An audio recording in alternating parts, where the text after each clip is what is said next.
Ah, right. Hello. Oh, jeez. Whew. This one snuck up on me. It's in the middle of doing some things for the channel, and all of a sudden I just look down and stream is starting. So here we are. Woo! Woo, woo, woo.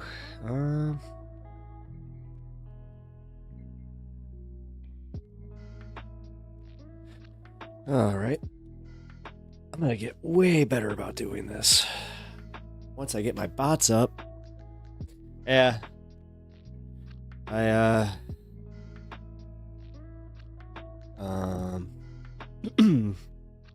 need to get those going here.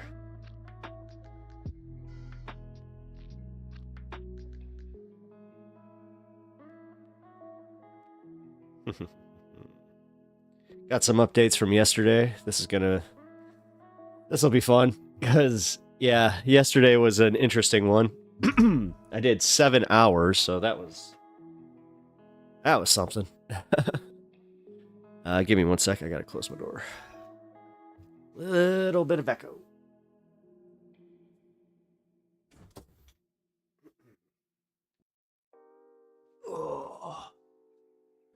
Oh boy. Yeah, it's weird. I get a little echo when I leave my door open. So.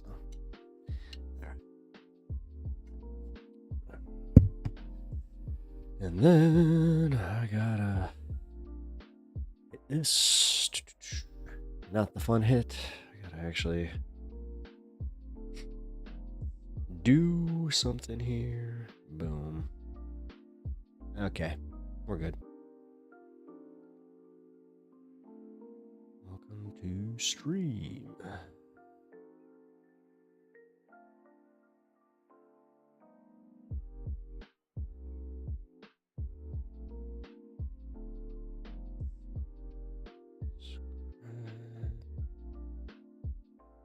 Oh my god.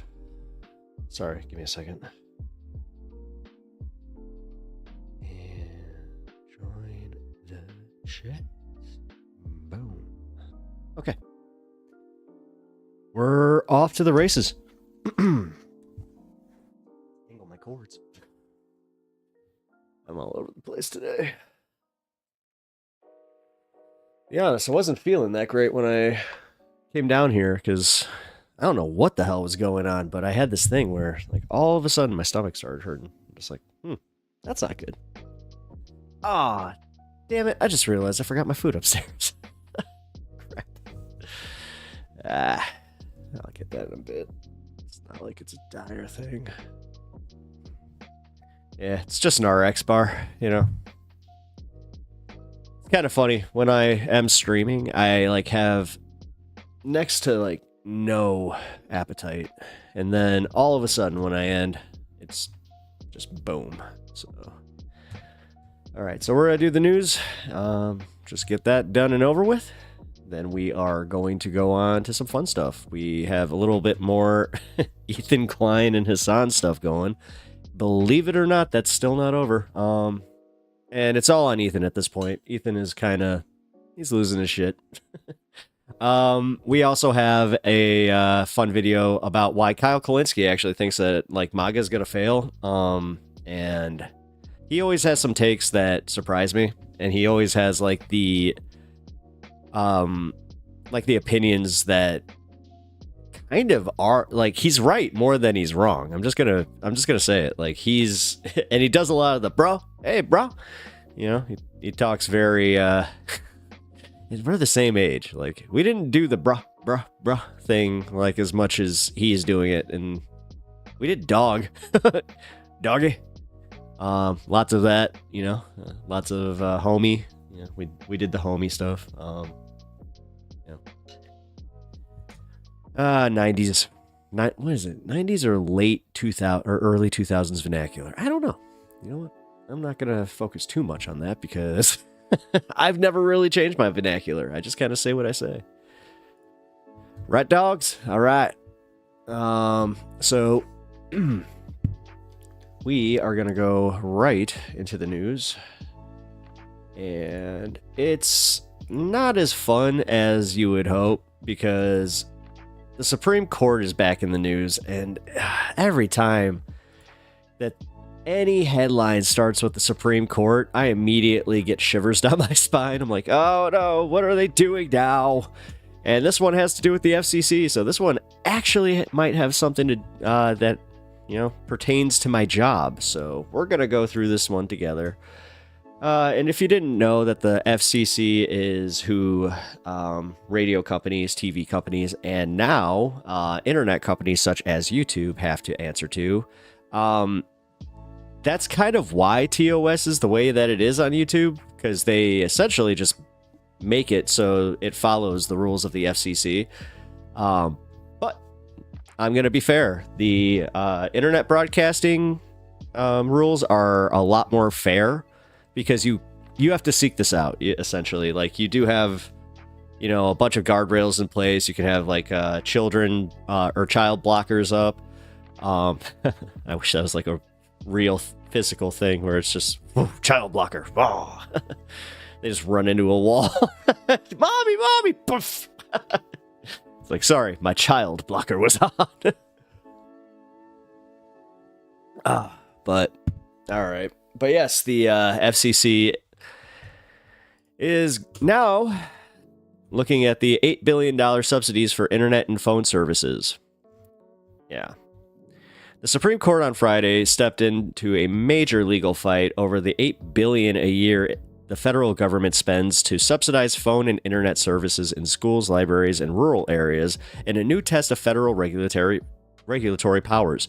Now, here's the thing. This is going to hurt mostly Republicans, and Republican voters. It's just a fact. I'm not even trying to rub this in their face or do the thing where it's just like, bleh, look at what you voted for. But it's true. This is just going to hurt them. The justices will review an appellate ruling that struck down as unconstitutional the Universal Service Fund. So, I didn't know about this one, to be honest. I thought that this was a different fund. The FCC collects money from telecommunications providers who then pass the cost on to their customers. Huh. So they're going after the FCC essentially. But a conservative advocacy group, Consumer Research, challenged the practice. The justices had previously denied 2 appeals from Consumers Research after federal appeals courts upheld the program. But the full Fifth well, that's a tongue twister just in itself. The 5th U.S. Circuit Court of Appeals, among the nation's most conservative, ruled 9-7 that the method of funding is unconstitutional. Unconstitutional or not, it was helping. So, the Biden administration appealed that ruling, but the case probably won't be argued until late March. Okay, well. Yeah, at that point, the Trump administration will be in place, and it's not clear whether or not they'll have a different view of the issue. Yeah, it's like they could just solve this by themselves without them even having to go to court. That's unfortunate. Kirk, yo! They're trying to take our guns! Here they come! Here they come for the guns. God, I've been hearing that one since I was a little youngin' in the, when John Kerry first was up, and then Obama. They're coming for the guns. They never did. Never did come for those guns. They still aren't. It's still funny when I hear that. They're just like, oh, Biden's coming for the guns, It's like, what? It's like, okay. But, yeah, this doesn't have anything to do with guns, by the way. Not sure if you got that. The Fifth Circuit held the funding method is unconstitutional because Congress has given too much authority to the FCC, and the agency, in turn, has ceded too much power to a private entity. Huh. So this actually might be a good decision. The last time the Supreme Court invoked what is known as the non-delegation doctrine to strike down a federal law was in 1935, but several conservative justices have suggested that they are open to breathing new life into the legal doctrine. That was it? Really?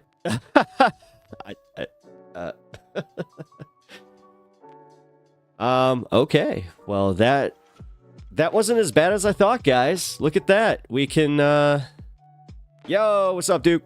Yeah, we can breathe easy. Let me, update our mod here, and, then we can continue, because I got some updates on our friend from yesterday. This will be fun.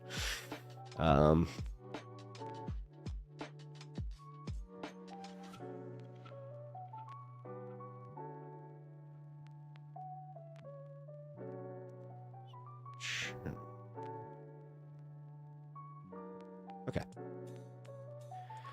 All right. Duke, it's good to see you. Hey, everybody, welcome. Just saw some people pop in here. Pretty sure that they're taking our guns. All right. It's happening, guys. I'm starting to do a little crossover. Duke of Bread, I've been arguing with Israelis all day. Very exhausting and frightening at times. Really? Like they already took all mine, unconstitutional? Kirk, what they do? Oh, God. As I said, it's already begun, guys. They didn't take your guns. If you had your guns taken away, it's because you did a crime. And the Constitution doesn't protect that. I'm sorry. There are certain lines, and if you're one of those people, like, okay. I'm sorry, Duke. I was actually in the middle of I had a thought with you where yeah, so you're actually, like, where are you doing this? Are you talking, like, in other people's chats, or and also, I just asked, like, why you continued. It sounds like it was wearing on you, so, all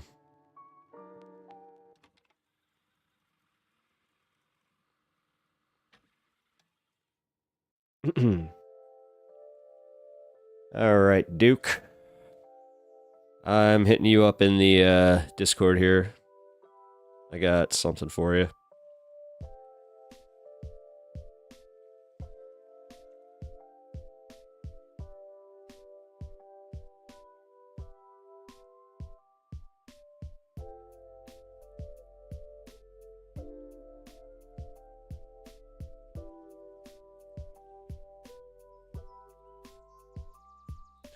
All right. Yeah, check the Discord, Duke. I left a little something there for you.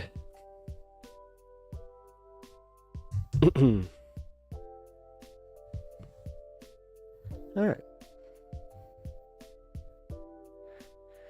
Insta mostly today, haha. I can't help it. They say things and they say things. So is this is this getting pushed in your like your algorithm, or Duke of Bread? Usually under the NYT article is where we interact or intersect. Oh, okay. So you're okay, so this is like on a news source, and then you just kind of, okay. Yeah, I do that too. And NBC.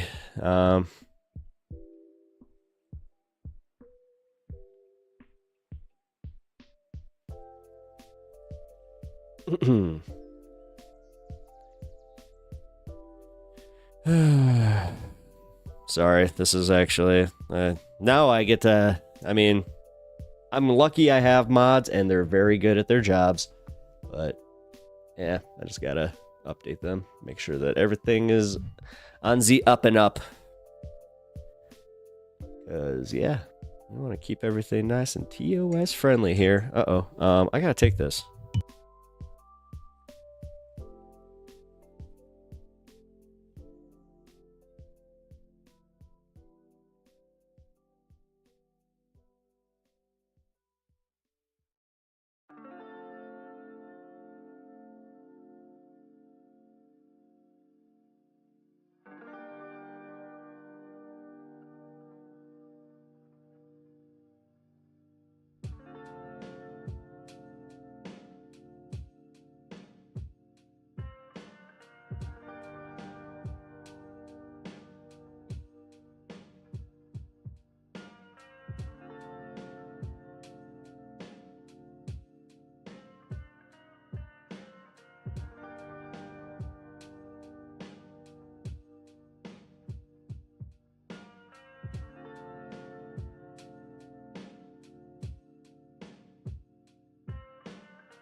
Sorry, it's my mechanic. I just got an update on my car.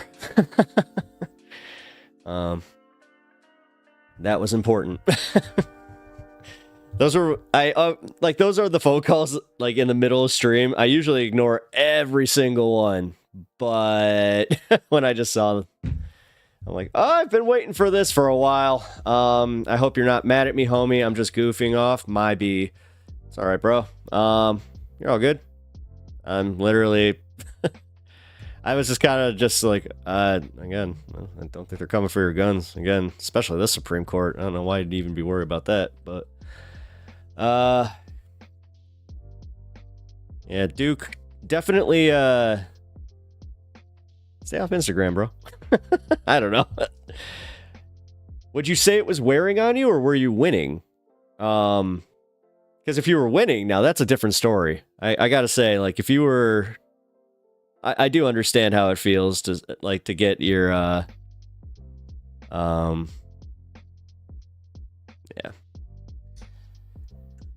But, okay. Cool. We're all good. We're all good. Kirk, you're good.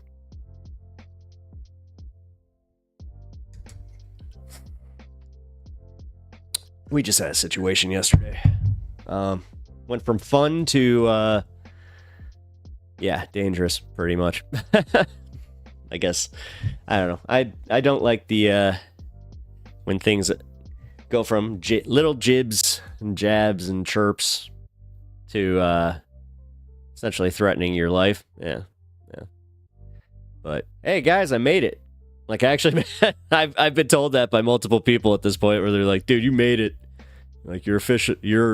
That's like the badge right there, knowing that you are officially a streamer that gets people mad enough to threaten your life and say, I'm going to find you and come for you. Because, yeah, that actually happened. So that was fun. But yeah, Duke. No, let me know in chat. Like, did you win? Like, seriously. Yeah, Kirk, I was making a joke, especially the last comment. It was supposed to give it away. My bad, man. Again, context is already lost in text, and I'm a little touchy today. Okay, so, yeah, I'm just letting, everybody know. Like, literally ended stream pretty much with a guy that was, again, we were ribbing back and forth for damn near 2.5 hours, and then it literally, I ended it when he had said he was gonna come find me, and, make me regret what I was saying. And I was like, you know what? There it is. I got a line, apparently. I got thick skin, but I also do have I guess I do have boundaries, I get to report back to my therapist with that. Duke of Bread, I think I come off as better than them, and I have gotten good at arguing. It's a little wearing, but I have been doing this for a long time. Yeah, I mean, at some point you get... that's why they call them talking points, I guess, but you get good at them, especially if you have, like little... I have to have little files, just in case. Kirk, I got you, homie. Bad timing. Hope things are good with you. Violence is never the answer. No. And that was kind of my point. Where I was like, dude, again, I don't mind ribbing, man. I don't mind. Like, dude, he was literally like, God, there was like probably a half-hour period where he was just calling me a little bitch. And I was just laughing. I'm just like, dude, whatever. I really, like, again, I don't care about that shit.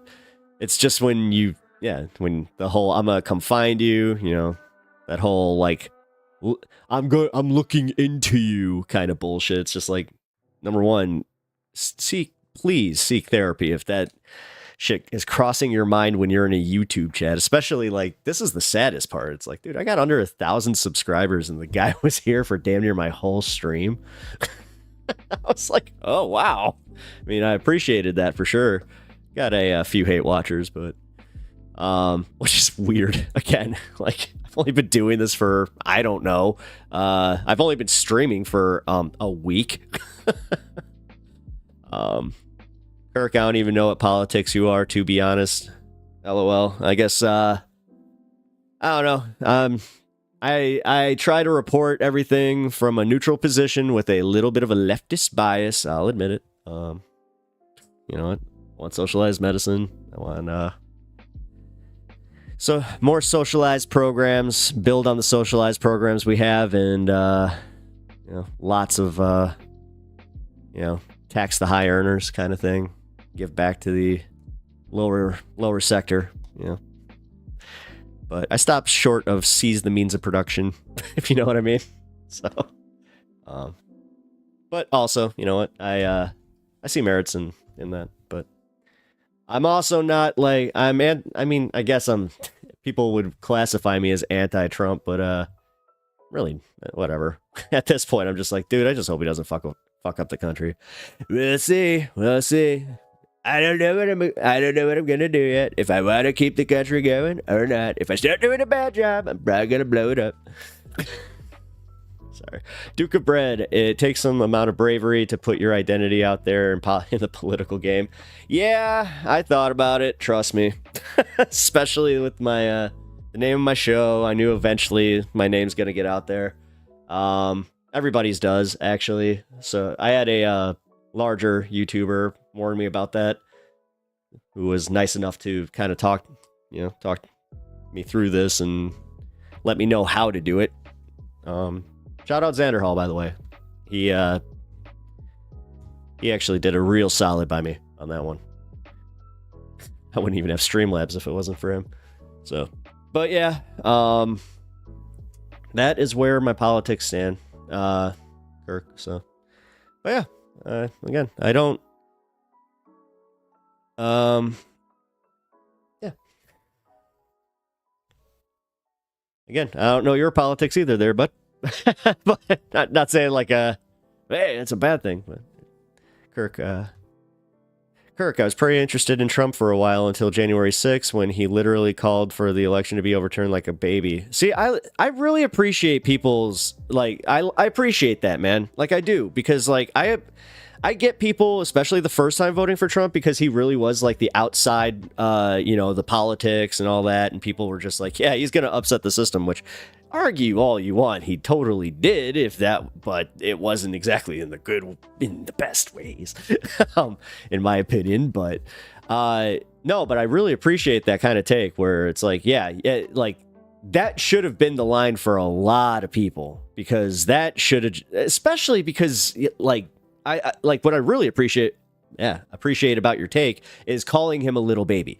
The way that he reacted to just, I'm not conceding. I'm not gonna concede. I'm not.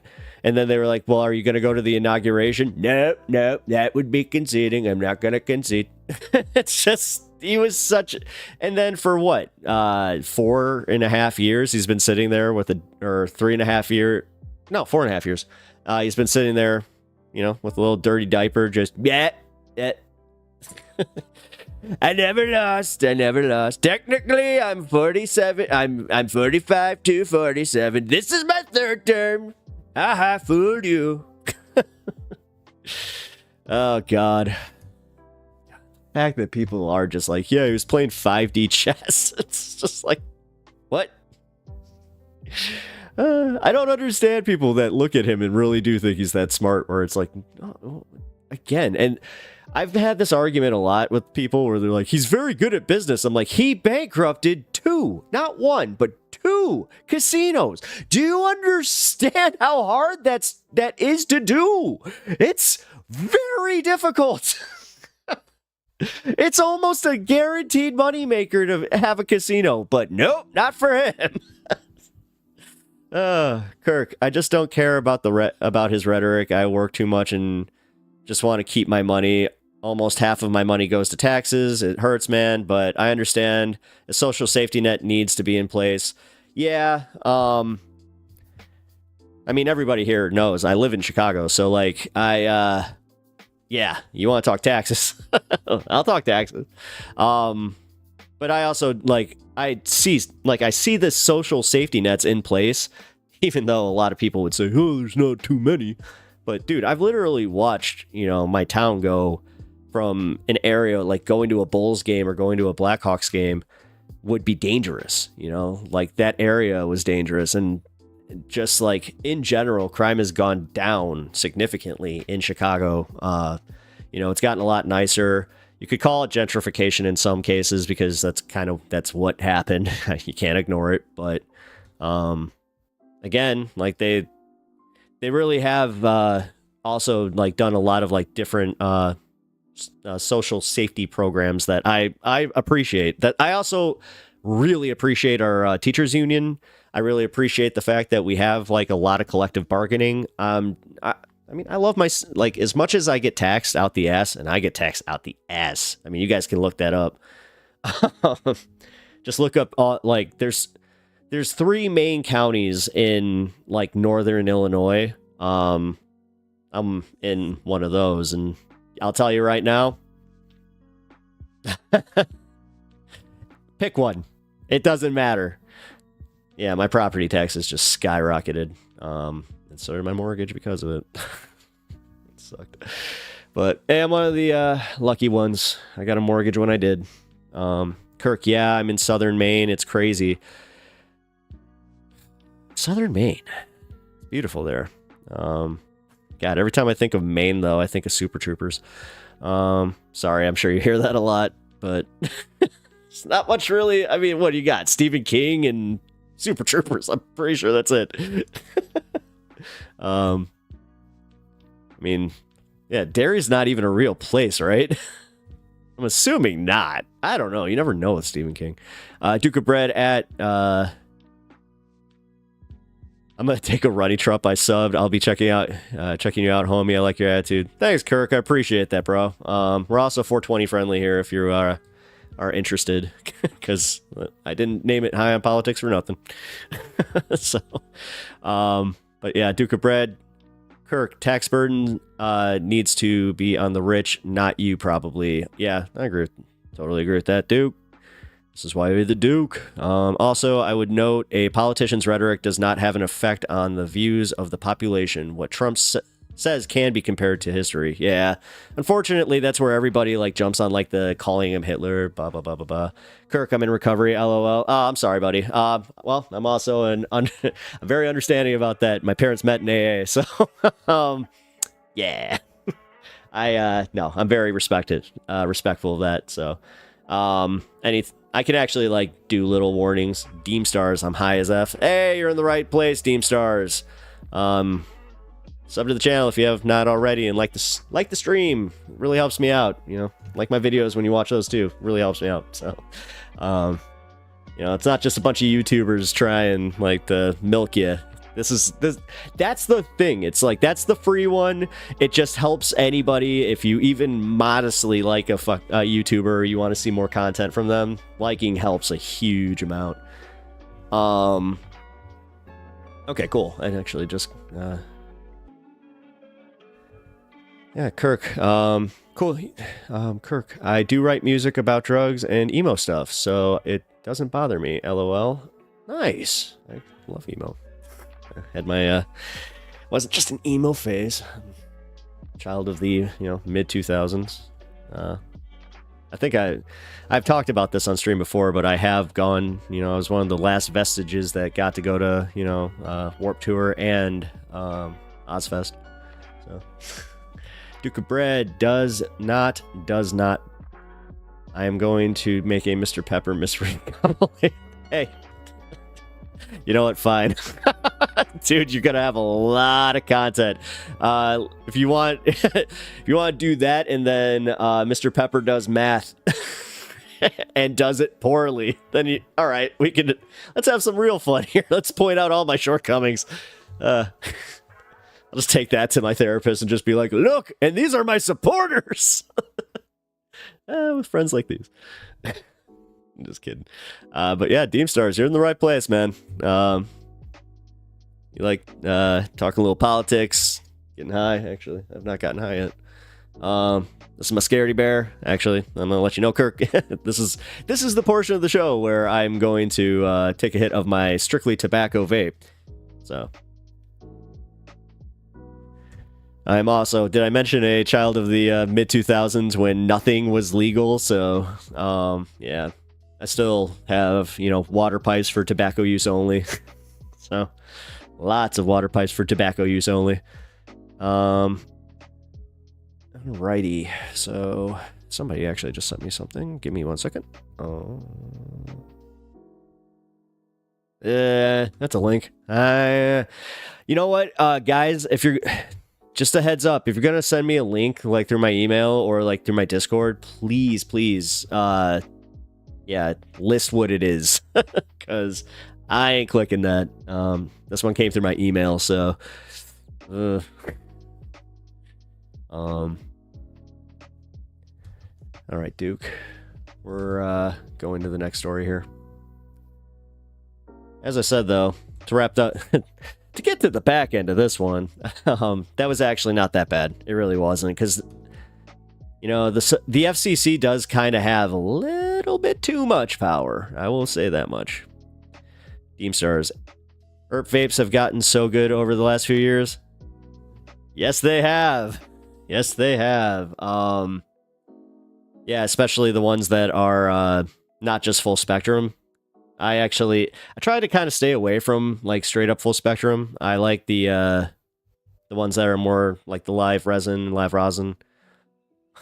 which somebody in my chat, actually shout out Rise, who I hope he pops up in here soon, because missed him yesterday. Our local, our Scotsman, but yeah, he broke down the history of how that was done, and it was actually done by accident, where they were trying to cultivate out of buds, and they were using too much heat on, it was like a, what do you call them, the hair straighteners, and they accidentally created live rosin. So whoops. But good oops, like way good oops. You know how many times I tried to like make hash and I like totally I just pulled the tray out and it looks like burnt cookies and it does not smell great. Ruined 2 trays that way. And you start to realize, you know, cookie sheets are something that you need. Oh god, I'll never forget that day. Actually had somebody, hey, I'm gonna bake you some cookies. Where's your cookie sheet? But yes, they have gotten super good. And also, I mean, this is my Scaredy Bear. Yes, Duke, you're hearing this for the 60th thousandth time, but Scaredy Bear helps me get scared. It's actually scared. That's a little joke between me and the wife. Whenever we do the vapes specifically, that's us getting scared. See, the only time I've ever seen her get a little too ripped, where she's just like. Duke of Bread, I worked on a pot farm for almost 2 years. It was owned by by Trump Republicans, though. So we had a lot of arguments. Yeah, I could see that. But it's always so funny when I see like red hats in the dispo. But then like what happened in Florida, where it's like, yeah, they voted against it. Like nobody was more pissed about that than Dave Portnoy. You can't have abortions or legal weed in the state that he lives in. So now he's even like, yeah, I'm thinking about leaving. Well, we all know that both of those are very important to Dave Portnoy. I feel like every time I take a sip of water, Duke of Bread just cringes a little. He's just like, he's gonna have to piss. Oh, man. But shout out Kirk, man. I want to check out your music. If you're still in here, but if you had to dip out, I understand, but yeah. I'm gonna check out your music later. And then, yeah, if you want me to play it on stream, then I can do that. I would be more than willing to do that. Deemstars, free Palestine from the river to the sea. Yeah. Totally, man. No, I'm... sorry. I don't know why I said it like that. No, for real. The piss stream, I am cheering for it. Oh my god, you're gonna get me like all in my head. I'm gonna have to get a little because I don't have a bathroom down here, so you're gonna have to make me like put a little piss hole. Oh my god, I knew somebody that did that, where like they didn't even have a bathroom, they used the drain in their basement. It was disgusting. I was like, what? It stinks down here, man. Do you understand that water stays there? Like, what are you doing? Yeah, sorry, that was gross, but yeah, free Palestine. All right, so we're gonna do a quick peruse of the news here. Nobody cares about Matt Gaetz anymore. We're done with that.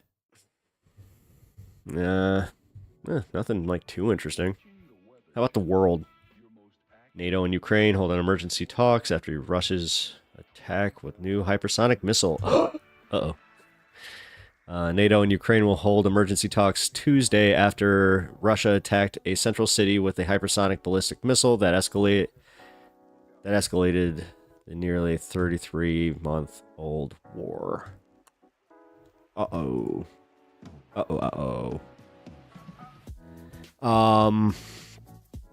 Team stars Asmongold? What? Who, me? What? No. Oh, yeah, no, it's the quartering. That's who it was. Yeah, no, the quartering was the streamer that I was thinking of that did that. No, unfortunately, my friend is not a streamer. He's a streamer in a different way. Oh, no, this was actually years ago when we were like kids. He didn't have a bathroom in his basement. And I'll never, dude, this is like one of those vivid memories where it was just like, we were playing Kingdom Hearts 2. And he's like, I got pissed. I just scare him in the middle of the, like, what are you doing? God, that stunk. Yeah. Dude, that's, no, Wrecked Angels, I think that the quartering, yeah, I think he did that, but I think he had a drain, like, literally built under his desk, didn't he? Which is still gross. Ew. I mean, I'm in a basement. That's just fuck. I can't. Ew. No, thank you. Theme stars Asmon. Yeah, so no, I'm not sure if Asmongold did that too, but I wouldn't be surprised. I wouldn't be surprised if he has a bunch of piss bottles around his nasty ass room. God, how? Just how? How the? Ugh. Just so gross. Oh man. All right. Well, that's sad. Unfortunately, I don't think this war is going to get any better, and yeah, this is what we're... Ah! Nope. Damn it. And it's only a video. Crap. Alright, hold on.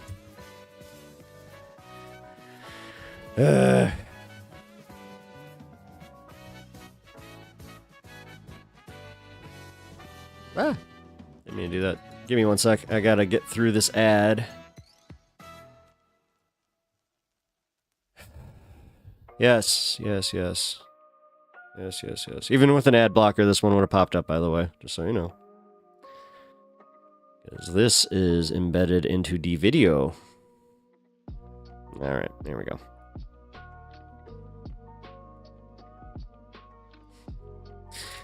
It's like, do I need a new toothbrush? And I was like, I was just at the dentist. No, I do not.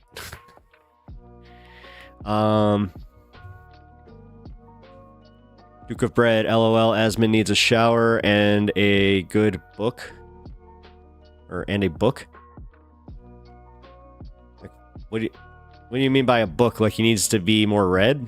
Like I'm actually kind of confused about what you're saying there.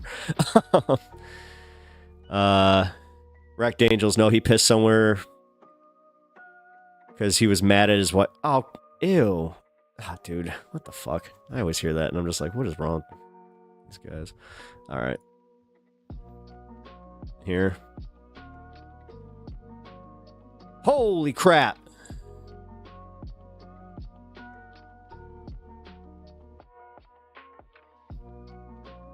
Whoa. Did you... All right, guys, one more time. Take a look at that. Holy crap. Missile at Ukraine on Thursday in response to Kyiv's use this week of American and British missiles capable of striking deeper into Russia. President Vladimir Putin, in a televised address warning, Team starts US pissing in the air toilet defense is woke. systems would be powerless to stop the new missile, which he said Damn flies Wokies. at 10 times the speed of sound. Putin also threatening the missile could be used to attack any Ukrainian Wait, ally. so is having a whose bidet missiles like are straight up used to commie? attack Russia. Putin's retaliation with this longer range We are covering a missile, serious story, by the way. is meant to display to Republicans in the U.S.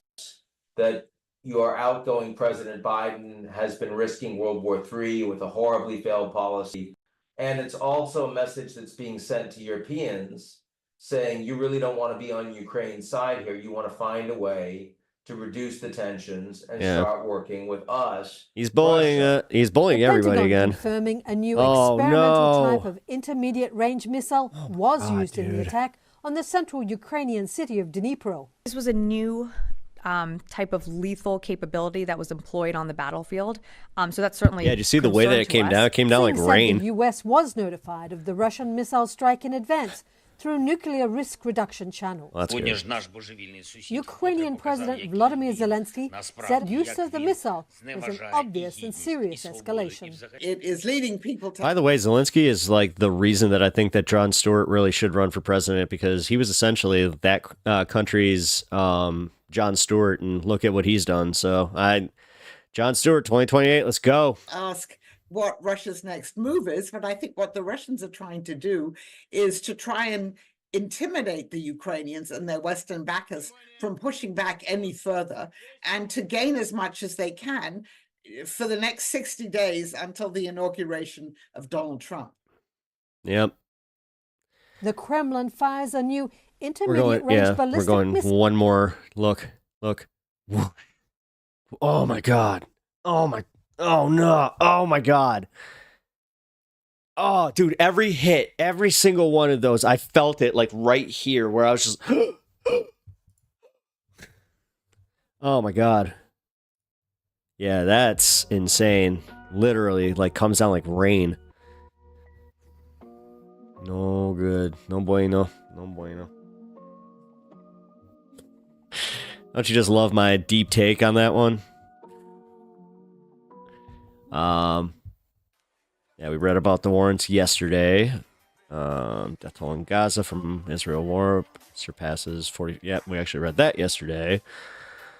Oh yeah, real quick to any of my Canadians. Not sure if I actually have many. Seem to be from all over the world, but not Canada, which is weird because every other thing I've ever done in my life that it, like, consisted of, you know, other people are always Canadians. So, but then again, I played a lot of hockey. So, Trudeau to cut sales taxes and send checks to millions of Canadians as the election looms. And you know what? It's going to work. That, yeah, you can call that buying the election, but that does work, you know. Although, you know, the one for Trump, it's what did it was the fact that they kept arguing over the amount. If Trump had actually said, all right, we're doing it, the next amount is going to be huge, it's going to be huge. Bigger than Biden's, he probably would have won. And on top of it, like, if he could have proven that, like, it was going to happen, like, instead of just this, well, we have to work out the numbers and the deficit, blah, blah, blah, the deficit. We only care about this in the election year, but the deficit. Disingenuous assholes. All right, we're going to do a quick read of this. Canadian Prime Minister Justin Trudeau's government announced plans Thursday to temporarily lift the federal sales tax off a number of items and send checks to millions of Canadians who are dealing with rising costs in as the federal election looms. Oh my... hindsight being 2020, but Biden, oops. Although I actually think that the prime minister has more executive power than the president of the United States as far as this is concerned. Yeah, no, he does, because he doesn't have to get this approved by Parliament. So, all right, well. As I said, if you're in Canada, the measure comes at as the cost of living crisis has left voters unhappy with Trudeau, and ahead of the election that could come anytime between fall and next October. That's so weird how your elections just kind of pop up. Like, pop-up elections. It's like, all right, we're gonna go for it. I think that we're all gonna go for it this time. And then it's like it looms over. You kind of get a hint of it. American media kind of just does one story about it, and then they're just like, oh no, never mind, we're okay. We're gonna go get some Timmies and, you know, just kind of play it. We're gonna watch that. We're gonna watch the Maple Leafs lose some more. Hey, you know what? At least my team has won a Stanley Cup within the last, 20 years. Then again, I am a Cubs fan, so yeah. I got lucky, but I still look back on that 2016 because they won the World Series like the day before Trump won. I was like, I think I traded something. I feel like I traded something, and it was that. It was like, yep. The bad thing is being outweighed by the Cubs winning. I was like, maybe. That Cubs win only really resonated for another year. Federal goods and service tax break will begin December 14th and end February 15th. Convenient. This is kind of like something that they did in Illinois. Oh, hey. I got some more viewers here. Welcome to the stream, guys. We're just kind of doing like the fly by the seam of the pants news segment real quick, and then that's when we go into my what's in the title.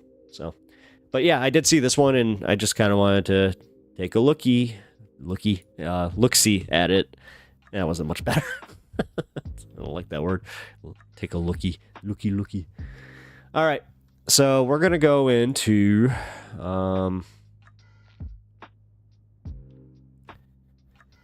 a quick news segment here. This one has video. Right. Exciting, right? Thanks, Bella. President-elect Donald Trump has announced former Florida AG Pam Bondi as his new choice for U.S. Attorney General, replacing Matt Gaetz after he dropped out. Meanwhile, Trump's pick to head the Defense Department pushed back on sexual assault allegations. Jared Hill has more. From Matt Gaetz to Pam Bondi, the former Florida Attorney General is now President-elect Donald Trump's new pick for U.S. Attorney General after Gaetz withdrew on Thursday. I got the sense that the process was going to be challenged. I got the sense. Gaetz withdrew on Hold Thursday. on, I want to see this picture. Wait, where's the picture? Thursday General after Gaetz with new pick for U.S. Right there. Look, her eyes and her face, that scowl. Nope. We must do this. This is a after Gaetz important analysis of exactly what just happened. Right. U.S. Attorney. Her eyes are staring not at his elbow, but down. And I don't think she's looking at little Donald. I think that because she has a little scowl on her face, like she just sniffed something, you know? She smelled something. General after Gaetz withdrew on Thursday. I got the sense that the process was going to be challenging. CBS News has learned that at least 8 Republican senators had planned to vote against confirming the former Florida congressman amid questions about the House Ethics Committee investigation into allegations Gaetz had sex with a 17-year-old. Gaetz denies all wrongdoing. I am proud to know Donald. Bondi is a longtime Trump ally with 2 decades of experience as a prosecutor. Meanwhile, yesterday on Capitol Hill, Trump's pick for defense secretary, Army vet and Fox News host Pete Hegseth, met with GOP senators to bolster his confirmation chances. His visit came as a police report from Monterey, California, provided more details on a 2017 sexual assault allegation made against him. According to the report, the accuser, referred to as Jane Doe, recalls saying no several times while in a hotel room with Hegseth. She alleges he prevented her from leaving. The matter was fully investigated, and I was completely cleared. Hegseth's attorney says no charges were filed until CBS. How come these guys who are backed by Christians, they're always the ones that have the worst dirty laundry, but for some reason every time they're willing to just throw their Christianity out the window just because they want this guy to be in power. And also, like, I mean, 3 times, he's been married 3 times. Police found the allegations to be false. I don't think there's any way in the world you're going to say that this was a sexual assault. Yeah, it's a pretty concerning accusation. The allegation, though, setting up another potential split among Senate Republicans. Jared Hill, CBS News. All right. And that concludes our news segment. And now, to the entertainment. I don't know why I said it like that. I'm gonna be completely honest, guys. I am a little, like, just mentally tired. I'm not actually, like, tired. I am just, yeah, yesterday took a lot out of me. Because once I hopped off stream, I mean, number one, I did do 7 hours. I was, funny enough, only intending on doing, like, 2 or 3. God, I remember saying that, too. Like, this is gonna be a shorter stream. Yeah. But nah, it went for a while, and then I had to stay up and talk to some mods, and we had to set up some guardrails finally, because yes, that's how I knew I made it, guys. That's how I knew I made it. I still feel that way. I still feel weird though. Like I felt like I took away Duke's like sparring buddy. Because they were going back and forth for a while. And Duke was doing it in very, very good, like, super good faith. Like, Duke... actually, do you argue with, like, the Israelis on Instagram the same way that you were arguing with him? Because you were doing a pretty good job, I have to be honest. You kept making very clear and concise points, and then, you know, you were calling him on his, you know, his BS, but you were literally doing it where you were just like, well, wait, what about this? My favorite thing to come out of that was the fact that he could solve all the world's problems except for dental. Dental is just over his head. Deem Stars, if you don't know, yeah, we had a situation yesterday where we had somebody kind of go off in chat, which it was really weird because he waited until like the end of my show to kind of do it. And as I said, I was doing like a 7-hour stream, so I kind of clocked it. He he was there for a long time. So Duke of Bread, yes, I've been debating politics like this for many, many years. That's cool, man. I'll have to take some pointers from you. I'm not even kidding about that, because I'll be honest, like, I was good at debate. I took high school debate class, but it was almost too easy because, again, I went to a very small school and it was very Christian right-wing, and they unironically would say things like, you know, Jesus was a capitalist. I was like, okay. So I don't think I ever had like what you would consider good faith arguments in my high school debate classes. They were always coming, and like, they were obviously always moderated by my teachers, who had a very, you know, strict point of view. But it was funny because that's where I kind of saw the writing on the wall, where I was like, I'm asking questions, but that's all I'm doing. And then your response to me asking questions is, don't ask those questions. You don't need to do that. You know, God will take care of you. I was like, okay. There was a lot of that. And then, yeah, I actually started like reading the Bible and like going up to my pastor and just like asking him more questions, and he didn't like that. So, but I will cool that. Again, I am very friendly to all religions here, religions and creeds. It's just a matter of how involved you are and whether or not you're okay with me being an atheist. If you're not, and you're, especially if you're one of those ones that you're going to try, like, there's nothing that I cannot stand more than the conversionists, where it's like, I'm gonna convert him. Especially the ones that I'm like, look, he's already got the roots there. We just need to plant a new seed so they can suck all the nutrients from the old roots. Yeah, whatever. Duke of Bread. What? Turkst debate is TRXT debate is easier. Verbal. Text debate. I was like, yeah, sorry. Verbal debate is more about delivery and rhetoric, although there is overlap. Yeah. I actually read Mehdi Hasan's book on how to debate and how to win every debate. Which, if you do watch him, he's very good at it. There's a few things that don't necessarily work because you kind of have to just plan. The biggest thing to like prepare for is gish galloping. That's the biggest thing, and I hate it. And that's why I keep calling it, like, we've watched a few of Piers Morgan things, and that's all he does. And there's not, especially as a stoner, there's nothing I hate more than when somebody, especially, like, I hate using this term too much, but again, it is applicable. When somebody in bad faith is trying to just get you off your game, so they gish gallop you, and they're just like, oh, well, and they kind of try to change the subject after they ask you a question, and I'm just like, it's like, as a stoner, I'm like, no, and also stop it, I see what you're doing. But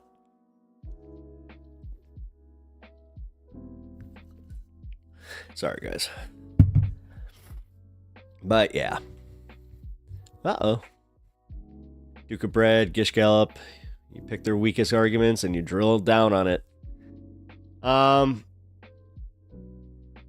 Yeah, ish, but lately it's been used to I don't know. It's been used to just take over the argument.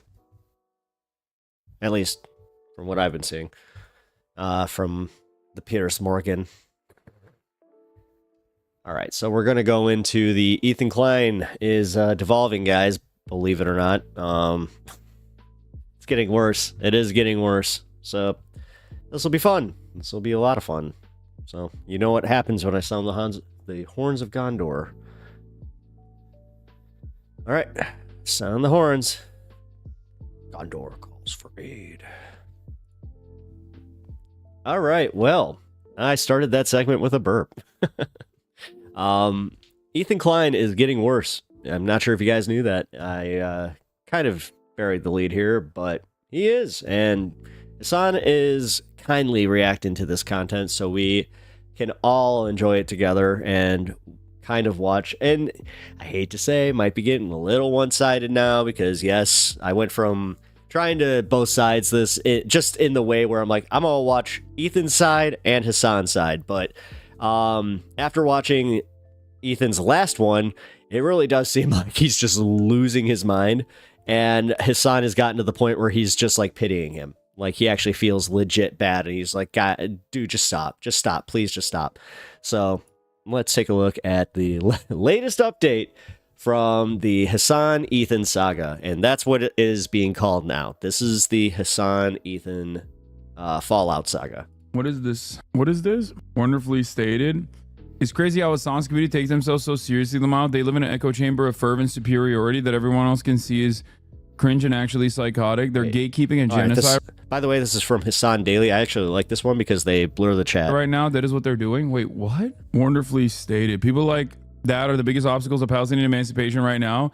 They look and sound like freaks and make their cause sound unimaginable and unrealistic. This person is literally a former Fallen fan. He's saying unimaginable, talking about Palestinian emancipation. This 100% is a former Hassan Abi head, the person who wrote this. I welcome every single person that speaks out against the atrocities that Israel commits on a daily fucking basis. I, however, don't think that it is valid to routinely go after one of the largest communities that combats anti-Semitism and Islamophobia with the same severity while maintaining an anti-Zionist position.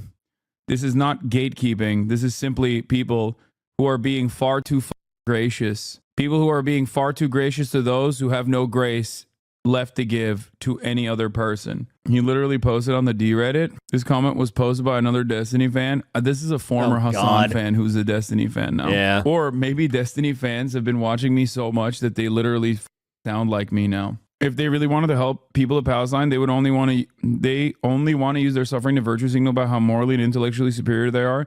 They don't actually give a fuck about human lives. Yeah, I don't know who this is for.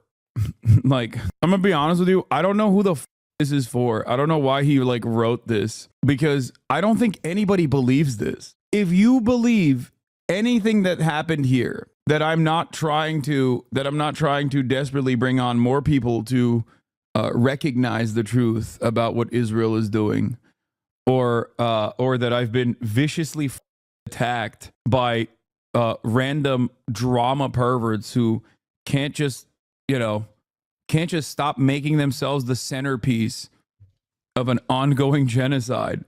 Like, if that's gatekeeping, I don't know what to tell you. But I don't know. I don't know who this is for. Like, no one is going to read this and be like, you know what? You're right. I actually don't think Hasan and his community are sufficiently pro-Palestine. They're just there to morally and intellectually feel superior. Yeah. I saw a comment on HD subreddit today saying Boy's commentary on Israel is measured, whereas you sound like a terrorist. I love the Aussies, but that's so blatantly Islamophobic. You could say many things about Alexa's commentary, but measured is not a word I'd use, and I love him for it. He's also very much openly racial or radical than most YouTube leftists. Yeah. Saying that my commentary on Palestine is infinitely more radical than Boy is so funny, because Alexa is a million times more radical than me. He's Australian, okay? Aussies don't have the same limiters on, okay? That's kind of general, and but of okay. Course, I love them. I love them to death. All right. Judge me by my enemies. If you cannot make up your mind on the virtues of the things I speak of, judge me by who looks to me and says, you're a bad person. Okay? That's it. This is an attempt to get you to collab. It's an attempt to say you should collab with Nazis so they can say you're a Nazi too, lol. Wait, what? I will never collaborate with Nazis. Then they would collaborate and compromise with more communities that do want to help. Wait, what? I do. I don't think this person has ever watched a single moment from my broadcast. I was willing to even collaborate with Ethan, far past the point of him ending leftovers. He called Jewish Voice for Peace capos, dude. The do you mean? That was like early into Israel's genocide. People yelled at me non-stop. You helped put together creators for Palestine? I know. People yelled at me non-stop for being far too gracious to Ethan over and over again. What a ridiculous crock of shit. Yeah. Collaborate and compromise with more communities like the Try Guys, Smosh, like the Campus Encampments, like the Uncommitted Movement, like having Rashida Tlaib and Ta-Nehisi Coates, and Motaz Aziza on stream. Like, I've had literal genocide survivors on stream. Here's how you should do it. It's so funny. I literally had Asmongold on to talk to him after his statements about the barbaric nature of the Palestinians. Yeah, I saw this. AB, I think this guy is... he's on Ethan Klein's show. I think he's Arab, I believe, and he can't win. No, because you're either fighting against your host guy because you believe it, or you're fighting against it, but you get called like an Uncle Tom or... No, so the problem is he even, after an Ethan Klein show, what I saw is he went and he did his own stream and he booted it up. And he was like, literally... Why are you stalking Ethan's producers, man? What kind of freak is that? Really just watching Hamas. DDGers? Yeah. It's propaganda, right? And his audience still turned. It wasn't.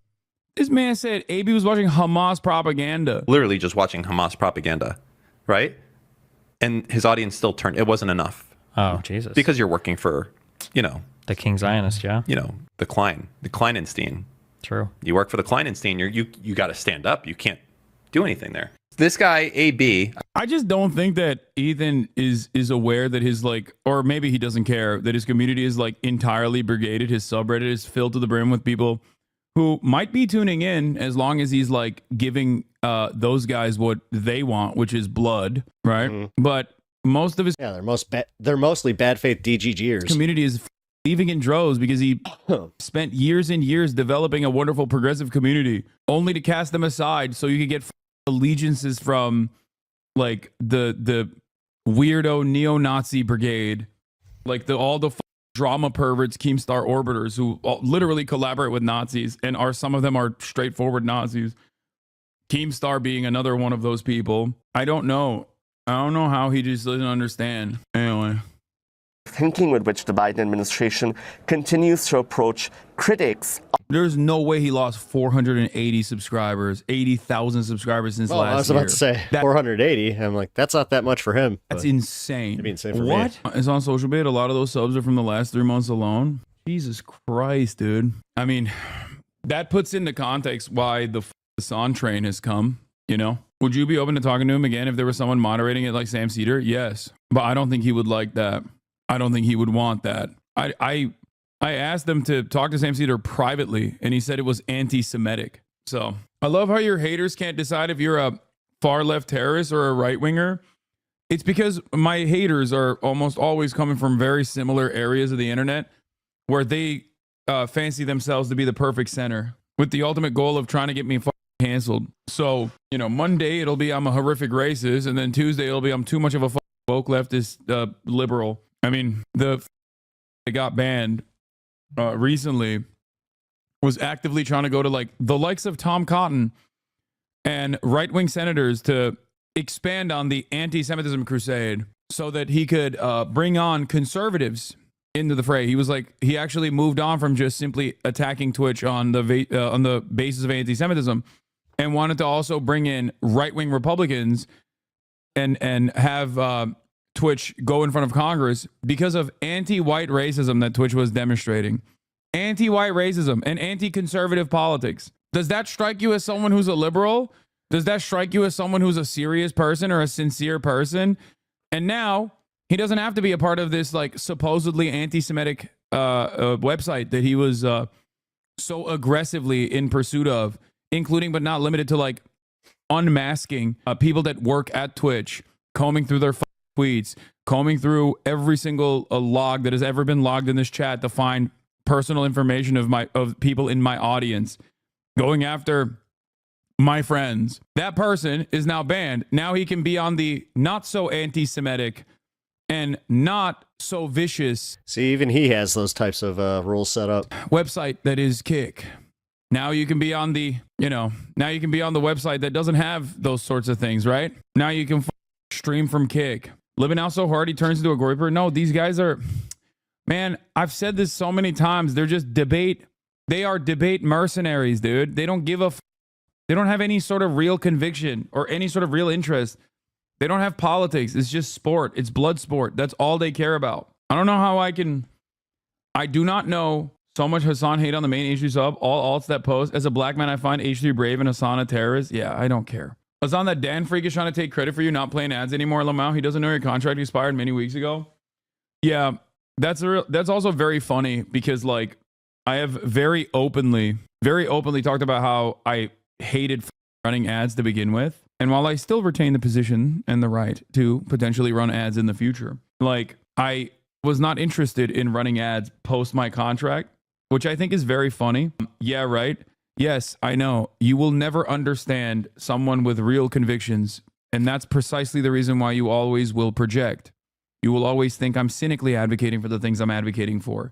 Your favorite content creator will never say no to $1 million deal to advertise on this broadcast on election day. Your favorite content creator will never do that. Your favorite content creator on NFTs openly and then took the bag from an NFT company. But you don't care because he's a deity in your eyes. You're in a cult, okay? It's sad that so many people have been misguided and deluded online, and they genuinely think, and this is not even about like Destiny or Dan or anyone like that. This is just like an overarching, this is just like a principle that I've noticed online, is that so many people online personally think that the only way that someone can be honest or truthful is if they're being a scumbag. Like, we are stripped away of our humanity online so significantly, and everybody just thinks like, oh, that guy's a real guy. He's just saying it like it is. He's just saying things that I agree with. And the only way that people online can think that a content creator is authentic is if they're being a scumbag, if they're being an asshole, if they're being bigoted. It's so mind-boggling. And that's why I see this all the time from people, from my naysayers who are like, he doesn't really believe any of that shit. He's doing it for a grift. He doesn't believe any of that shit. He must be saying it because he's audience captured. It's like, I built this audience, man. Okay? No. Every single person in this community at a certain point had a firmly held conviction that was directly at odds with the way I see the world. Every single one.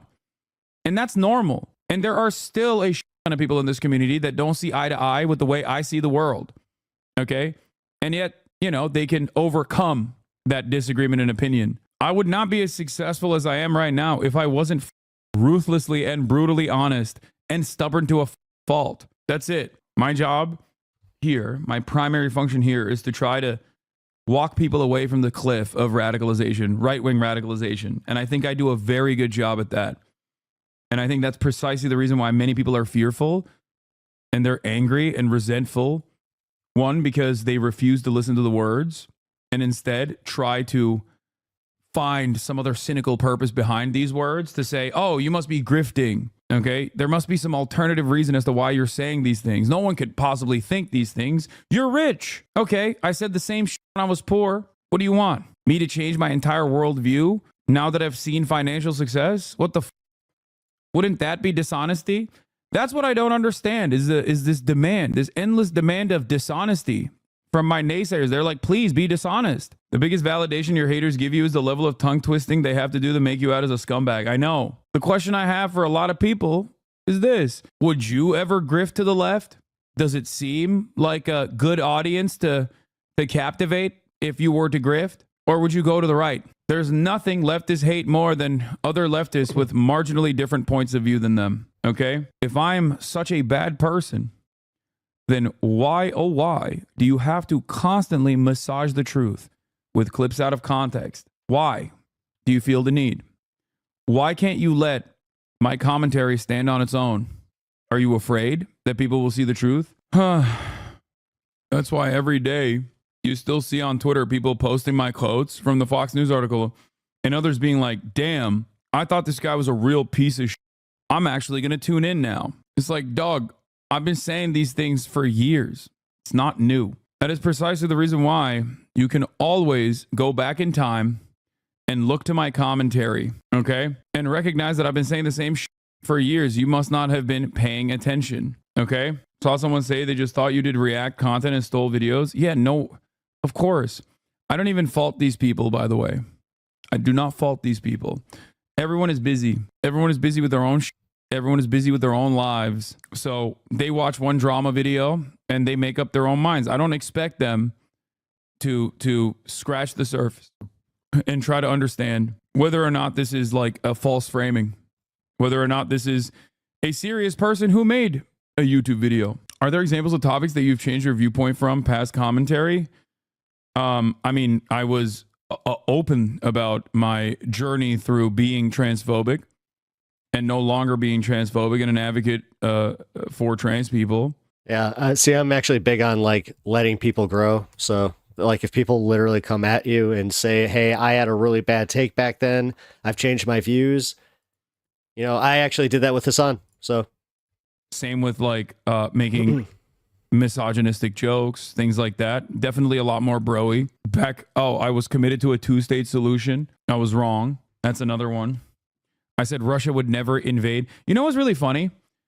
I said that was it. Russia would never invade Ukraine. And I immediately apologized. And I said, look, I was wrong. I was so wrong. I thought Putin surprisingly, that's the one that did it for stupid, me. And he was, right? And the funniest part about that is like my recognition of my wrong prediction has been brought forth endlessly for the past 1,000 days. You said Texas would turn blue? No, I didn't.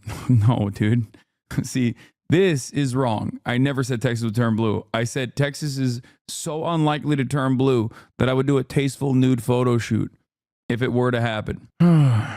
Anyway, you said LeBron is the GOAT. Okay, that's true. Now you're posterizing my dubs. But anyway. All right. Okay, well, that wasn't what I thought it was. I'll be honest. I thought that Ethan was totally like losing his shit, but it's more so the community. I hate to say, like, obviously there's the influence from Ethan, but that whole community, Hasan kind of said it, like, they're all old, they're from DGG. So everybody from that community already had a hate boner for Hasan. So it was kind of like, oh, you're telling me that these people are going to, always come at him and just try to, oh my God. Yeah. Hold on. Oh, jeez. We have another update here, but this is on same subject, but different people, I guess. Because it's on the genocide happening in Gaza. So let's take a look. Because again, Bad Empanada has had 2 good videos. He has had 2 bad videos. So he's he's batting 50% or right. I don't know. I don't play baseball or batting 1,000. That's what it is. Because these sorts of YouTubers rely on just making statements. They say things. They say something, and they rely on there not being someone there to say, like, okay, that's just not true, man. And here's why it's not true. Here's the evidence that disproves it. Like, imagine being such a dumb guy that you don't have, like, the impulse that, like, someone with, like, a modicum of sentience has when it's like, I made a statement, now I need to provide an example or something that justifies it. They don't have that impulse. They just go, this is what I think is true. Let's move on to the next thing that I also think is true. And then the worst part is that they have an audience of people who are even dumber than them who watch them. And they see this and they're like nodding along with it. But yeah, like it's the dumb guy YouTubers, right? Like all of these commentary YouTubers who are commenting on the Ethan Klein smear campaign. Suddenly, like, dumb guys have an opinion on genocide. And they're all siding with the genocide, aren't they? Even though they would say they aren't, it's obviously what they're doing. Like, fucking some ordinary gamers, Tom Dark, or whatever he's called, you have an opinion on genocide? You think you can wade into issues like this of massive present-day and historical importance? You think you have anything to offer? Could you have a modicum of humility? You guys are so fucking stupid. You don't have any idea what you're talking about, nor are you intellectually endowed with the capacity to learn about them enough to talk that's not fair. About them. But you still do. Come on, that's not fair. And honestly, that's what turns people off is when you come at them like that. And it's just like, why? Why should he listen to you if you're automatically just going to insult his intelligence and his ability to understand said conflict? And why wouldn't he just then walk away? See, I hate people that engage like that. That is not how you win an argument. That's not how you bring anybody to your side. I'm sorry. That's just... You still do. I mean, you make... Totally shitty. Total slop shit content. 420. Your life is dedicated to like commentating on personal drama between YouTubers and like funny news articles. Where the fuck do you get off coming in here and making confident statements about shit that you have no fucking idea what you've never heard of in your life before? And now suddenly you have opinions about like how it's anti-Semitic to say that, Arabs don't like shitty Israeli hummus. Or how, like, it's bad to disrespect the American troops because they fight for our freedom. It's funny how these guys in this sphere, like, coined the term NPC for someone who, like, can't think for themselves and just, like, goes with the flow and doesn't really know why they believe what they believe, when that is who they are, to the T. Every one of them is so fucking stupid. It's so unbelievable. Like, the very premise of, say, like, some guy who usually makes videos about like the latest epic drama between, I don't know, like a YouTube makeup creator and then like I don't know, like a YouTube cook or some shit, wades in to an ongoing genocide. And not even for like a good reason either. Not even to like analyze it on its own terms or anything. They only wade into it because another idiotic YouTuber whose like specialty is like providing a daycare for 35-year-old men who haven't gotten over World of Warcraft yet said that the genocide victims like deserve it. I don't even play that, but I got friends that do. I'm standing up for them. And they wade into the issue not fair. Again, they want. All right, you know what? Matt Leck from the Majority Report pulls this shit, and I hate. Like again, this plays into this elitist like mentality and like this elitist way of thinking, where if you don't just exclusively think about world events and news, then you're somehow a child, that you're somehow totally not to be taken seriously. I hate that crap because Matt like I was saying, Matt has that attitude about Marvel movies, he calls it like just, slop for the brain, which, yeah, sometimes you just need slop for the brain. Sometimes you don't just want to sit there and always think about the bad shit that's going on in the world. It's escapism. That's the whole reason it's there. But no, again, if you're not sitting there reading the next rules for radicals or whatever the hell, academic book, and then like preparing for your next podcast, like then somehow, some way you're intellectually below them.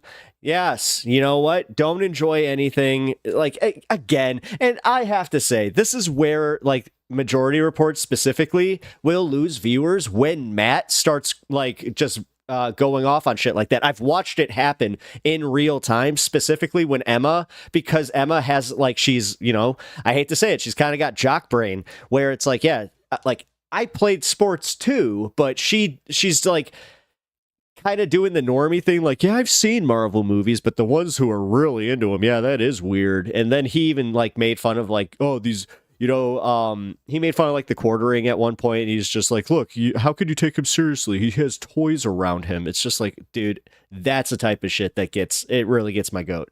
And honestly, after I found out that he was a sneakerhead, it's just like, oh, okay, so you have this weird thing where you'll collect sneakers, wear them once, and then just look at them? Cool. To defend that guy, who they know is like a gamer, or like a gamer streamer or whatever. So they wade into the issue to defend that guy. He's one of the biggest gaming streamers on the platform or whatever. And it's... God, see, this is what I can literally... This is why nobody likes Bad Empanada. Like this. Right here. This reminds me of everything that Vosh was saying about this douche. It's like, oh, okay. Suddenly we have the dumbest people on earth defending like an even dumber guy on the topic of genocide, an ongoing genocide. And at no point do these guys stop and think, okay, I'm in way over my head here. I don't know what the fuck this is. I should probably stay in my lane about like the latest drama between like a Minecraft YouTuber who makes videos for children and like a slop commentary YouTuber or whatever it is that I usually... That is weird that Asmongold just kind of started chiming in on that. I make videos about. I've issued like open... I don't even watch Asmon, but it was just weird. Challenges over and over again. None of them will ever come on, but I'm going to clip this and I'll issue it again here. Hey, dumb guy YouTubers, you know exactly what I'm talking about. When I say dumb guy YouTubers, the sort of guy who I'm talking about will immediately like feel like a stab in their heart because deep down they know precisely what I mean by Rectangel, yeah, I'll dunk on conservatives for their takes, but not their Funko Pops. Yeah, it's sort of self-evident. When there's nothing wrong with Funko Pops. When you say dumb guy YouTuber, everyone who has ever like seen like YouTube drama or commentator YouTubers, they know precisely what I'm talking about just by the context. I don't even need the concept described to them. So dumb guy YouTubers. He technically is part of that frickin' what? Who, You're part of that who community. Feel the need to Come comment on this as if they have any fucking clue what they're talking about. Please hop on and talk to me about this. Of course, you are dumb, but you're at least not dumb enough to do that. In general, I would say. Probably not, at least. So I doubt that I'll get any takers. I've already reached out to some of these guys, and they have been terrified. One of them was like a squeaky voice, like fucking Pillsbury Doughboy. I'm not even kidding you. You listen to his voice, you immediately know that you're probably watching fucking garbage. Like, is this a 12-year-old man? Come on. Then comes everybody. It's 3 hours long, and he's sponsored by like fucking personal injury lawyers. Days now, and you can see Bobby plushies on display. So this is actually ideal-based content. Okay, just a little bit. Days Oh my now, God. and you can see Bobby plushies on display. So this is actually ideal-based content. Okay, just a little bit more. Who is this? Well, I'm calling him Squeaky McGee. This is Squeaky McGee.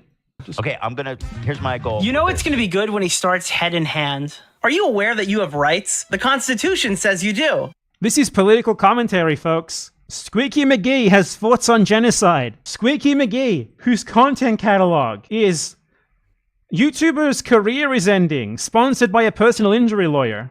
Drama YouTuber Honestly, quits. he's got a pretty Why decent Asmongold is following based, actually. after you just Every saw- single video on his channel is like about interpersonal YouTuber drama, man. Yeah, he has a doing main all right channel at it. too. I wonder what that one's about. I've YouTubers. actually- the Oreo? YouTubers. Yeah, I've heard of him. YouTubers. This guy has thoughts on genocide. Welcome to the era of the dumb guys. Dumb guys are being pushed to your recommendations. They have opinions on genocide, and I hope you're ready to listen to them. I commented on that guy's video, asking him for a debate. And then he responded saying, "Do you know who I am? You're implying that I'm afraid of debates?" And then he blocked me without responding. Because, as I said, deep down, they know their limits. They know that they are not intelligent enough to actually engage on the topics that they talk about. Well, okay, maybe they could engage on the topics of like the latest YouTuber drama. Maybe they could intricately explain to you like the leaked Discord logs of some Minecraft YouTuber. But no, they could not engage with you on international geopolitics on Israel, Palestine, and stay in your lane. It's a very stay in your lane kind of attitude. Okay, like what does he lose from them having an opinion on this? You know, and also what does he not stand to gain from trying to make them understand?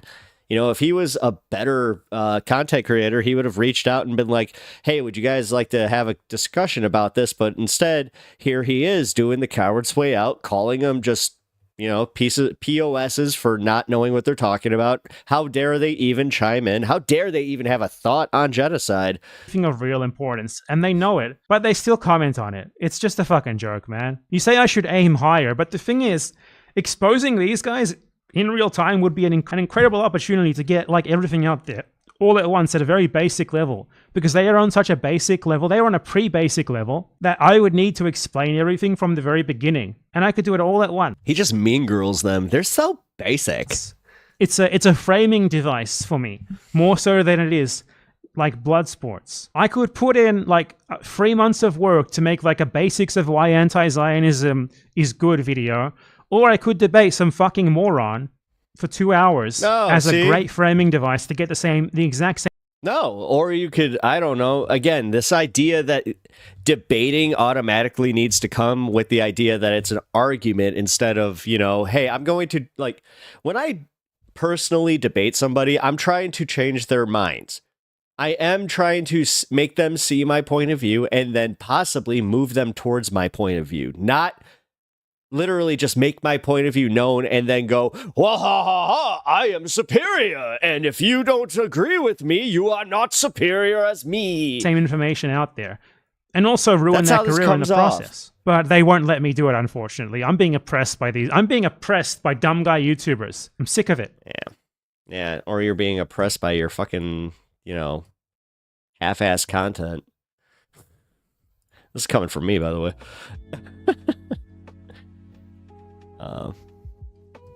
All right, so real quick, all right, we got no commentary on that one, so I appreciate you guys sticking through the segment.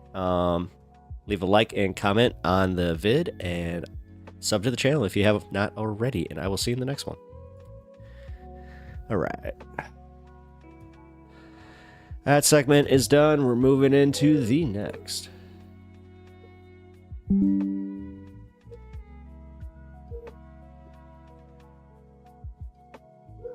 All right.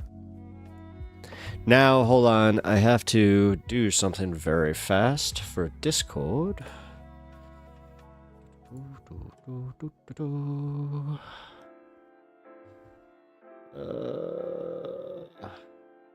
Server settings.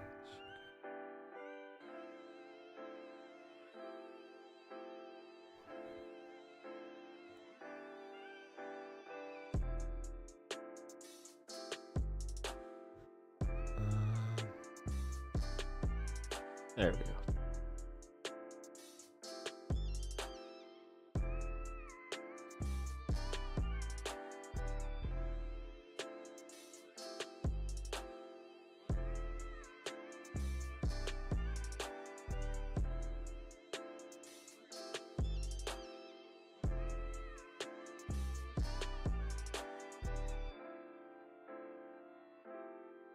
Okay.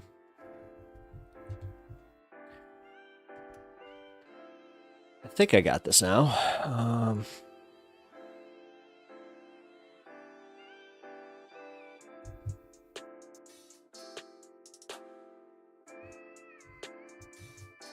I think I just have to reset the error.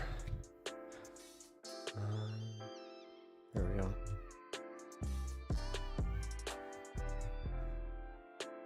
There it is. All right, Racked, we're good to go. Bloodstone, good to see you. I'm glad that you're here. Party's going on in Discord, by the way. We actually just got a full-time... our full-time mod is active, and she's going to be taking good care of us. Bloodstone by Stars, I will be in and out for the most part, currently in the TSA line. Oh, that's right, you're going to visit your family. I hope you have fun. As I said, I hope you also have safe travels, but... Hey, if I know anything about traveling via airplane, you might actually be able to watch this whole stream. So, Lord knows that I have taken my fair share of journeys via the air. Doing the whole, oh, that's right, you know what? God, I'm not sure if it's like because I started this channel or what's going on, but I just kind of remembered that Thanksgiving is this coming week. So, I had a little bit of a situation where I had multiple friends just being out of town this weekend. I was trying to make some plans. I'm like, hey, where's everybody going? Like, what's going on? And they're just like, Thanksgiving? I'm like, oh. I actually have more. I'm looking more forward to my Friendsgiving, which it's more my vibe. My Thanksgiving is spent with in-laws, so. Although, you know what? I can't say that because it's not like the movies or anything. Like, I don't have like a cliche, thing with them. Number one, they're divorced, so. My mother-in-law's cool as hell. Like, honestly, just made jokes that I'm her favorite kid. So, my father-in-law is a computer programmer. He actually is very, very good at it, but yeah, he's got the personality of a robot. He's a cool guy. I got this really bad itch right here, and I know where it's coming from. It's because my cowlick's fighting me today. It's annoying. Uh-oh. Got people dipping. Sorry, I'm not going to the political content quick enough. As I said, I'm having more of a chill stream today. I think I covered that at the top of the hour where I was like, yeah, you know what? Yesterday was a lot. Dealing with that never fail guy. He was he was a lot. As I said, threatened my life. That's my hard line. But I appreciate you. I appreciate all you guys sticking through that. That was something. I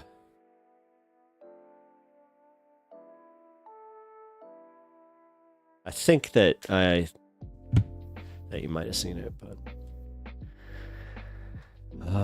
not sure. All right. Oh, you should be proud of me, Duke. I haven't been drinking too much water.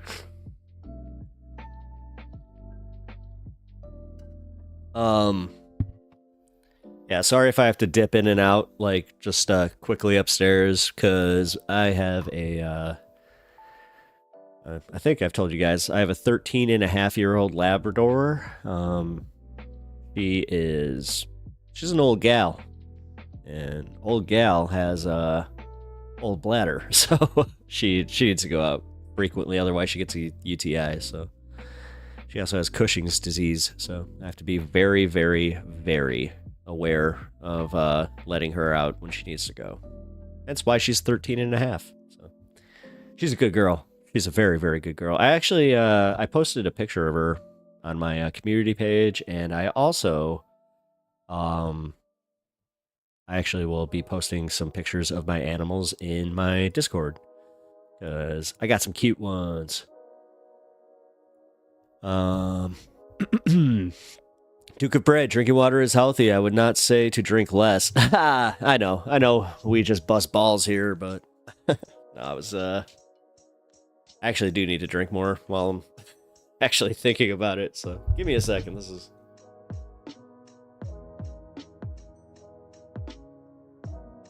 I will never not get the straw top on this one, by the way, because I have the other one that's like a twist top, but yeah, that one gets dirty and scummy. Start tasting your bad breath sometimes, where you're just like, well, I need to go brush my teeth, and I also need to clean a water bottle. Ew. Yeah, at least this one keeps you from having to do that crap. Bloodstone by Stars, you'd be proud of me. I am in the middle of doing my laundry during stream because oh, speaking of my 13-year-old lab, that was another thing. Yeah, she actually had a little accident on one of my blankets. So. Yeah. She's a good girl, though. She's a good girl. I have had old dogs for most of my dogs. I had a 13.5 terrier too. Unfortunately, he had skin cancer. Well, not skin cancer, it was melanoma, so technically skin cancer. But he had a weird one where the tumor was on his tongue. And like he had to like kind of sit with it like outside of his tongue, like his mouth. It was sad. But he was a G, man. He not only stayed with me like for up until like the very last moment. He had gone through a couple surgeries, but yeah, he decided when he went. So that was something that I will always appreciate about that dog. He was a very, very good dog. But yes. All right. I hope you guys are ready for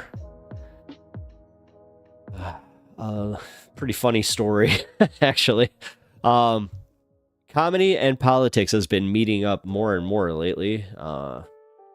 It's beginning to happen again. I'm starting to see it where you got a lot of Trump supporters getting mad at comedians, and then just a lot of shit going on in comedy clubs as far as, everybody getting offended, which, funny enough, it's always the ones that are just like, oh, you're offended? Blah, go.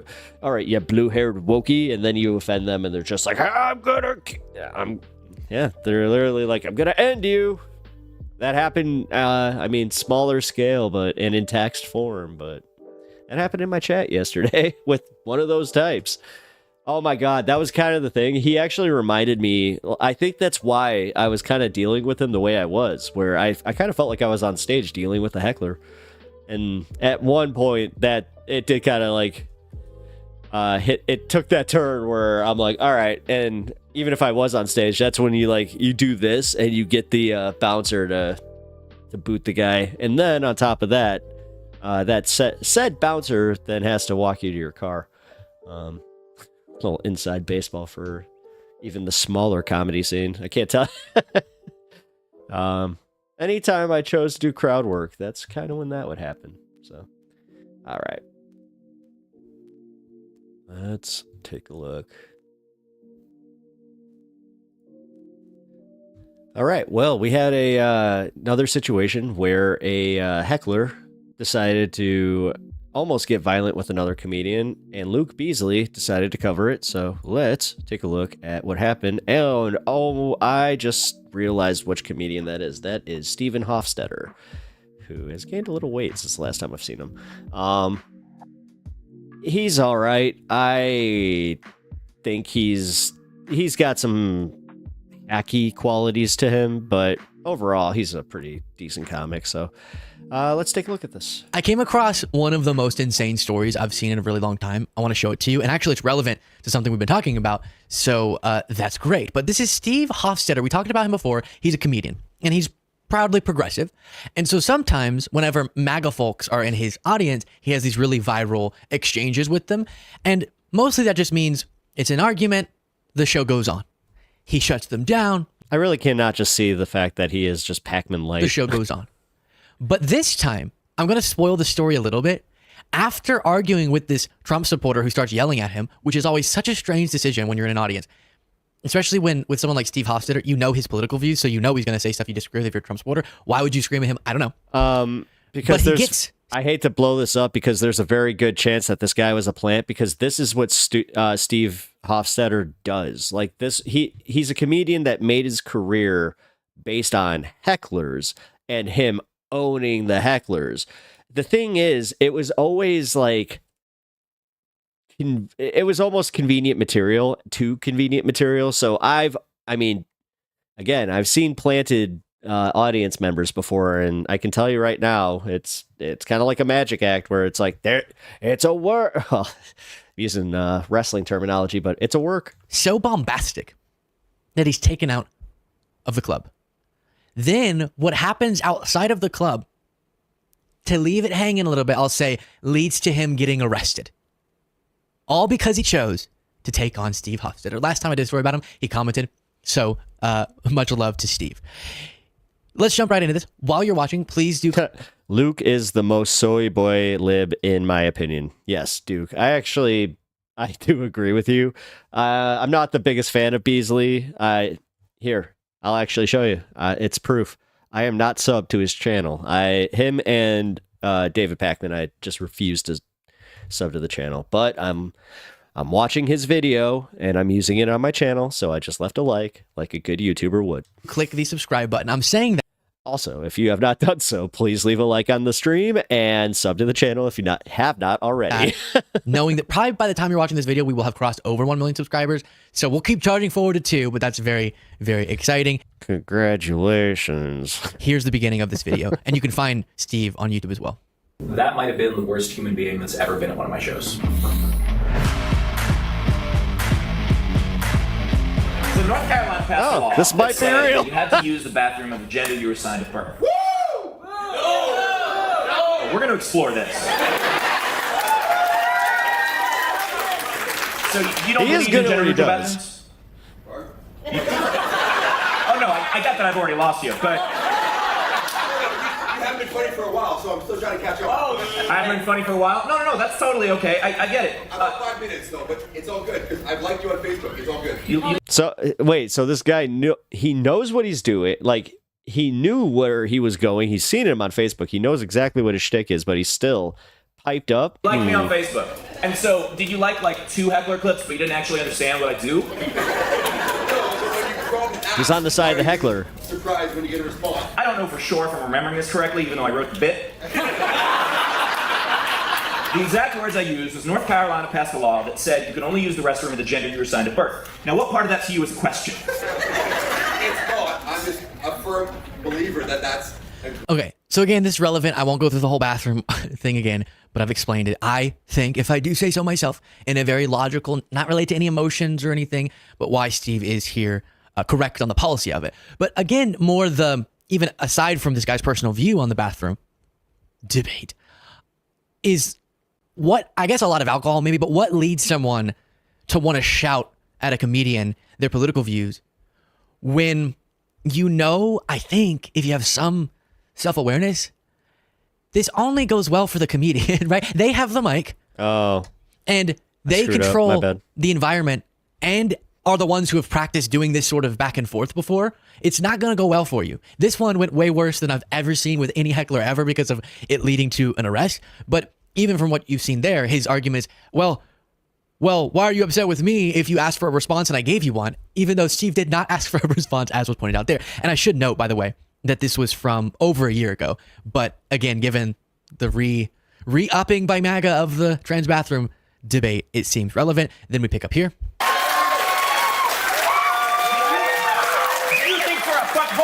You think for a fucking second that someone goes through 8 years of hormone treatments and being castigated by society just so they can use a bathroom next to a little girl? I asked him whether or not... All right, so that's another part of the argument. But then ultimately, the guy just keeps making noise, so he does get kicked out of the club. This happens to hecklers. Yeah. But he stands up and he leaves. Get to... Aren't okay with little kids? What I'm trying to tell you is that you picked my show. I didn't pick you, and I would never pick you. And so bought tickets to. A great point. The guy bought tickets to a show for a comedian who explicitly identifies as progressive. You know he's going to make jokes that you don't like. And it's funny that it's always MAGA saying, it's a joke, right? Yeah, whenever a MAGA... I made this point first here. ...comedian says something and liberals get offended, it's always, oh my gosh, you don't get comedy. Don't go to the show if you're going to be a snowflake. But then here, this guy being very much a snowflake. And it gets far worse.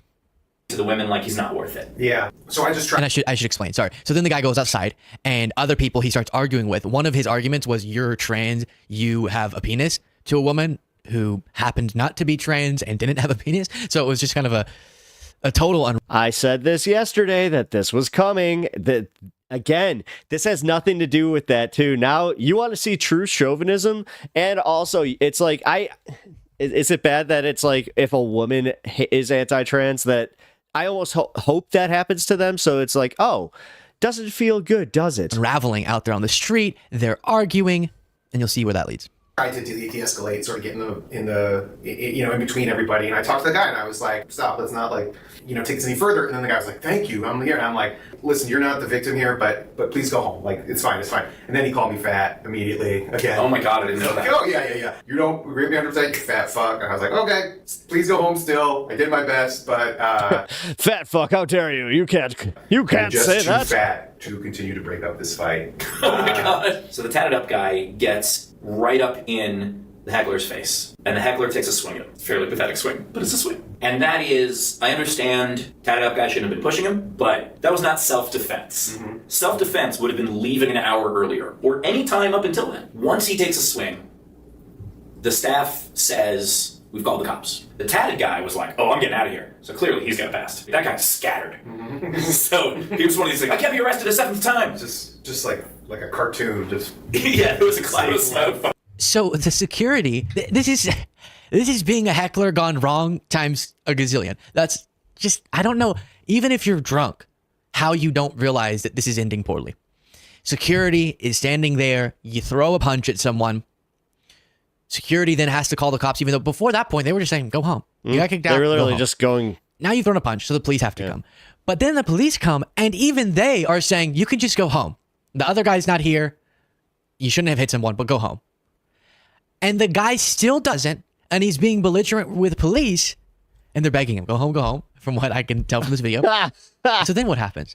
Well, the police are forced into this situation. They basically say to him, "Look, just go. Nothing will happen if you just go." They're giving him every opportunity. Now you're gonna be arrested, all right? So at this point, I'll give you an opportunity to walk away.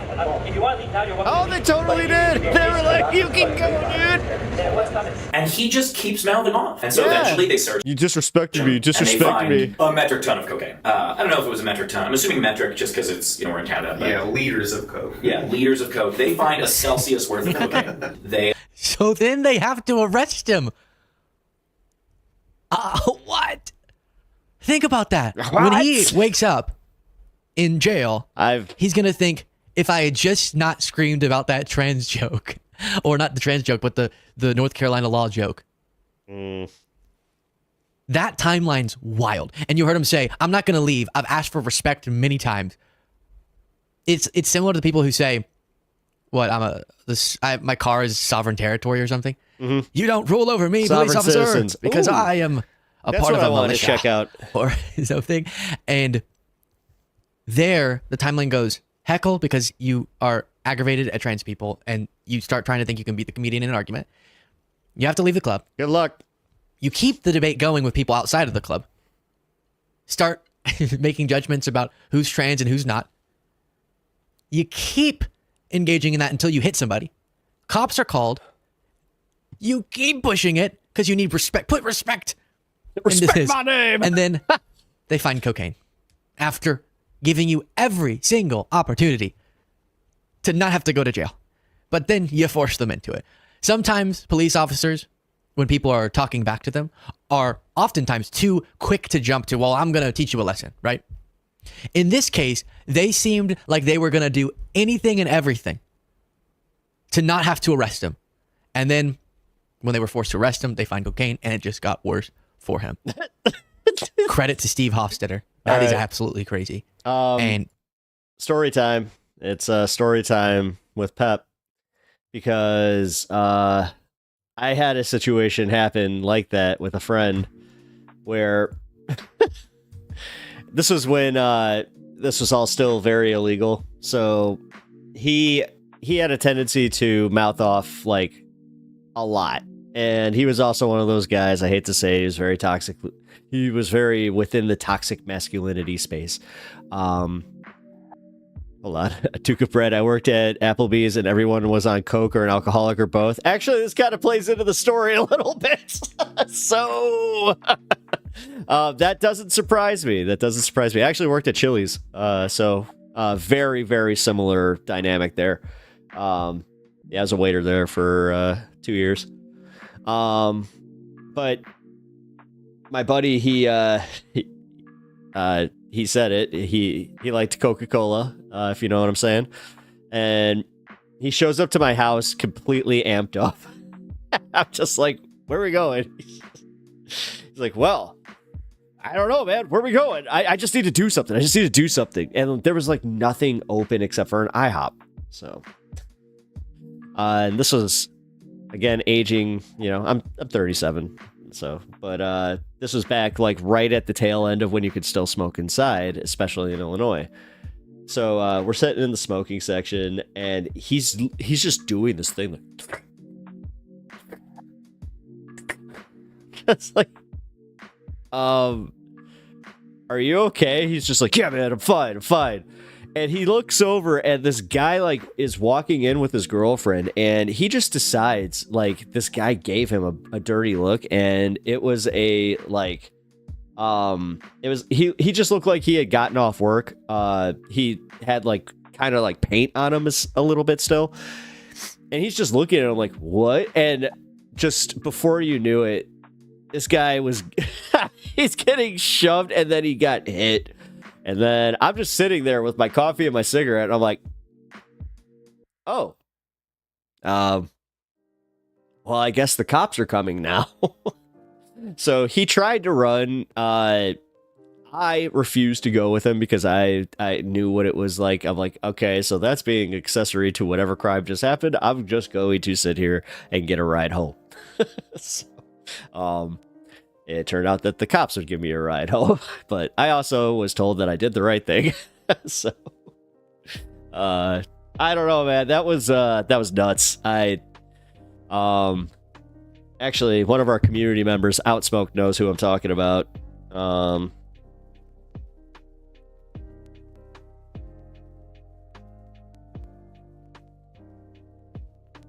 Okay, cool. Thanks, Rect. I appreciate it. Yeah, we've been trying to solve our little Discord issues. Not bad Discord issues. It's all we're all good. But yeah, that's not the only time that happened either. He also did it at a gas station where he got cut off by a guy, and the guy was getting out of the car, and he just kind of opened the door and he just went wow and just laid him out. Yeah, that's fun. Company you keep kind of thing. But actually, this is gonna be funny. We're gonna do a random segment here. Just give me a second. So, Duke of Bread, you mentioned something yesterday about sovereign citizens. I kind of wanted to watch a few videos of sovereign citizens doing their thing.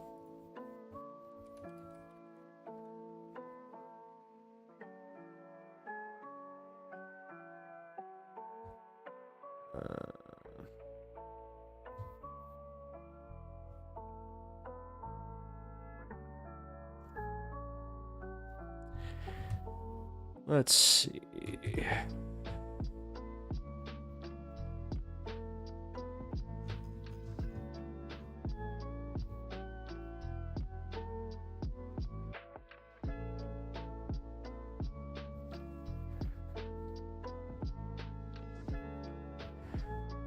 Wow, there's actually... Did they, like, wipe all of this content? LOL. Hell yeah. Here we go. Okay. Here. I'll let you guys see this one. More losing. There we go. What is play? Wait, that's A&E. Can't do that one. Hold on. Why is this all just A&E? Long crime. There we go. I think long crime I can use. I know for a fact I can't do A&E. I have had an issue with them.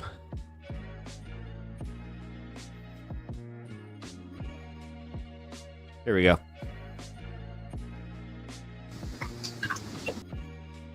All right.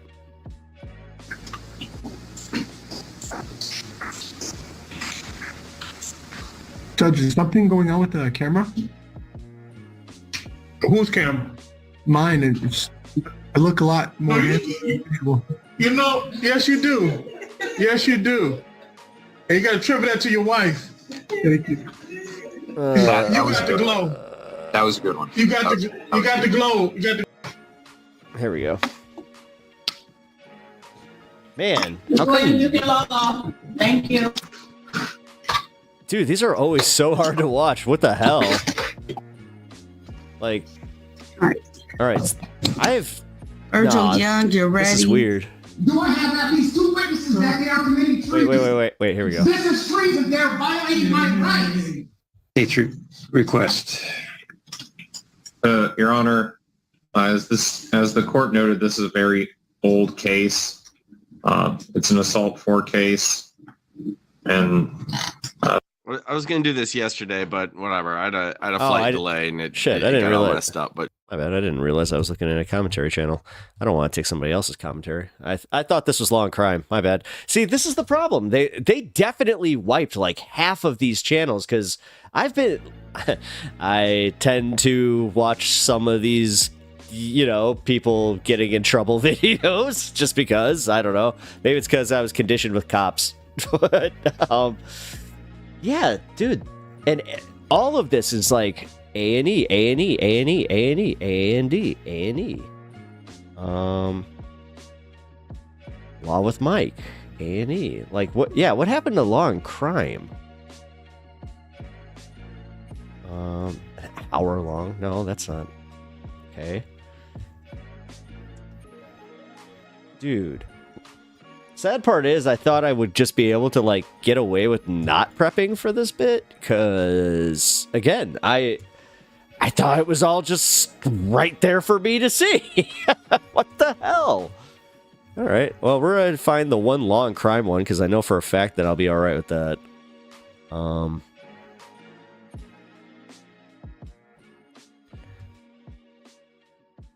Here we go. You were receiving infringement notice in the mail for failing to wear a seatbelt, okay? Do your best. Okay. Do you... I don't consent to any of this. Yep. So what are your details, if that's right? Just your name and date of birth. What have to give that to you for? Yep, so am I under obligation to give you that license? So you're provided to give me by your name. law? Guys, this isn't just an American thing. Oh, wow. This goes all the way across the pond. Name and address. By law? Name and address, yes. Can you cite that law for me, please? Yep. So it's the Summary Offences Act, which is 458. Act, it's not law. Yep. So do you agree I'm a man? I don't know. I'm not going to assume your gender, sir. I think you can tell. A man, as in mankind. I can't assume your gender. I can't assume your gender. I apologise. You're right. Yeah, I can't do that. Yeah, I'm an 80-year-old lady. Do you agree I'm a man? I don't know what you identify as. A as. living man. I'm alive. Am I alive? That you're alive, yes. Am I alive? Okay. Yeah, I fully agree that you're alive. Okay. So living man is in mankind. You're present in body and mind. Yeah. So you haven't stipulated to me that law where I have to give you my license. Yeah. Show you my So license. it's the Summary Offences Act. Your mobile phone is there. You're more than welcome to look that up was the Summary actually kind of a banger. Go for it. Act is not law. I can't assign, I actually can't assume your gender. That was, I have to give the cop some credit there. I was like, oh, that was actually quite witty. You were receiving... All right. He sounded very... content creators. You were receiving infringement... He sounded Southern right there. He totally sounds Southern right at the beginning. Then all of a sudden... Takes a little bit of a... turn. What the hell? Where is Law and Crime? Here we go. I'm gonna have to argue about everything. Nope. Nope. This is their actual. Oh man. Yeah, sorry. I'm not sure if you can see this now, but with the check marks. Yeah. Son of a bitch. All right. Hold on. We're just gonna search sovereign citizens because the fact that they're given priority.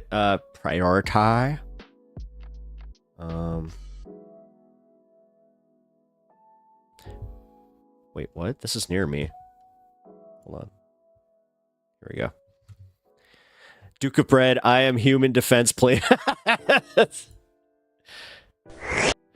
It would have been funnier if he was just like, "Are you, sir? Because can you prove your citizenship of Earth?" He fucking like he pulls the Uno reverse card. It's just like, "Are you in fact not a space alien?" Yeah, I think it went as well as could be expected. I wasn't sure if she would leave in the middle of the night or anything, but she was here. You know, I was a little nervous. Got up. Like I said, I took a shower and waited, and then all of a sudden, at almost like 9 o'clock, she started, or before that, 8:45, she started bringing stuff down. I know for a fact. I mean, yeah. I was about to say, definitely part of, she's part of the next door crew. Okay. Sorry, I can't say I know that for a fact. I'm gonna just assume she's part of the next door crew. Doesn't she kind of? And just kept bringing stuff down. Well, she gave me a false name, so that was the biggest problem. But what I should have done is gone and, you know, had like maybe... Guys, I actually feel really sorry for this woman. I know that she's wrong. I know that she was trying to do this thing where I'm a sovereign citizen, so I'm able to commandeer this property under such and such law or the Comstock Act or whatever the hell they're using. But I don't know, man. Just seeing her with her little bags there at the end of the driveway, her little cart, and she's just looking confused at this cop. I'm kind of heartbroken. maybe one of those applications my girlfriend gave me. Not that I'm renting out again, but there's like kind of like a sheet that you get, and then you. Oh, you're a landlord. That's why I also kind of seem to despise you a little bit. Make sure you call the references, make sure you get an actual driver's license. I didn't even ask her for a driver's license. I figured she's a 73-year-old woman. How, I thought, and plus she said she was a Christian. So I was like thinking, I could be like a little friend to her and she'd be a little friend to me and that kind of thing. And she was nothing of anything that she said. Nothing. Well, you have to realize the whole time she's lived here, she has had nothing but rotted food in my house. I've had to have it court ordered away. There's been fruit flies in my house constantly. Yeah, that was sad. I'm sorry. That sovereign citizen vacates McHenry home. Actually, it kind of bummed me out, guys. I'm not even gonna pretend that it didn't. Seeing her at the end of that little driveway with her little bags. I actually have a little tear in my eye right now. I'm not even kidding. Whoa! We begin with another new development in the sale of one of the largest homes in Tennessee. Erica Elliott is charged with filing a fraudulent lien on the Villa Colina in Knoxville. That lien held up the sale of that $40,000. Anybody else feeling a little eat the Richie right now? I'm okay on that. Let's not. Oh, hey, look. That just popped up. Cool.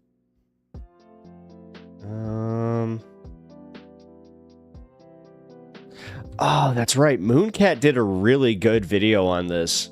If you don't know who she is, she's very, very cool. Actually, I wish I could just check it out, but she's actually one I would say, like, go watch that full video. It was... The first guy was better. Yeah.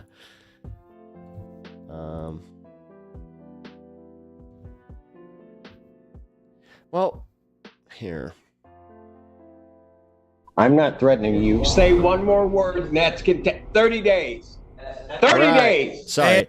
All right. So here's the thing. Like, for us smaller guys, we have to kind of be careful. If we use like a check, like if they do have a check mark, that means that they have most of their stuff behind like a copyright wall.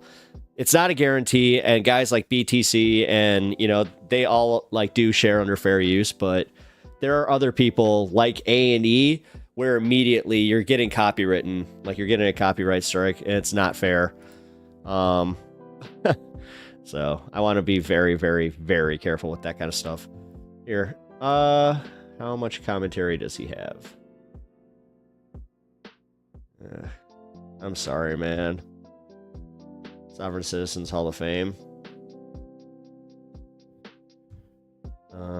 Okay.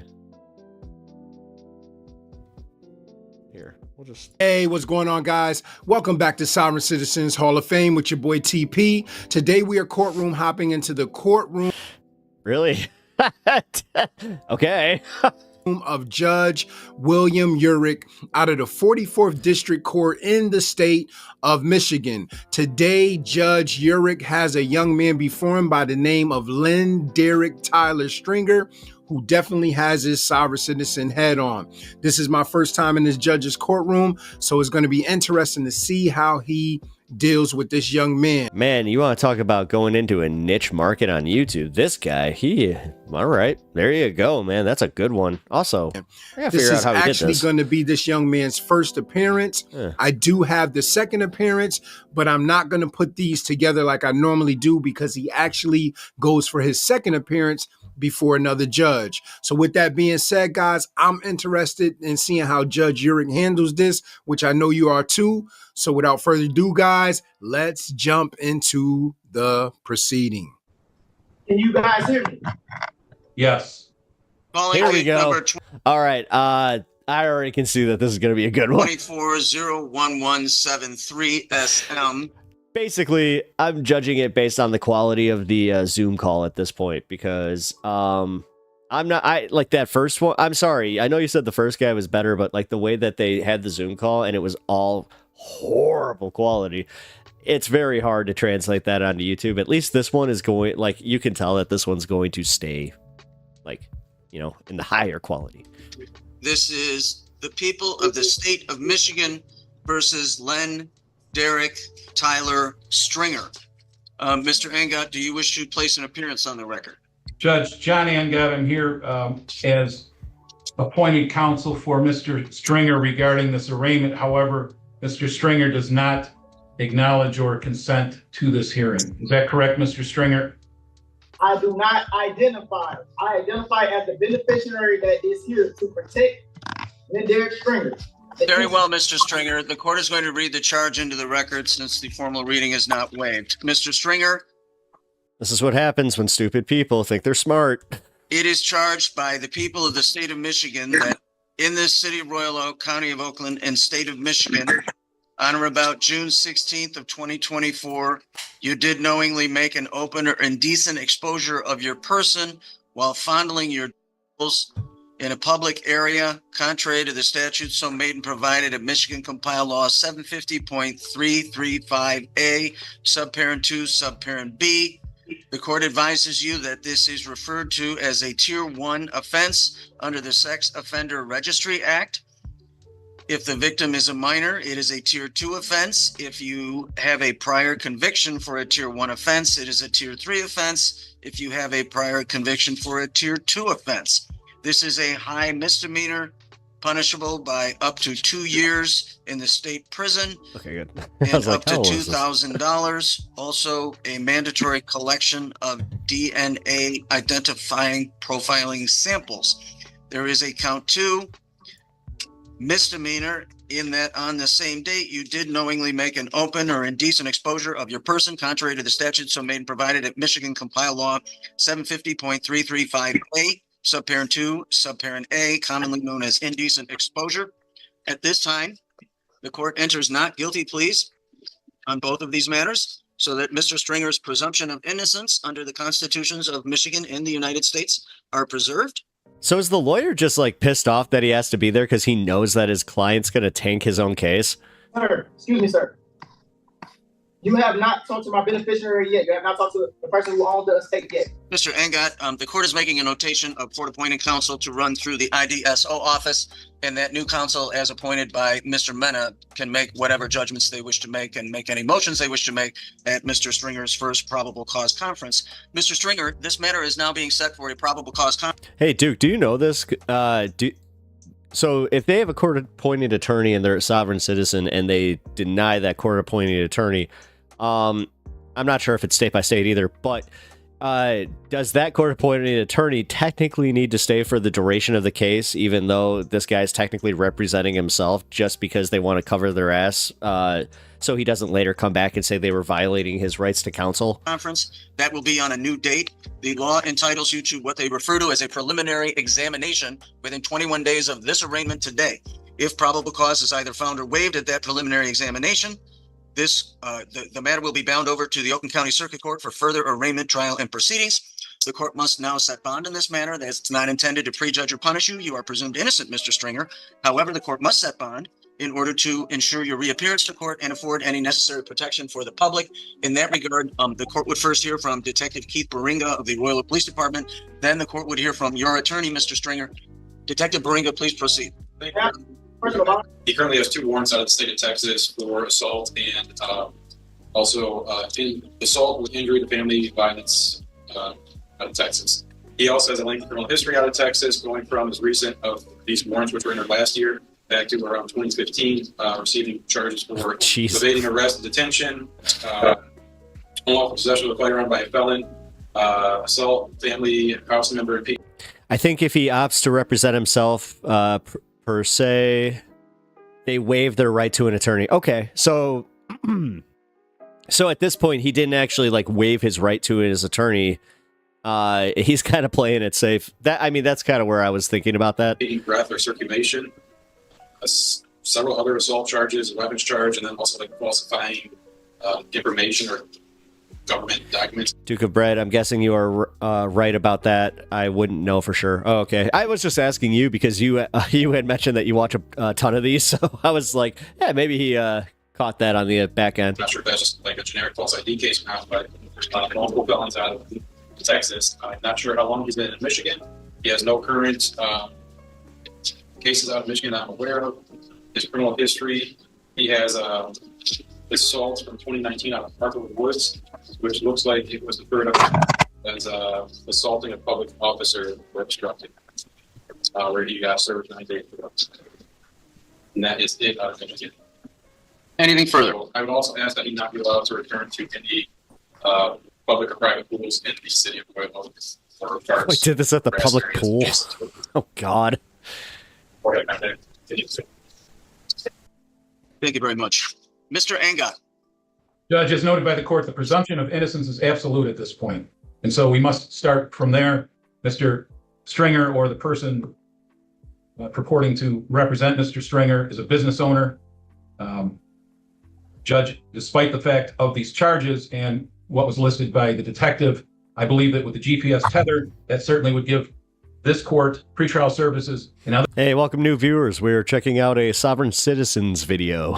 Any other entity overseeing Mr. Stringer during the pendency of this matter, notice of where he would be within 3 feet, is my understanding, with that tether. I don't think a cash bond is necessary. I would ask the court to give him a personal bond with the GPS tether. Thank you very much. The following conditions will apply to Mr. Stringer's release. Mr. Stringer will appear for all his future dates as directed. He will abide any valid order or judgment entered in this case. Mr. Stringer, you will not leave the state of Michigan without permission of the court. Please don't commit any crimes while you're on release status. Okay. You will notify the court in He's writing making of any his change of case. address, telephone, Here we or go. email. Mr. Stringer will be making reports to pretrial services, and they will supervise his release. There will be no use of alcohol, marijuana, or any other controlled substance without a valid prescription from a treating physician, and Mr. Stringer will abide a substance abuse testing and monitoring program. No purchase or possession of a firearm or other deadly weapon. Mr. Stringer shall not harass, intimidate, beat, wound, or threaten Linda Marino and Chad Stransky, nor will he cause, through himself or through any third party, to have direct or indirect contact with said individuals. Mr. Stringer will not enter the cities of Royal Oak or Berkeley except for court, work, or medical treatment. And at this time, there will be 2 ETGs per week for control alcohol consumption and 3 controlled substance tests a month. Given everything that's before the court at this time, the court will set bond in the amount of $50,000, cash or surety, no 10% allowed at this time. If Mr. Stringer wishes to bring various motions before the examining judge, and that could include a motion to modify his bond, that is his right and his privilege, but at this time, that is the bond as set by this court. Mr. Stringer, that concludes your arraignment, sir. Sir, so I can't get out on a personal bond? That's correct, Mr. Stringer. You cannot get out on a personal bond. 50,000 cash or surety with the appropriate conditions. I see what he was trying to do. That completes your arraignment, sir. Sir, so what is going on with the, what is going on? I'm sorry, sir? I'm being charged. I'm being charged for STA. Can you please move up so the court could hear you? I said, how do you charge a dead entity, sir? I'm sorry, say that again? How do you charge a dead entity, sir? And it just happened right before your eyes. The court has jurisdiction over you, sir. Venue and jurisdiction have been established by sworn testimony. That completes your arraignment. Good luck to you. Well, guys, we have come to the end of our video, and yeah, this is definitely Sovereign Citizens Hall of Fame. It was okay. 64-year-old Alexander Zastakowicz appearing in front of a judge Monday morning, not even 48 hours after apparently approaching and berating a young couple. She's accused of committing a hate crime by reason of perceived national origin. She came closer to our face and then started asking, "Are you Palestinian?" I was like, "Yes, I am." And then she proceeded to scream in my face, "Palestine." Wasim Zaran says he and his wife were just grabbing lunch Saturday at Panera Bread near Lamont Road and 75th Street in Downers Grove. Zaran says another customer, who we now know is Zastakowicz, began Illinois. swearing at them. I don't know where. Sorry. It's out of hate. He says it started with the expletives, but then turned even more troublesome. And she specifically asked, "Are you Palestinian?" And I said yes, and then she started getting physical. Seconds later, Zaran's wife began recording the altercation. Stop. Stop. Oh my God. It shows the woman attempting to slap Zaran, and seconds earlier, lunging at his pregnant wife. The woman eventually left the Panera Bread before Downers Grove police arrived, but she was arrested Sunday and charged with 2 counts of hate crime and 1 count of disorderly conduct. What the? Panera Bread spokesperson says they're working with their team to look into the matter. Meanwhile, Zaran says the video has gone viral on social media. Someone get their grandma. I would rather have the video go out and be public about it than be quiet about it and let her go away from it. The judge granted Zastakowicz pretrial release on the conditions that she won't contact the victims or visit the Panera where the incident took place. Of course. All right, lady. We just need you to... Can you just not do that? Can you be okay? Are you gonna be okay?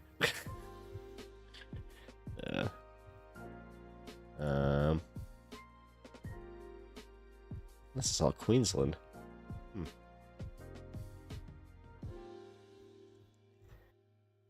All right. Oh, sorry. That wait. Duke of Bread, LOL. He claimed to be dead. Interesting choice. Yeah, he actually claimed to be the beneficiary of his dead self. Wrecked Angel. Oh man, I'm surprised he didn't bring up the tassels on the American flag. LMAO. Yeah. Let's see.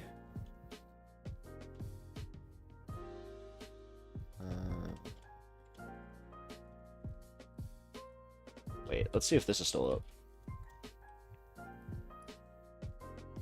Here we go. Oh. This is not what, Sovereign Citizens. This is actually like the smarter ones where they actually do know, like, they're auditing the cops.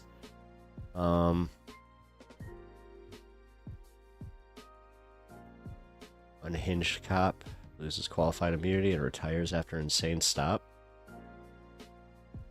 What do you guys... Nah, hold on. 2 rookie cops cost their town $325,000. These cops are a huge liability. Insane stop. Here we go.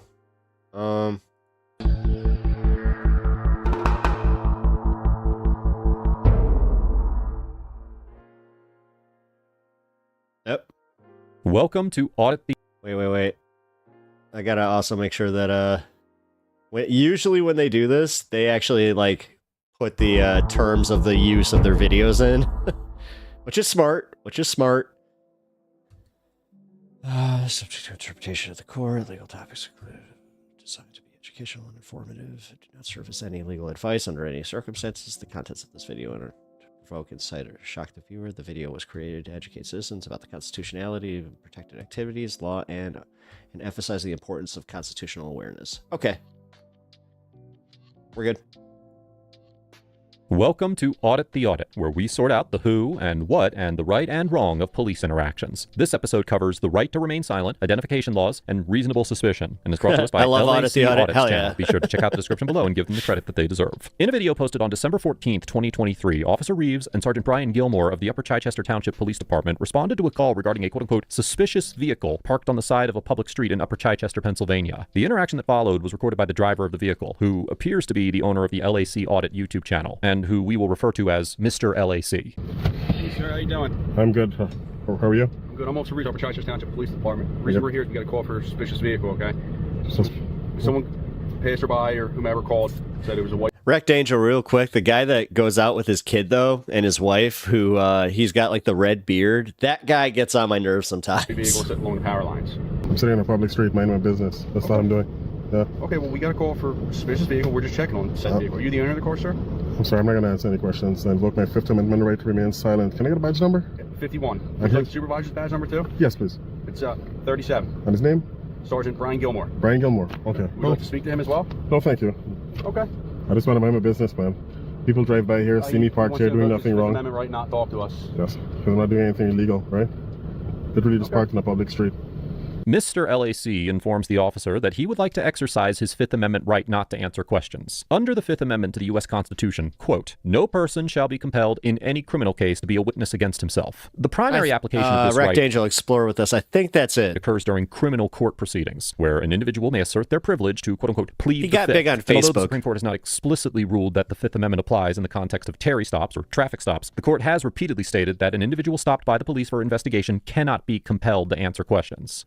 Remember that. For instance, Justice White wrote in his concurring opinion to the infamous Terry case that, quote, given the proper circumstances, it seems to me the person may be briefly detained against his will while pertinent questions are directed to him. Of course, the person stopped is not obliged to answer, answers may not be compelled, and refusal to answer furnishes no basis for an arrest, although it may alert the officer to the need for continued observation. This concurrence has been cited many times, including the 1984 case of Berkemer versus McCarty, where the Supreme Court held that officers may ask questions during routine traffic stops without giving Miranda warnings regarding the right to counsel and the right to remain silent. In reaching this conclusion, the court noted that during a Terry stop, quote, the detainee is not obliged to respond, and unless the detainee's answers provide the officer with probable cause to arrest him, he must then be released. Now, despite the clear language... They always try to say that him not answering is the probable cause, though, because then he's committing more suspicious activities. It's always suspicious activities. This statement. It is what is referred to in the legal world as dictum, short for obiter dictum, which is Latin for something said in passing. Dictum is a statement in an opinion about a topic that is not necessary to be resolved in order to decide the issues in question in the case, and concurring and dissenting opinions are typically considered dicta as well. Accordingly, statements that are considered to be dicta are not legally binding on other courts, although they can still be used to persuade courts in future cases. For this reason, lower-level courts have frequently determined that the law regarding the right to remain silent at a traffic stop is sufficiently unsettled to deny recovery under the doctrine of qualified immunity to individuals who allege that they were unconstitutionally arrested for refusing to cooperate with police investigations. Accordingly, while it is likely that a court would find that Mr. LAC could not be arrested for refusing to answer questions, the legal contours surrounding the origin and existence of the right to remain silent during a Terry stop have not yet been fully decided. Sarge requesting your ID.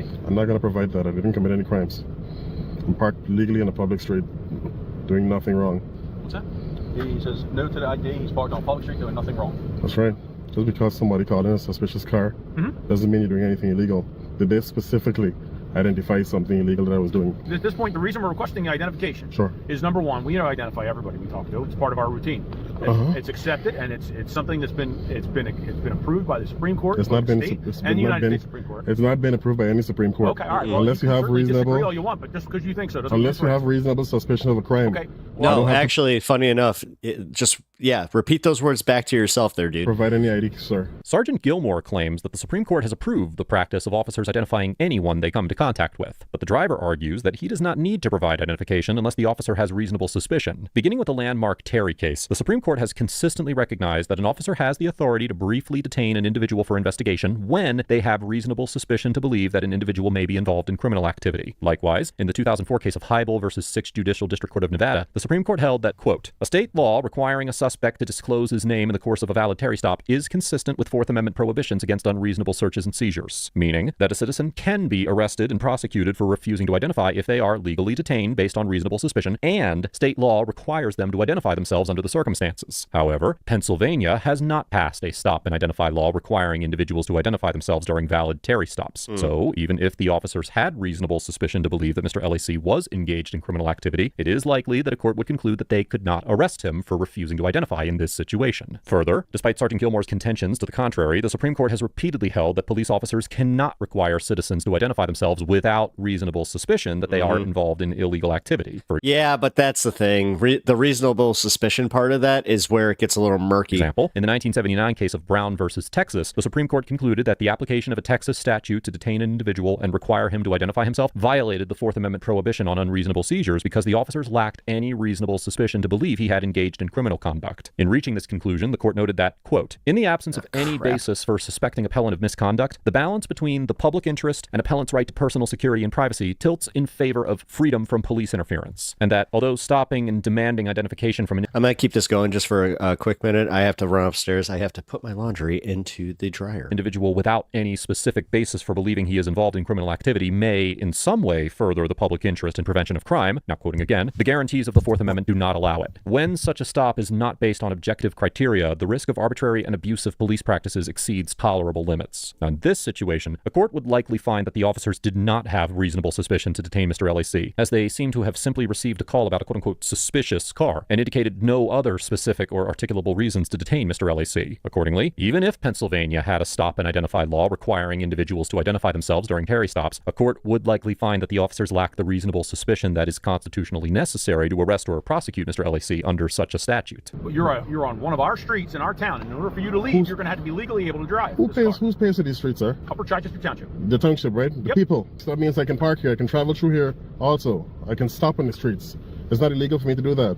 Did I commit an infraction? You're doing anything illegal at this point. So then I'm not vehicle. providing any idea if I didn't commit anything illegal, if I didn't do anything illegal. There's an investigation that you have to conduct. Yes. So far, in your investigation, what have you concluded that I've done that's illegal? I have somebody that's refusing to provide and that's not illegal. Am I on arrest? Sir. You don't need to commit a crime yes, for us to ask you to provide ID, sir. Yes, you do. Yes, you do. You need RES. Without RES, there's no probable cause. I have somebody that called in that this vehicle's been sitting Anyone here for can call. So if someone calls in here, a black guy is sitting here, is that Nobody illegal? said anything about you being black. Well, I'm saying if they do. Is that illegal? Can you just come here and They identify didn't say me? you were a pink flamingo either. So well, that's fine. But I'm not providing any ID. Where do we go from here? I didn't do anything illegal. You threatening me with arrest. I'm telling you that you need to provide identification. I'm not providing any investigation. Talk to them. Do your investigation. Do a thorough investigation. You just don't come here and talk to me. Talk to them. See what I did. I didn't do anything wrong. You're not going to force me to identify. But do an investigation to see if I did anything wrong. First step, my investigation is requiring you to provide I'm not providing any ID. I did nothing wrong. You pulled up here because someone called and say, hey, I need your identification. Doesn't work like that. I'm not providing it.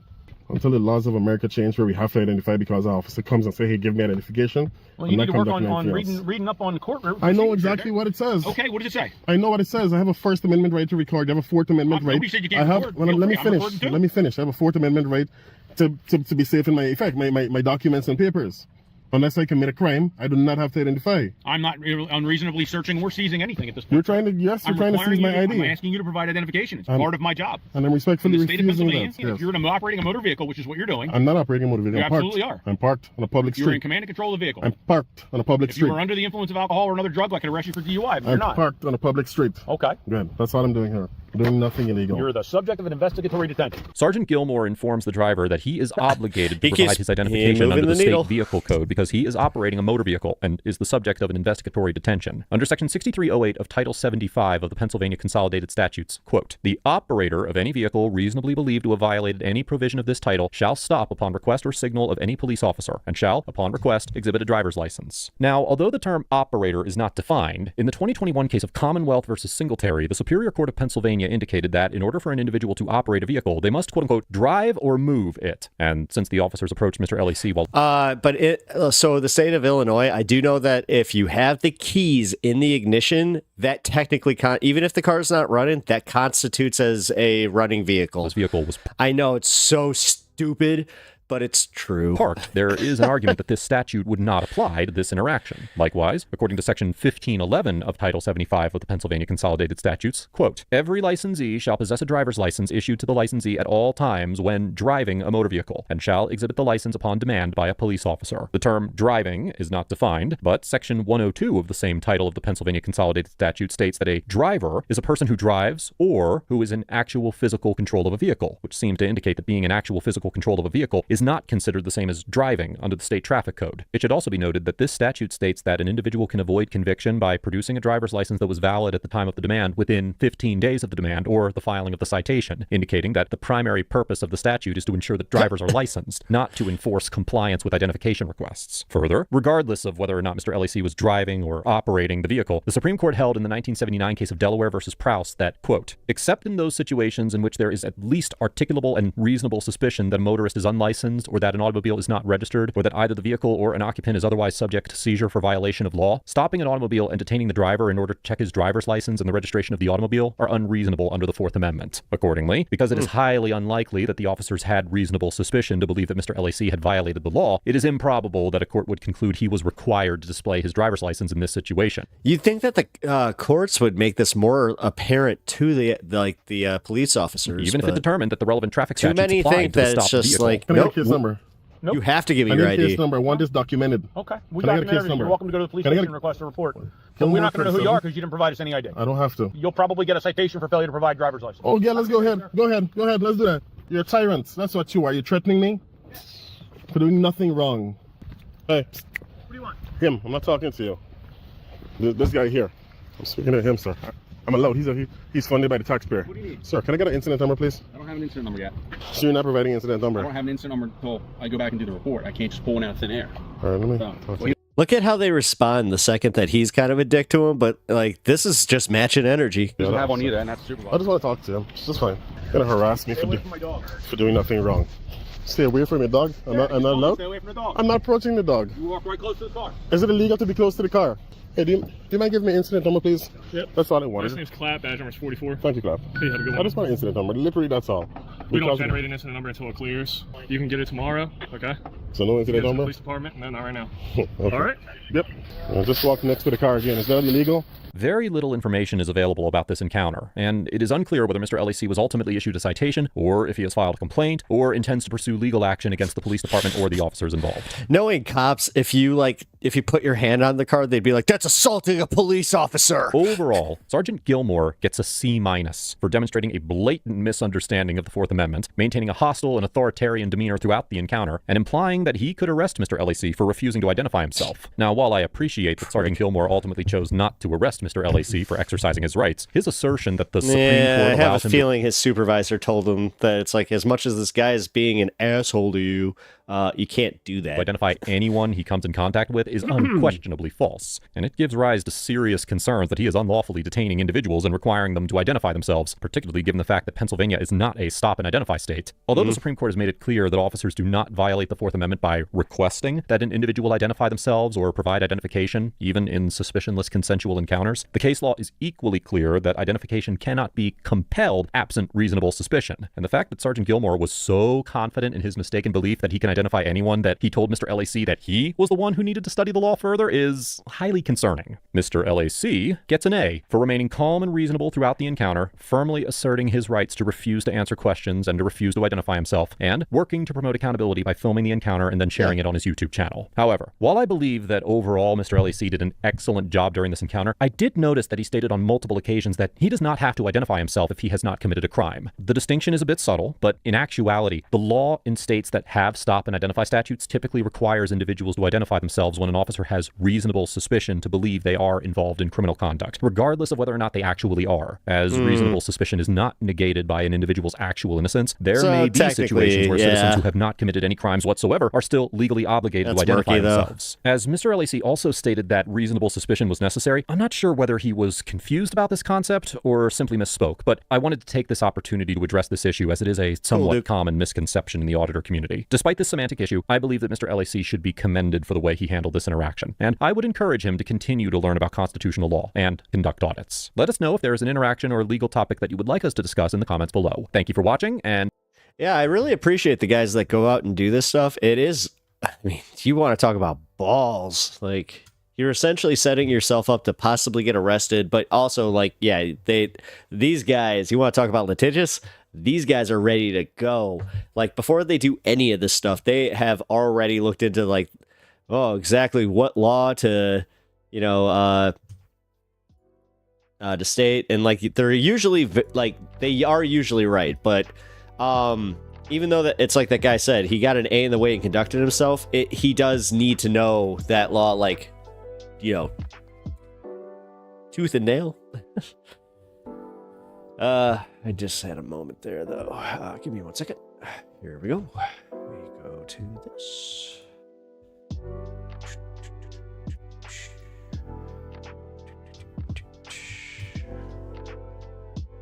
Right. So Duke is on a phone call. I just put my laundry into the dryer. I'm actually gonna have to spin another load. This sucks. I literally had that moment where I was just like, I am so behind on laundry, it's not even funny. All right, we're gonna go main page. All right, there we go. What? Okay. Damn it. All right, surprise content. Here we go.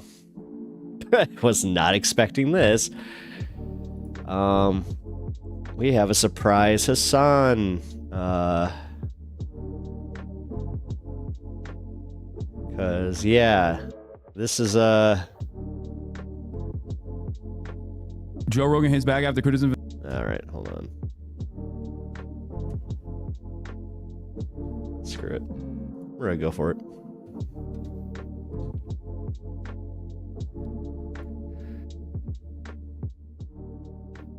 Okay.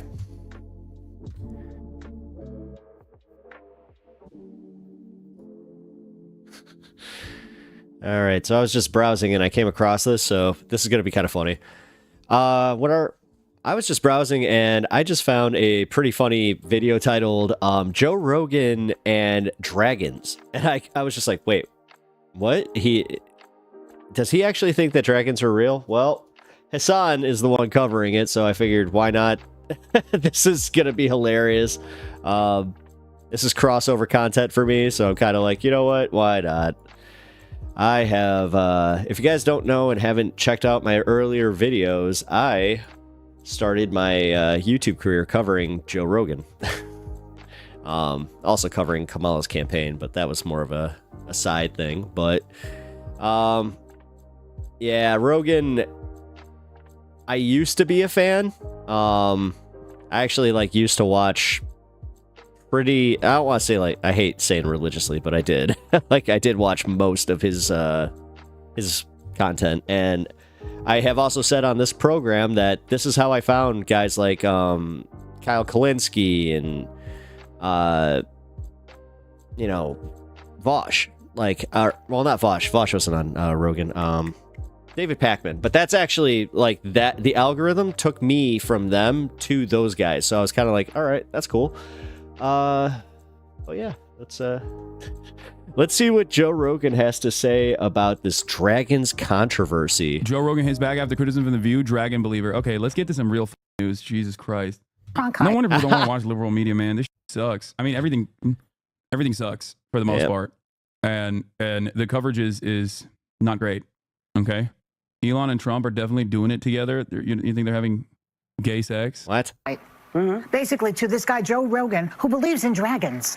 I checked it. He believes in dragons. He believes in dragons. Did you triple source that? Yes, I did. And he also thinks that dragons, I guess dinosaur type of animals, roamed the earth when people did. Rogan really leaning into this one by changing his ex-bio to quote Dragon believer. Joe Concha is a Fox News contributor, and he joins us now. Joe, this is so up Joe Rogan's alley in terms of what he finds funny. To first of all be called a dragon believer, and also to be accused of being an unreliable source of information by the ladies of The View. So what is your reaction to all of this? Oh, yes, Carly. We should absolutely trust The View and not the guy. I mean, okay, you guys want to understand something? This is the reason why Fox News' ratings are infinitely better than the liberal media ratings. Okay? Here's why. Because they're both talking about nonsense. Okay? But at least this is entertaining nonsense. Do you see what I mean? Yeah. Like, the nonsense that we just watched on CNN is like the minor differences between Jeff Bezos and Elon Musk, and how we should take these guys seriously, and how they're going to, I don't know, possibly improve the federal government or maybe ruin it. Whereas these guys are just like Joe Rogan. Look at these dumbasses who say Joe Rogan believes in dragons. He only believes in dragons a little bit. Guy who revolutionized the world with electric cars, SpaceX. I could go on with the accomplishments of Elon Musk. I have a question. Do stupid people get to a point in life where they realize that they're, stupid? Because this is what panic sounds like in legacy media. I've said this before in this program. It's worth repeating again because it's so disturbing. The View is under the ABC News umbrella. ABC News is run by a woman named Dana Walden. Dana Walden is Kamala Harris's very best friend. They lived right near each other in Brentwood, California when she was a senator there. Dana Walden set up Kamala Harris on a blind date with Doug Emhoff, who she obviously is now married to. And now this is what the result is of Dana Walden running ABC News. You have people like Joy Behar and Whoopi Goldberg under the ABC News umbrella losing their mind. Rupert Murdoch. Do the same. At least have some consistency in saying, oh, well, this is run by the liberal networks. Yeah, okay, come on, dude. I need to know. I need to actually Les dive Wiseman, deeper the into news this is Joe all Rogan about dragon doing shit. react Where in hell- vids. I mean, they are. Listen, they're just as disingenuous about content as any YouTuber that you watch because they are in it for the clicks. Might as well enjoy it. Does anybody have the clip? Where did this Joe Rogan dragon stuff come from? Where is it coming from? Yahoo.com is the only article that's written. That's why I feel bad about even asking for support, the support even by the way, the stream sub if you haven't already, but really available for this important piece of news. Joe Rogan ups the ante with his View feud with evidence that dragons existed. That's not a sentence that makes much of. Joe Rogan is doubling down on his. Okay, this is from his podcast. Okay, let's start here first. So, were dragons real animals? I think he's trolling, right? Evidence dragons were real, full documentary. Like, I don't think he actually thinks dragons are real. Wait, this clip is literally from 2019. I was gonna say Joe Rogan talking about like whether or not dragons are real. Les Wiseman, look how meta is. The View reacts to Rogan. Fox reacts to The View. Hasan reacts to Fox. You are reacting to Hasan. You are all insane. Or not doesn't seem like new Joe Rogan. I am a guy watching a guy watching a guy. It seems like good Joe Rogan, old Joe Rogan, which is why I was a little confused. Trickle down opinions. And when you scroll down, you realize, oh no, this is like, it's not the best Joe Rogan, because the best Joe Rogan is like 2016 era, I think, before Milo Yiannopoulos. Pre-Milo Joe Rogan, pre-like white supremacists are always going to be able to... That's like right before I stopped listening. White supremacists always have an opportunity to come and speak to millions of people on my podcast, Joe Rogan. But this is definitely an older version of Joe Rogan. That was still... Les Wiseman, that Rogan, a failed comic who couldn't make it on the Stern Show is a huge thing, is what is wrong with the world. Well, Les Wiseman, the reason he didn't go on Stern Show is because of the way that they treated Artie. Kind of. He had been invited to the Stern Show, but he actually turned them down. That's why he was a staple on the Opie and Anthony show. That was still kind of fun. Yeah, I mean, the person who's describing to him the dragon stuff is also not a believer or a committed believer to the dragon theory. Dragon theory? You think he'll ever acknowledge you? How hard would you have to insult him? No, Joe Rogan will never acknowledge me because I have insulted him far too much. But I think this is like this is the exact type of conversation Joe Rogan used to have that wasn't like damaging or dangerous at all. It was just like fun conspiracies that we all like to entertain. Okay, every now and then. I've done it too. I've done the Mud Fossil University. I've like sarcastically aligned myself with this notion. If you recall, like shit, I did it like with the Anunnaki thing. And the gold, how they shot gold particles into their atmosphere to reflect the sun, and that's why they came to Earth, was to harvest our gold. I think this type of shit is fun and totally acceptable. Like, oh yeah, maybe dragons were real, versus there's a cabal of pedophilic Jews that control the media and are also simultaneously beaming pornography into your brains and also doing unlimited amounts of third world immigration into the country. Okay? Like, that is not so fun. That type of conspiratorial thinking is fascist and not good.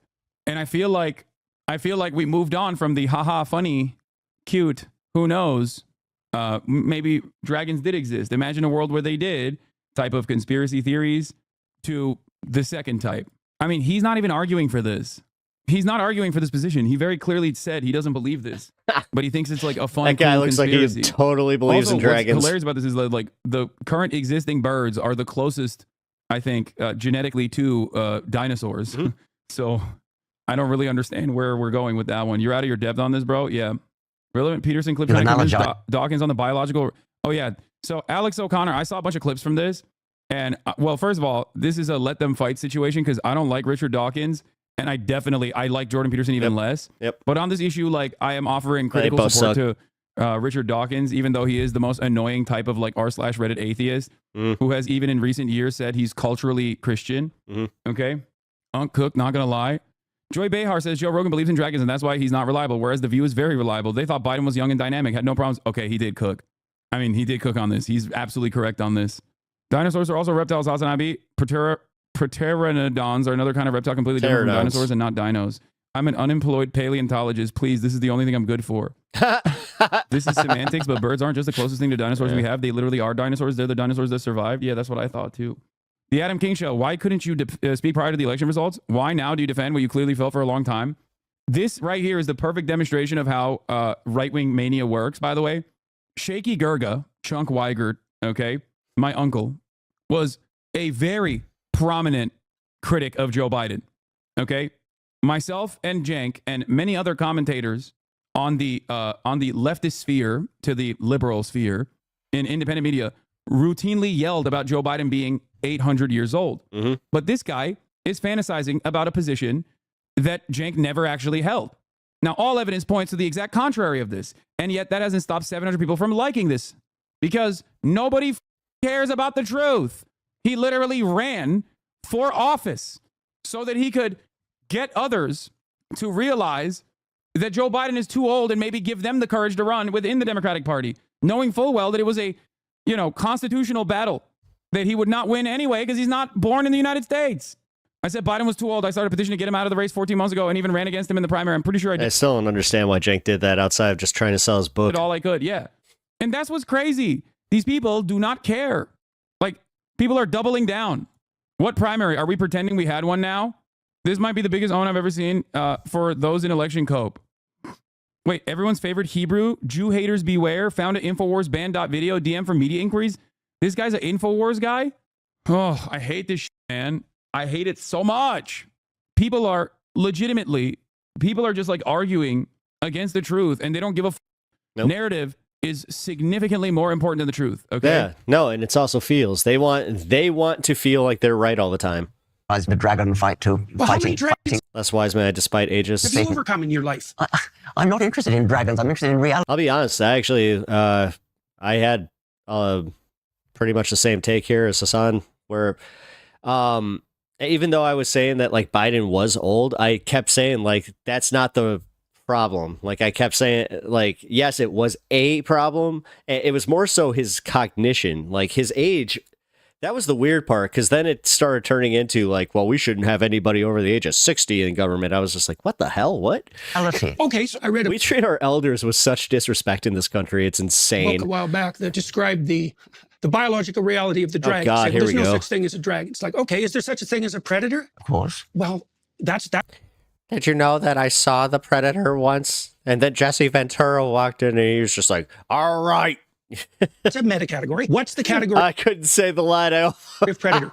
Bear, Never eagle, mind. if you're a primate. If you've ever seen the Fire? movie, Is fire then a I think predator? you might know. Well, it's complicated because a fire kills you. So is there a worse predator than serpentine, flying, fire-breathing reptile? Is that not the imagistic equivalent of predator? If predator is real, in what way isn't dragon real? So a dragon is a pictorial representation of the abstracted concept of a predator. Yes. But when you say the bio... Dude, this is such a funny... I'm sorry. God, the debate space is such a joke, dude. It's Yes, like, it is. This reads Yes, as a it parody, is. and Yep. they are not parodying like the worst aspects of debate culture. They are unironically engaging in this like hyper intellectualized, very sincere argument about whether or not Jordan Peterson literally believes dragons exist, or if he's actually simply saying that the dragon is a representation of the apex predator. Like, I just don't, like, how can you sit down with Jordan Peterson and have a sincere conversation like this? It just doesn't make sense. It doesn't. Biology of a dragon. You must understand how that can be misleading. I don't think the category of dragon is any less valid than the category of lion. Any less biological? Well, it depends on your level of analysis. I'm embarrassed to admit that I watched all of this, and it's pretty much all the way through. Yeah, no, I saw clips of this, and I thought it was really funny. Yet he can't apply any of that to trans issues? What the hell? I mean, literally, he just said, like, I can believe in a mythical creature on the same planes as a lion, but I cannot bring myself to think that that anybody could swap their genders. That is just beyond me. I derive entertainment from this conversation that Alex Cooper presented. Okay, but not in a way, not in the way that other people I think understood it. Okay. Oh, this is a direct combo that he had with Jordan B. Peterson. Hold on. Yahweh is acting like a tribal war god. God is a delusion. Oxford Union speech. Ben Shapiro versus Alex O'Connor. Is religion good for society? Debate theism versus. Oh God, this shit pops off. By the way, this shit bangs on TikTok. I think. Yep. And it certainly bangs on YouTube as well. I don't know. It just. It is so outside of my field of interest. I don't know how else to describe it. What is this? That's your problem. Dawkins versus Peterson. Okay, here, let's Rich asked you before about the difference between a story or an idea naturally evolving over the course of numerous manuscripts and throughout human history, and the idea of it being divinely inspired. And you've never had a teenage existential crisis? You know the shit goes hard if you're stupid? I think this is like one step above like truly stupid guys. I mean, I'll be honest. I was 17 when I believed in crap like this. It was 17 to about 22 that I started kind of pivoting a little bit, where I was just like, okay, maybe that seems kind of silly. I think like this is a stupid guy who is at least on a journey to not be as stupid, but thinks instead of reading books, you watch this video and your takeaway is that you're smarter for it, if that makes sense. Alex O'Connor and Hasan is not a crossover I expected. I should reach out to him when I'm in Oxford, when I'm in London, when I'm in England, if he's out there. I don't know, and do a sit down. Alex O'Connor's a smart man. I'm biased because I'm a Brit too, but he's all we have in the space. I don't hate him. I think he is. I mean, there's definitely a lot more. I have a long list of British people that I admire before we get to someone like him. I don't know the full scope of his commentary, but having said that, he does give off, and maybe I'm totally off base with this, but he does give off r/atheism vibes. Like my opinion on religion is pretty well known at this point. I hope that you guys understand it. It's just like live and let live. People believe a whole bunch of hokum that I don't believe in. Thank you. And I don't fault them for it as long as it's like offering some level of guidance in their lives. Thank you. But most importantly, all right, that just made me like Hasan a lot more. As long as they don't, I didn't know his stance to manipulate other people's existence and use that to harm other people. That's it. Does that make sense? Like, I don't care. I'm not invested in like trying to atheist pill you at all. Does that make sense? Pretty sure his education is in theology. I think isn't he philosophy? He's a philosophy nerd, isn't he? He isn't. He is nuanced on the theism now. He studied theology. I thought he was a philosophy guy. Why are you? I just realized that I kind of gave up on trying to change people's minds about that stuff. Going to Oxford, England. Why are you going to Oxford? Don't worry about it. He has degrees in philosophy and theology. Oh, okay. That makes sense. Would you ever get a massage from a man? Yeah. I need powerful hands to rub this body Same. up and down. Same. And you were seeming to imply that these are almost interchangeable concepts. Isn't the problem that people dismiss science because of religion? Isn't this the biggest issue we have? So many people ignoring reality like climate change. I mean, I think that reactionary tendency doesn't specifically come from, doesn't exclusively come from religion. There are plenty of non-religious people that also are, climate deniers, climate change deniers, like hyper-focusing on religion. I think in this instance is just like, concepts. Now, yeah, it's kind of cringe. That's the case when you say that this divine spirit behind the Bible is actually just the way that it has evolved throughout the human history, throughout the different manuscripts that we've had, then saying that that is what divinity is, I think for you may drag the mundane up into the realm of divinity. But I think for people like Richard and for many people listening, what it doesn't said is it drags the divine down to the realm of the mundane. Very well put, yes. Well, I don't know why it would drag the divine down into the realm of the mundane if we're speaking of something like a the straight and narrow path of harmony between multiple modes of being. I don't think it doesn't make any difference to me whether it's the material reaching upward or the divine descending downward. I don't think there's any difference between those two things. You don't. That's exactly right. That's the problem. Well, I don't. You don't see the difference. Like, this is nerd on nerd violence, dude. This is nerd on nerd violence. This is a crime. Okay. I'm all in favor of nerd on nerd violence. Jordan Peterson, though. Well, look at it this way. So, for example, in this conversation, you know this to be the case. Like, there's various ways that this conversation could go sideways, right? Seriously, like either of us could try to win. Either of us could try to demonstrate our intellectual superiority, right? Each of us could misrepresent the other, or we could both try. And I do think we are, in fact, trying that. And I think Alex is helping. Hopefully, they united on their hatred for Islamo-leftism at the end of this process. You know what I mean? Real bipartisanship and compromise was found on this day. I hope. Along with that, just fine. We could try to follow the thread of the exploratory truth and see if we could get somewhere. Now, I don't think there is any difference between that, by the way, and what's expressed in the biblical text as the spirit of the Logos. That's why we have dialogue. I'm very interested in the possibility that truths emerge through evolving manuscripts. Now, that's a very interesting idea, and it's totally different from divine inspiration. And I want to pursue it because I don't believe in divine inspiration, but I would be prepared to believe in evolving manuscripts. Well, I would say. Yes, the big issue is when atheists misattribute all of the world's problems to religion. It's an idealist view. When the materialist worldview, religion is a simple tool used by both the oppressors and the oppressed for various reasons. Exactly. Religion is a tool. And the greatest example of this is Christianity it's usually used to oppress, to both uplift and defend the white supremacist construct of chattel slavery, and also Christianity being used as a guiding principle in liberation theology that played a formative role in the abolition of slavery. I just don't I like it if it's being used as a galvanizing factor for good causes, such as the abolition of slavery. I don't like it when it's used as a reason to uphold unjustifiable constructs that are inhumane, like chattel slavery. That's it. This is my major. I think this is what separates me from all the r/atheism people, is that they're like, no, you don't understand. Like, it's just religion. It's only religion. It's the religion. And also we should actively try to convert religious people to be atheists. Oh, my logic. Oh, my science. Instead of saying, God bless you after you sneeze, I say, science bless you, sir. Yeah, it may that not crap. be a problem in California. As someone in Oklahoma, the religion is the problem. Yeah, totally. You're right. Instead, just also saying, bless you. Bloodstone by stars, about to go on the plane if it isn't delayed again. LOL. I had no. set forward the possibility. The irony, of course, I think, with people that say, no, it's some just Wi-Fi there. Religion that is the problem, is that you're doing the same thing that the dumbasses are doing on the other side. Okay? Right-wing Christians look at that and go, no, religion is the solution. And you hyper-focus on religion. It's not religion. Okay? It's capitalism. One example I can give you is that while the underlying material realities have gotten worse in comparison to where they could be, especially when you look at the wealth disparity in this country and the gap widening, religion, on the other hand, religiosity in America has gone down. It's actually gone down so consistently. Atheists, in spite of their annoying attitude, are winning this battle. But they're not necessarily winning this battle because they're making convincing arguments. Well, it's not the intellectual atheists. It's like people are literally just becoming atheists just by merit of not being religious. Okay. I'd say agnostic is kind of what a lot of people would identify as if they had to, just because they don't want to commit to atheism as a, That's because of Bill Maher's hit movie, yeah.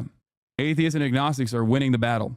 And I think it's because religion plays a formative role in uncovering certain truths about nature that science is, at this stage, incapable of addressing. Yeah. And as science ends up figuring out certain truths to the best of its ability, then there's less space for religion in that process. This is why I think a lot of religious people happen to be anti-science. What? That has been debunked? What do you mean? Get debunked on, Unc.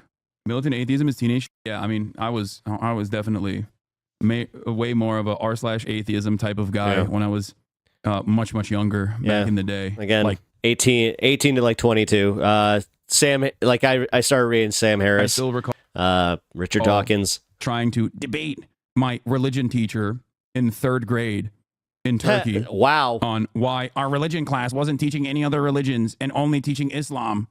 And even going so far as to fail said class because on the test I would draw a mosque rather than answer any of the religion questions. That's how much of a That's how much of an annoying little I was. Yüzünü bayağı erkenmiş, evet. All the way up until high school. I think that was literally the first, you know, I'm packing on a bunch of different experiences that I had throughout my development. It's not just all from 3rd grade. It's just, that's the first thing I remember from my childhood, being an angry baby and thinking, ooh, I'll be super cool and stand up against my teacher. I think it's also because he had vibes, you know what I mean? Y'all don't know about r/atheism in Turkey, okay? Turkish people, holy shit. I'm willing to bet that a big chunk of the reason as to why so many people are not as religious any longer is because of how annoying people who teach religion are when they're growing up. That's why so many Catholics since birth are just like totally out of the religion. And that's probably why so many adult reverts and adult converts have deep levels of zealotry and fundamentalism. J.D. Vance, Michael Pence are two that immediately come to mind. That's why it's so funny to see a adult convert of Catholicism. When you're a kid, you're like, this shit boring as bro. I don't care about this. Like, I want to go play basketball outside or some shit. You know what I mean? Why the do I have to sit through this? My time could be best served watching anime, please. You know? I just like militant atheists. Yeah, I mean, half the time I was in religious. It's funny they brought up anime. I got in trouble for drawing Dragon Ball Z, and they kept calling it Pokemon. As much as the hyper religious, yeah, militant atheists are so goddamn annoying. I'm sorry. They really are. Of taking a look. I mean, I was the same way, so I'm calling out my old self. He's brilliant. The history of. I believe that if you study the history of religious ideas, it's a 3-volume manuscript, or The Sacred and the Profane, which is probably his single best work, that you'd see profound analogies between the manner in which you've been construing the world by. Y'all just hate evangelicals? What do you mean? Oh, okay, listen. Ooh, chatters. Here we go. No, it's also funny because evangelicals, like, they got such a victim complex, man. They want to be a victim all the effing time. That's why it kind of like trickled down to the Republican Party.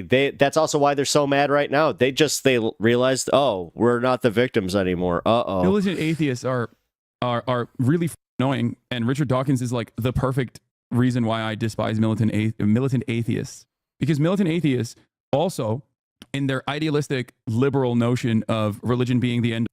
Wrecked Angel, I was raised Catholic and the new converts confuse me, like LMAO, like you chose this. Yeah, right? They're also the most annoying. Like, I have a friend that's like, we've been friends for God ever. I've known her since we were like 14, and you know, she's always been cool. She reminds me of like the Hawk Tuah girl a little bit as far as just like her personality, but then all of a sudden she is a, you know, born again Christian, and I can't even begin to tell you the cringe posts. Like, she actually did the one where it was "Dear God," and it was just a collection of tears on paper with "Amen" written. You know, anti-religious movement being the solution to all of society's problems that they foresee, end up fucking reinforcing cringe. a ton of white supremacist constructs. You can have your God, but dude, you can just be less, you know, cringy about it. Islamophobia being the key thing. Okay. Dawkins is awesome. He's just saying the truth, not a militant. Am I crazy? Isn't Dawkins also, 1, a transphobe, and 2, recently admitted that he was culturally Catholic or some shit? Yep. He said he was like culturally Christian? Yep. He says culturally Christian, and he said that he is, if he could be, he would be a TERF. Dawkins, among many of these like, you know, new wave atheists, is like not exactly a good guy. He's a bit of a weirdo. Yep. Sam Harris is another one. Yep. Biologically. I would say he's... Now, if you want to like try and read up on, you know, atheism from better sources that aren't up their own asses like that, and like the intellectual dark web, check out Penn Jillette. Penn Jillette has some really good books on atheism. He's not as big as a weirdo as this guy, but like I said, there's a lot of stuff that they agree on. Joe Rogan. Nope. You know what? You just got another V from me. Screw it. That was enjoyable. It was less about Joe Rogan, though, than I thought it would be. It was more a referendum on Jordan Peterson and atheism. So that was a little bit of a turn there. So that's fun. All right. Well, if you enjoyed that, let me know. Leave a like, comment, and subscribe to the channel if you haven't already. I'll see you in the next one. All right. All right, guys.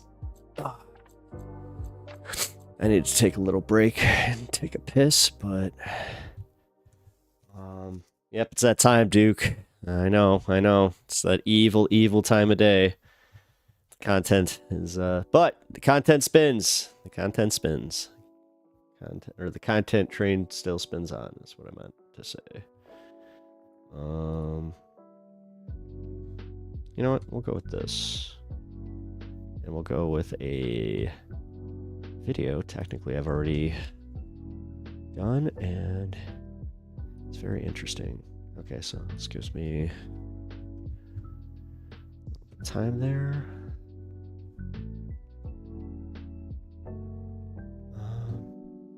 And here, I have to look this up.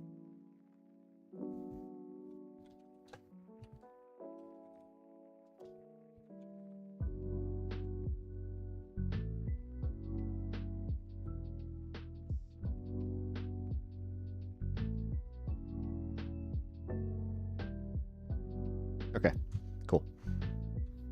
I actually found it. So I want to cover this. It's Penn Jillette. Penn Jillette's most powerful criticism against organized religion. But I'm going to cover that after we have a little fun segment in between here, where I get to go take a piss and swap out my laundry real quick. So I'm going to play a video that I've already seen that you guys have not. Unless you watch all my content, then maybe you have seen this, but I think Wrecked Angel, you're one of my oldest viewers here as far as like following me the longest, so you may have seen this one, so sorry. But this is a map of the 400. By the way, if you have not followed this channel, please do. MapMen is awesome. 35 districts that the USA is split into for the purposes of voting for members of Congress. All right, I'll be right back. The powerful people who pick the policies the president can pass. Because elections have to be fair, it's important that the map is fair. That's why every 10 years the boundaries get redrawn to make sure every district always contains, as closely as possible, the same number of people, about 700,000. Which means that this map is actually a very handy way of glancing at population density across the United States. For example, sparsely populated Wyoming has just one district and just one representative. Hello. And densely populated New York has 26. Hello. That makes sense, but if you zoom in, some of it doesn't make sense. Lots of districts have very suspicious looking shapes. Buh? Guh? Fn? Do districts really have to be so fn just to get the populations equal? Nope, there's something more sinister going on. And to find out what it is, we have to go back to 1812. Where are we? We're still in England, but it's 1812. Shouldn't we be in Boston? The story starts in Boston, in the office of the governor of Massachusetts, Elbridge Gerry. With a G? With a G. There was an election coming up, and it looked like Gerry was about to lose his job. But his advisors came up with a bill that could practically guarantee a victory for their party without having to win any extra votes. All they had to do was change the map. But how does changing the map change the results? That's what Elbridge Gerry said. How does changing the map change the results? Allow us to demonstrate with the use of state-of-the-art graphics. Let's say there's a hypothetical rectangular state with two parties, the Chocolate Raisin Party and the Smarty Party. The Smarty Party is more popular, obviously. A fair result that you'd expect is 3 Smarty districts and 2 Chocolate Raisin districts. But watch what happens if someone from the Smarty Party is in charge of drawing the map.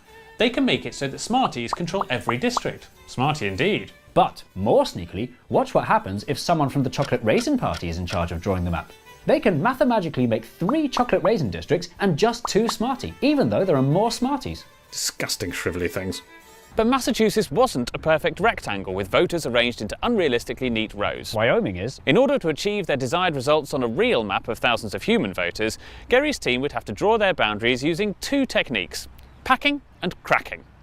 Cracking is when you break up a community of opposition voters and dissolve them into surrounding districts, making their votes powerless. A bit like giving all your dinner guests a tiny bit of vodka in every part of the meal spread across the evening, so everyone gets very, very slightly, barely detectably drunk. And packing is when you do the opposite, and pack as many opposition supporters as possible into just one district, making their votes wasted. A bit like giving all of your vodka to just one of your dinner guests, keeping everyone else completely sober except Uncle Steve. Once the concept was finally explained to Elbridge Gerry, he said he didn't like it and thought it was highly disagreeable. But he signed the bill anyway like a coward, and history was made. Gerry's team looked at a map of where their supporters lived, and after a heavy night of packing and cracking, this is what they came up with, including this improbably bendy, sort of lizard-shaped district. The new map caused quite a stir and caught the attention of political cartoonist Elkanah Tisdale and his editor Nathan Hale at the Boston Gazette. Hey, have you seen Governor Gerry's new district map? Yeah, looks like a salamander. Ha, you mean a Gerrymander? And that's how the process of manipulating maps for political gain became known as gerrymandering. And then everyone started pronouncing it wrong. Which is how it became known as gerrymandering, which was good news for Gerry, who'd probably be delighted that his name hasn't technically gone down in history for this bad thing. Which brings us back to the present day. Anyway, in a proper democracy, such obvious cheating would have been instantly spotted and nipped in the bud. But due to America's quirky, stunningly undemocratic system where it's politicians themselves who draw their own district maps, gerrymandering very much continues to this day. And it's more sophisticated, high-tech and openly brazen than ever before or anywhere else in the world, and can be seen in swing states all across America. A shower head, a car with wings, one of those old-fashioned hand drill things, a dinosaur, a watering can, the shape on the flag of the Isle of Man, a metal detector, a bale of hay, a knight sitting on his horse the wrong way, a rabbit in a hat and a bobbit and a spoon, Super Soaker Seahorse Cameroon, a plume of steam from a mug of tea, Donald Duck being kicked by Goofy, a carpet stain from a naughty pup, a mouse leaning over with a big thumbs up, snake, dog, bat, dog, snake, duck, snake. We'll be right back after the break. Hello, is this the travel agents? Yes, we are still a thing. Bonkers. I'd like a round-the-world trip, please. Ah, you want to see such famous sights as the Taj Mahal, the Pyramids of Giza, and the Belgian boy doing a wee. Better than that, I want to go to Edmonton to watch Spider-Man No Way Home on Canadian Netflix, which isn't available in the UK. Ones that I actually then I want to go to Aberdeen to watch 24 Hours in Tesco on UK sponsors. Netflix, which isn't available in Canada. Then I want to go to Baden-Baden in Germany to get a discount not available in the UK on flights to Baden-Baden. But didn't you know you can simply achieve all this with Surfshark VPN, an app and browser extension that makes your browser think it's in another country, bypassing your own country's restrictions, allowing you to view streaming services and discounts that aren't available in your country, such as Canadian Netflix from a British computer or Belgian Amazon Prime from a Namibian computer and so on, as well as providing security benefits by masking your IP address and encrypting your data, preventing you from being tracked by advertisers and hackers, all with just one account on an unlimited number of devices, available with a special deal for viewers of MapMen who can click the link in the description or scan this QR code and use the code MapMen to get an extra 4 months for free. Yes, I'm well aware of Surfshark. I've seen 12 adverts for it on this channel alone, and frankly, I'm getting sick of it. Well, what would you rather see an advert for? Crisps. Alright, here you go. Whether you're sharing a picnic with your family, or you want to give your lunch that extra crunch, or you're settling down to watch television with a friend with benefits, there's nothing quite like crisps. Happy now? Yes, thank you. I quite like that. Still want that round-the-world trip? Nah, I'm just going to buy some crisps. Oh, and Surfshark. And Surfshark. Thank you. Thank you. Well, that was fun. But Gerrymandering. Everyone says gerrymandering. Everyone's wrong. Gerrymandering has serious consequences. North Carolina. In the 2018 midterm elections, Republicans won 10 out of 13 seats with just 51% of the votes. Ohio. Republicans won 12 out of 16 seats with just 52% of the votes. And the Democrat Party does it too. Mar-I-Lawned. Democrats won 7 out of 8 seats with just 63% of the votes. So then, why don't they just make squiggly districts illegal? Oh, if only it were that simple. Sometimes a district that looks sillily squiggly has been made squiggly for a good reason. Republican voters and Democrat voters tend to clump together with their own kind, with Republicans mostly in the countryside and Democrats mostly in big cities. This is called self-sorting, and it's only getting more extreme. The problem with self-sorting is, if your district has no opposition in it, your politician won't have to work hard, and you won't have to bother to vote. And so, to encourage healthy, competitive elections, legislators make districts squiggly on purpose, encouraging politicians to broaden their appeal and prevent politics from being polarised. Competitiveness is not the only good reason for bonkers-looking map squiggles. Take a look at Illinois. In central Chicago, you'll find the famous Earmuffs District, Illinois' 4th, which wraps around the 7th, barely holding itself together with the I-294 highway. Both the 4th and 7th districts are solid Democrat, so why in the name of all that Erect, I think you know about this. jazz were they split this way? Members of Congress don't just make up numbers for their party. Each one is supposed to represent their community. A so-called community of interest can mean people from a certain industry or housing type or education or race. For decades in America, minorities were terribly underrepresented in Congress. After much That's an unavoidably serious topic. campaigning, in 1965 the Voting Rights Act was passed, which made it illegal for any state to do anything that made it difficult for minorities to get elected. Which included drawing voting districts that broke up minority communities. What this practically means is every state is now required to pack voters of the same race into fewer districts. No one wants it to be necessary, but it's the only way to make Congress reflect America's true diversity instead of its true racism. Which explains this. This is a mostly African American community, and I know that you live in a district that's really bad. these are two mostly Latino communities. So immediately we can see the problem. You can make districts compact, or you can make them competitive, or you can make them keep a community, but you can't make them all three. That's what makes fixing gerrymandering so hard. No one can agree on which is the most important C. Which is why all attempts over the last few decades at fixing gerrymandering have produced various amounts of not much success, including, most notably, in California, with the strong support of Governor Arnold Schwarzenegger. It's time to say hasta la vista to gerrymandering. But in almost every case, any attempt to fix it has only made things worse, serving only to highlight how impossible it is to make everybody happy. Since we're not in America, it's easy for us Dylan, I see you've been pushing too many pencils. How are you, you son of a bitch? as outsiders, living in a country whose democracy is practically perfect in every way, to tell Americans how they should run theirs. So, just in time for the next round of redistricting in 2031, here are Mapman's top tips for how the USA can fix gerrymandering. 1. Instead of giving districts boring numbers, make legislators give them actual names. The longer the name, the harder the shape will be to justify. 2. Get computers to draw your districts for you. AI is a powerful tool these days, and the robots know what's best for us.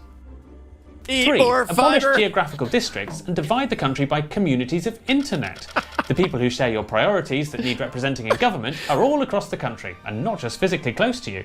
4. Increase the number of members of Congress from 435 to 435,000, so each district contains just one street. You can't say it wouldn't work.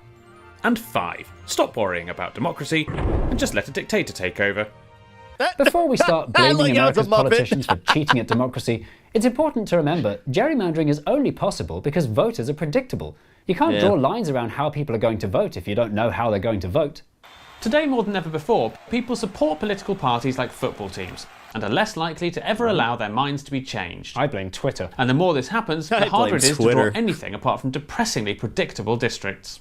In the last election, 81% of Americans lived in districts where it was extremely obvious who was going to win, leaving it to just a tiny handful of swing voters to decide the result for the whole country. It's impossible to draw a map that will make everybody happy, but fighting for fairness is worth the faff. If voters can at least feel their voices being heard, they'll be encouraged to turn up and to vote for their real favourite, making democracy more meaningful. Until then, the American political system will remain an antiquated basket case that enables those with power to rig the system for themselves and block any meaningful progress for the foreseeable future. Glad we don't live in a country like that.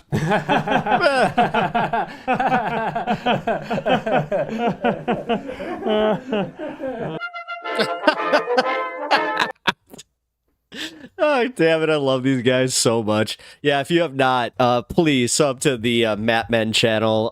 It's actually under Jay Foreman here. 'Cause I don't think that... Yeah, he's kind of bad at that. For some reason, yeah, the channel's not called Mapmen. So there you go. Jay Foreman. You can see I'm subscribed. Yeah, go to them and be awesome. All right, we're gonna set up the next segment now. Woohoo!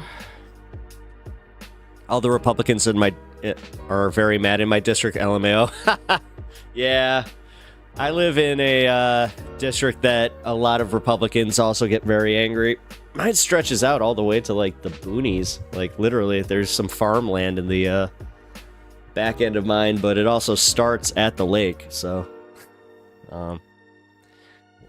My dog. I swear to God.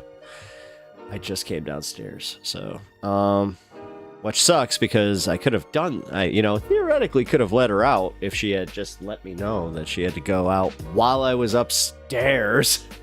Ugh. All right. You know what?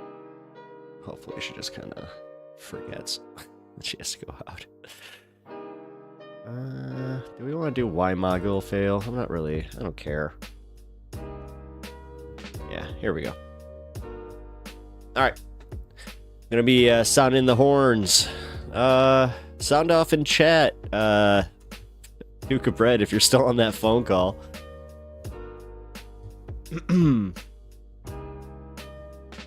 Today is much quieter than yesterday, which, thank you, Rect. By the way, are you able to see if, like, he's trying to watch? Because, I don't know, toying with the idea of letting him back in. At least it made it easy.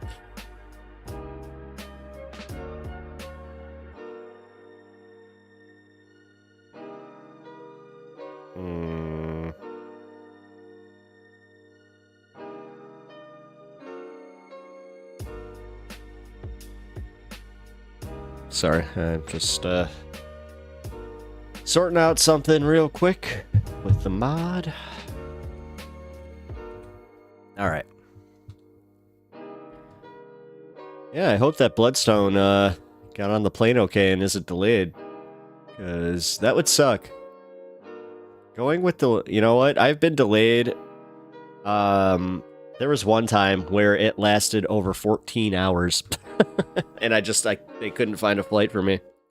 So, that was fun. That was the longest airport stay I have ever had.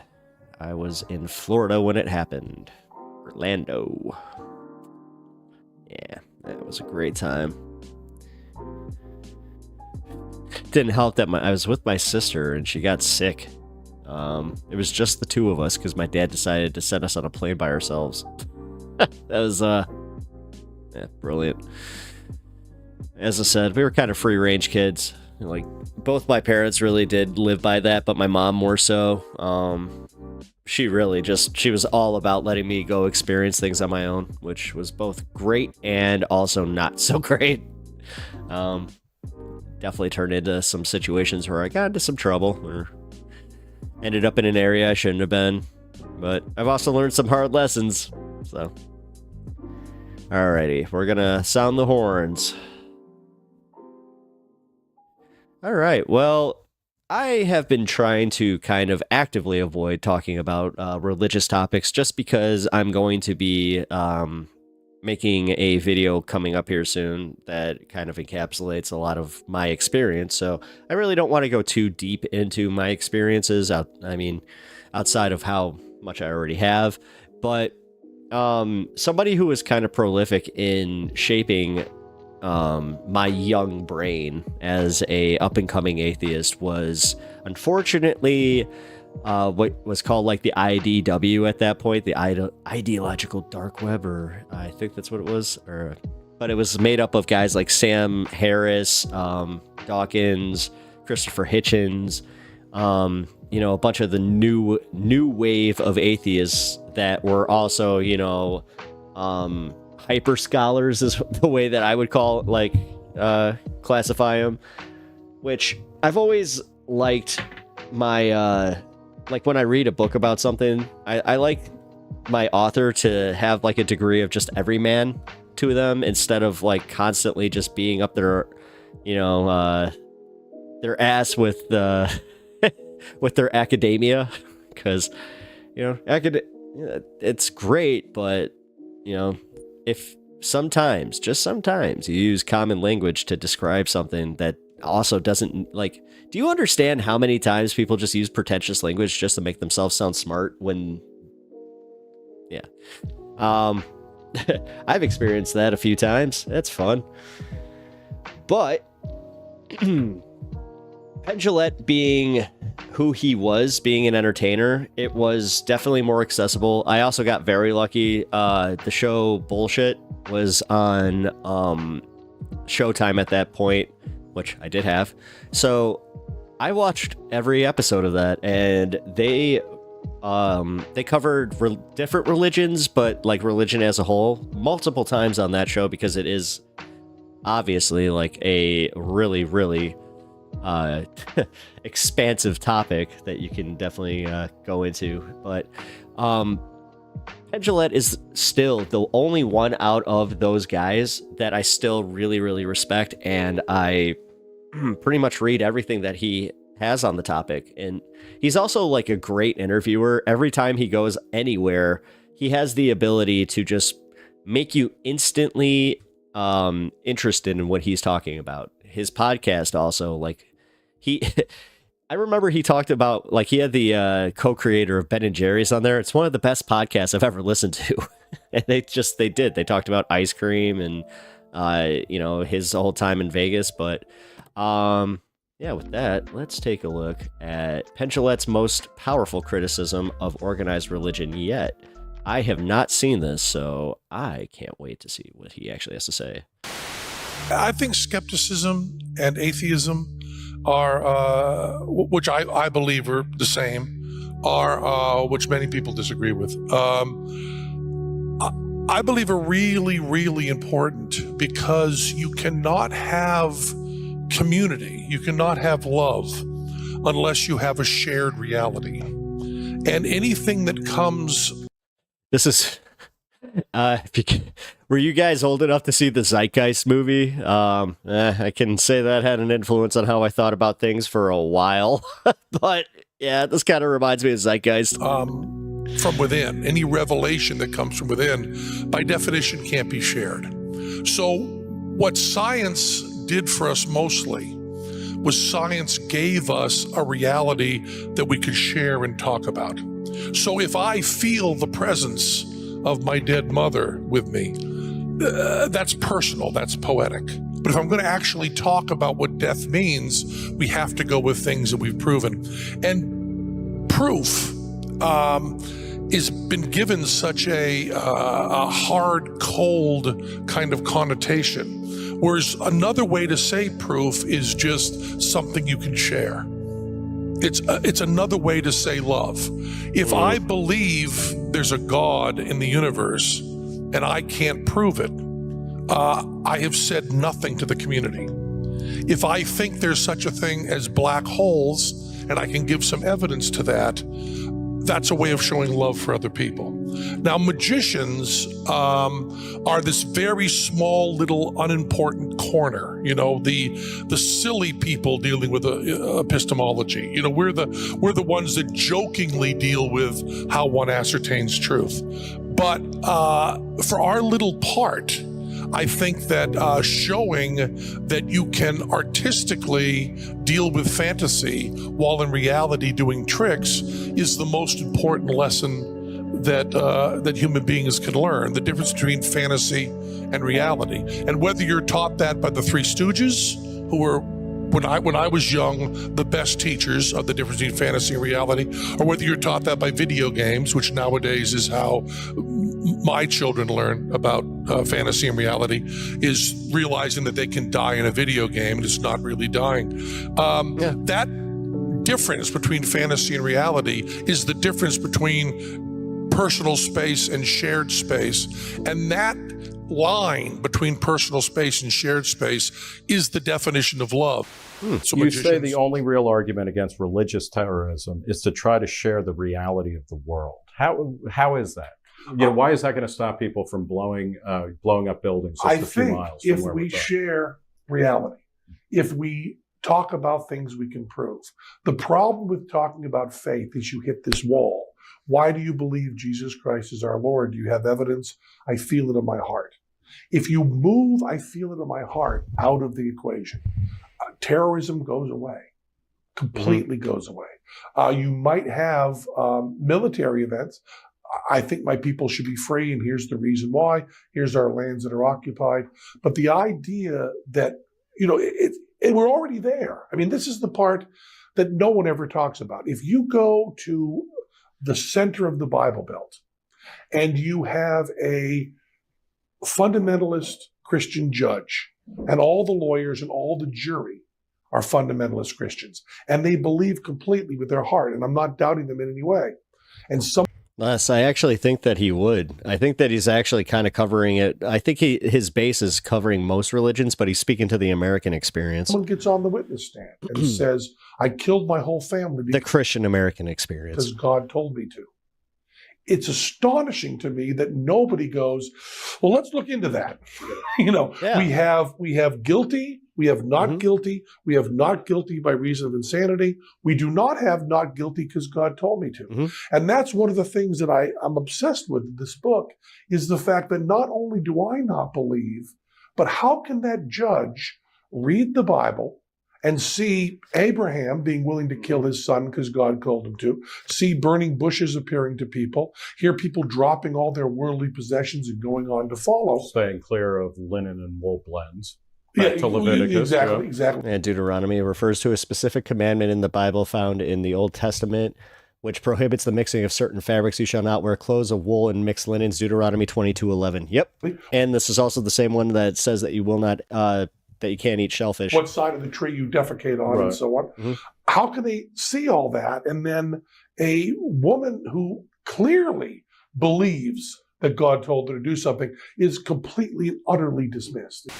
This particular premise, God knows. Oh, here we go. You anger me. Do I really? Yes. Do I really anger You do. Because I think it's a deliberately provocative stance you take. No, not It's at all. designed What? to annoy and agitate people who have a sincere belief. I don't think so at all. You won't find in this book anywhere any attacks on people.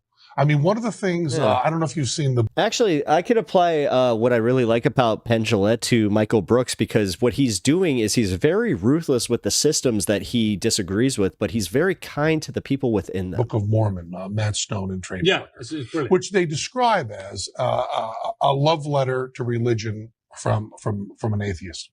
And that's one of the things Matt said about it. And a lot of this talking, I've been talking to Matt and Trey for years about this. And when they did the Richard Dawkins episode of, of South Park, Hey, Rick. one of the things we talked I know you remember that one. That one was great. about is that idea of bitterness and the idea of the anger that comes from that.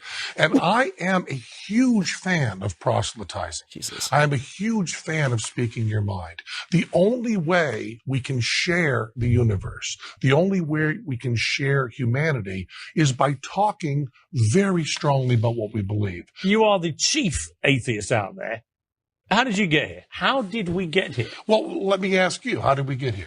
I believe in this superior being, a God. Of course. And therefore, the questions which always baffle atheists, the hard reality of life, I believe there is something greater out there. There's a greater entity, which is a spiritual being, but what is that allows comprehension on a scale we could never understand. If it's a comprehension, but if you don't believe in that superior being, He's doing it right now. What do you think happens? He has if not it's changed his way of comprehension on a scale engaging. we can't possibly understand, aren't you done? Why do you need to label that as something that's God or something? Because why I've never heard an atheist explain to me humility.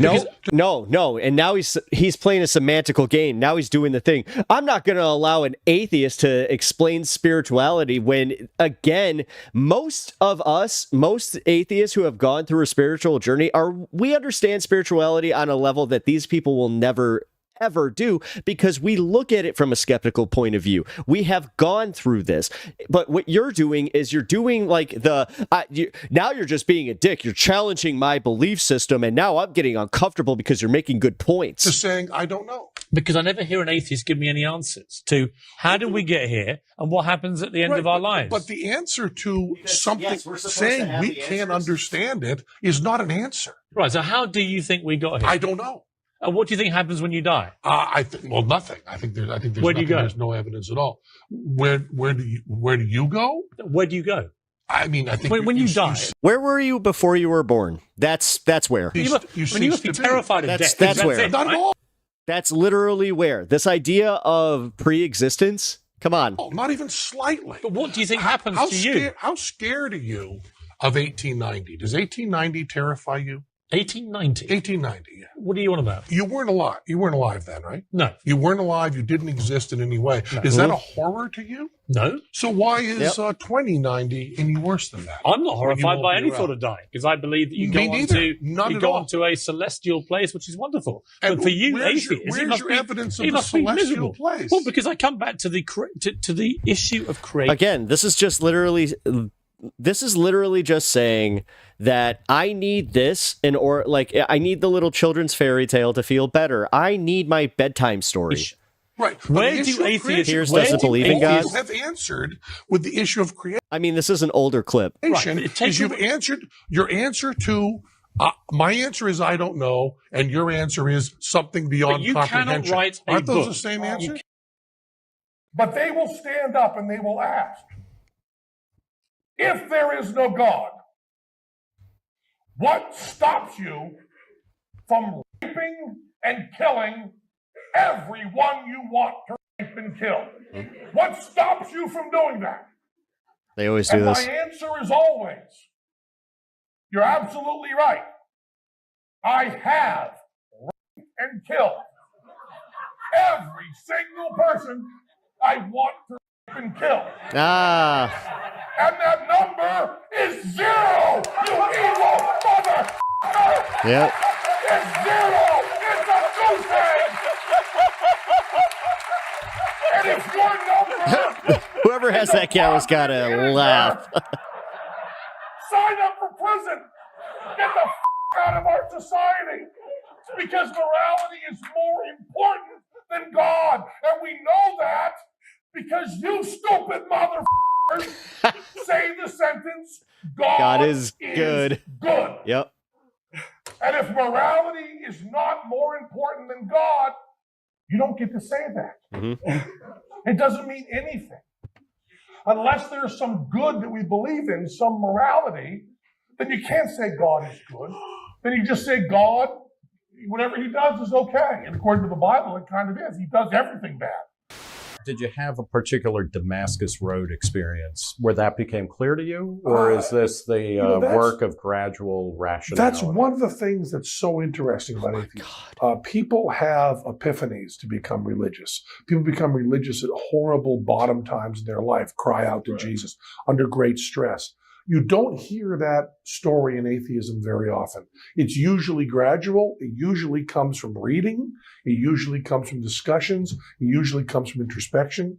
And for me, it was being in high school and reading the Bible.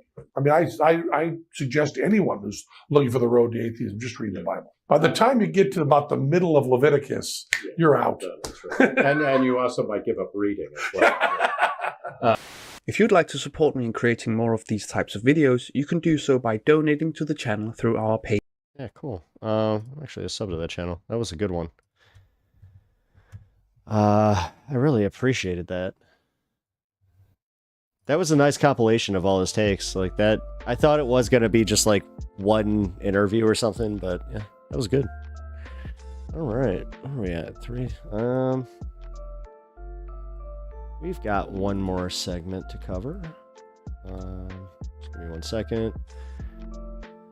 My dog is doing it again, man. Hate to say it, I think she actually might be getting a little bit of a urinary tract infection. What is this? Uh-oh.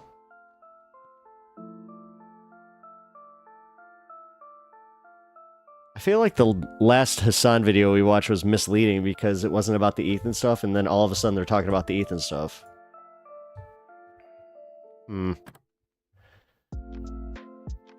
Alright. Give me 1 second. I do have to let my dog out. I'm not going to just play a video this time. I'm actually going to let you stare at the chair for a second. I know. It sucks. But my man Duke of Bread is back from his phone call, so I'm not sure if that last topic interested you, Duke. I actually don't know where you stand on that stuff. But yeah. And also Les, oh wait, here we go. Les Wiseman, this is This is Piers Morgan on CNN. His views change to whatever platform he's on. I mean, as much as I can see that happening, is this your opinion, or like Duke of Bread chair stream literally copying Hasan? I'm trying not to, damn it. You know what? No, here. I'm actually gonna have a modicum of professionalism here. There.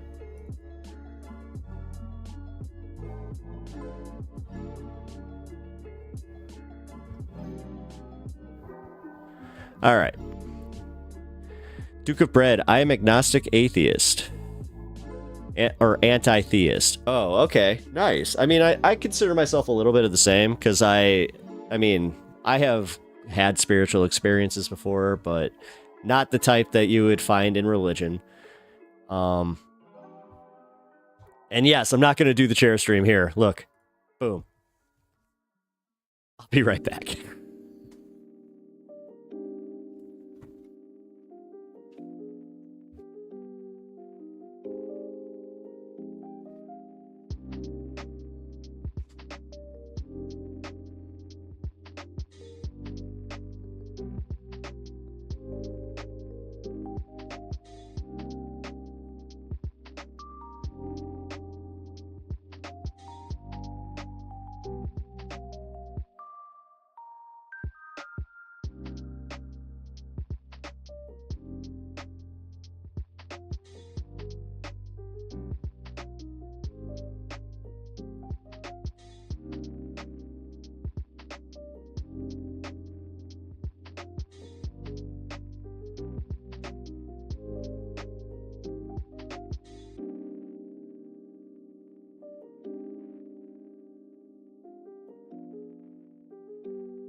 All right.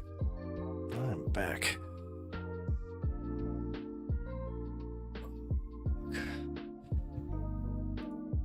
Hey, look at that, see? All professional with my bumper and everything. How did you like that? This is the best use of my screen I have ever done. Alright. So, Duke of Bread. Would you say that you're spiritual? Because that's usually when I run into that, is when people are like not ready to like let go of spirituality in general, where they're just like, no, I have like a deeper connection. I kind of want to, you know, feel one with nature type of thing. That's the biggest one that I always run into, where it's always somebody that does shrooms. Always. But all right, let's get an update, because I mean, I thought we were doing this before, but we'll see.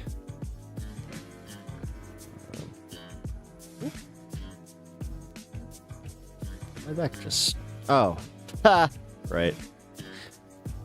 Might help if I take that screen off, huh? There we go. Alright. I mean, I don't know. I hate to say I'm with Penn Jillette on this one. I think that, yeah, when you die, it's just where you go, where you were born. Literally just... That's it. It sucks to think about, but not trying to bring us down. Let me adjust this real quick. Alright. And then coming back. Duke of Bread, I'm not even remotely spiritual. I think religion and mystical thinking adds a layer of disassociation to a person. Disassociation. Wow. To a person's worldview. I am agnostic because I believe... Oh, because I think it's a dumb question. Oh. Well, I guess I'm sorry for asking you a dumb question. I'll be better with my questioning. Man. I feel bad. Alright. Let's start this new segment.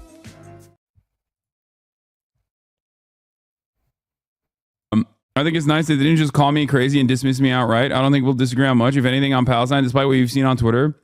3, I agree we should be able to talk. It seems like we have a lot to discuss. I'm definitely interested in demystifying whatever concept you have of me being a right-wing Palestinian hater. My gripe with the activists is their nonstop propaganda campaign to ruin anyone that doesn't pass their purity test, despite agreeing on 95% of things. Brother, this is the most, like, self-unaware take of all time. If we agree on 95% of things, then why the have you spent the last month trying to get me and other prominent anti-Palestinian people deplatformed, including but not limited to literally calling Twitch a anti-Semitic neo-Nazi platform that deserves its own adpocalypse? Yeah, calling pro-Palestinian content creators who you know are not anti-Semitic terrorists who love doing terrorism propaganda is not exactly, I mean, it's not anyone else's fault at this point. For Duke of Bread, no, not your question. I mean the question of intelligent design and magic god. It's a silly thing to debate if there is magic. We should stick to science. Making this assertion. Yeah. Well, I also, don't you just love how they always stop short of actually like discussing magic and like, yeah, there's always a bridge too far. I mean, this is also why like certain Christians will look at Scientologists or even Mormons and just be like, that's a little too weird for me, man. Okay. With absolutely no irony to how they live their lives. Like, of course people are going to be like, okay, well, most of your output revolves around going after prominent pro-Palestinian content creators. So yeah, of course people are going to make that assessment. Inevitably, they're going to be like, okay, well, it kind of seems you misspoke and said anti-Palestinian. Oh, my bad. Wait, I just realized that people who are clip chimping you are literally sub to you while hate watching. Yeah, that's why I made it so that you have to subscribe to clip. Yeah. Like, the reality of the matter is, if you don't want people to think of you as like someone who is anti-Palestinian, then, you know, focus your efforts on more productive battles. Okay? More specifically, I think that's a great point. But like, should we go on it? And more specifically, it's kind of funny also because like the Try Guys were like, we work with the Try Guys doing the Palestinian charity. And I have not talked to them since, but I assume that they arrived at these conclusions by literally looking at Ethan's output. Okay? And if your output is basically saying that, like, one, guys like myself are gatekeeping genocide, okay? And two, the past month is literally just, you know, an endless battle of trying to deplatform someone who is very clearly pro-Palestine and also not anti-Semitic, then yeah, of course people are going to arrive at these conclusions. Like, I haven't talked to these guys. I haven't like poisoned the well or anything like that. You know what I mean? It's so crazy and so goddamn self-centered to just like center this genocide around your own personal feelings, man. You can try to moralize it by saying, no, I'm actually engaging in a conquest of anti-Semitism rising. And there is truth to anti-Semitism rising, of course. But like, your output doesn't reflect that reality when most of your markers and most of your targets are not anti-Semitic and you're literally claiming that they are.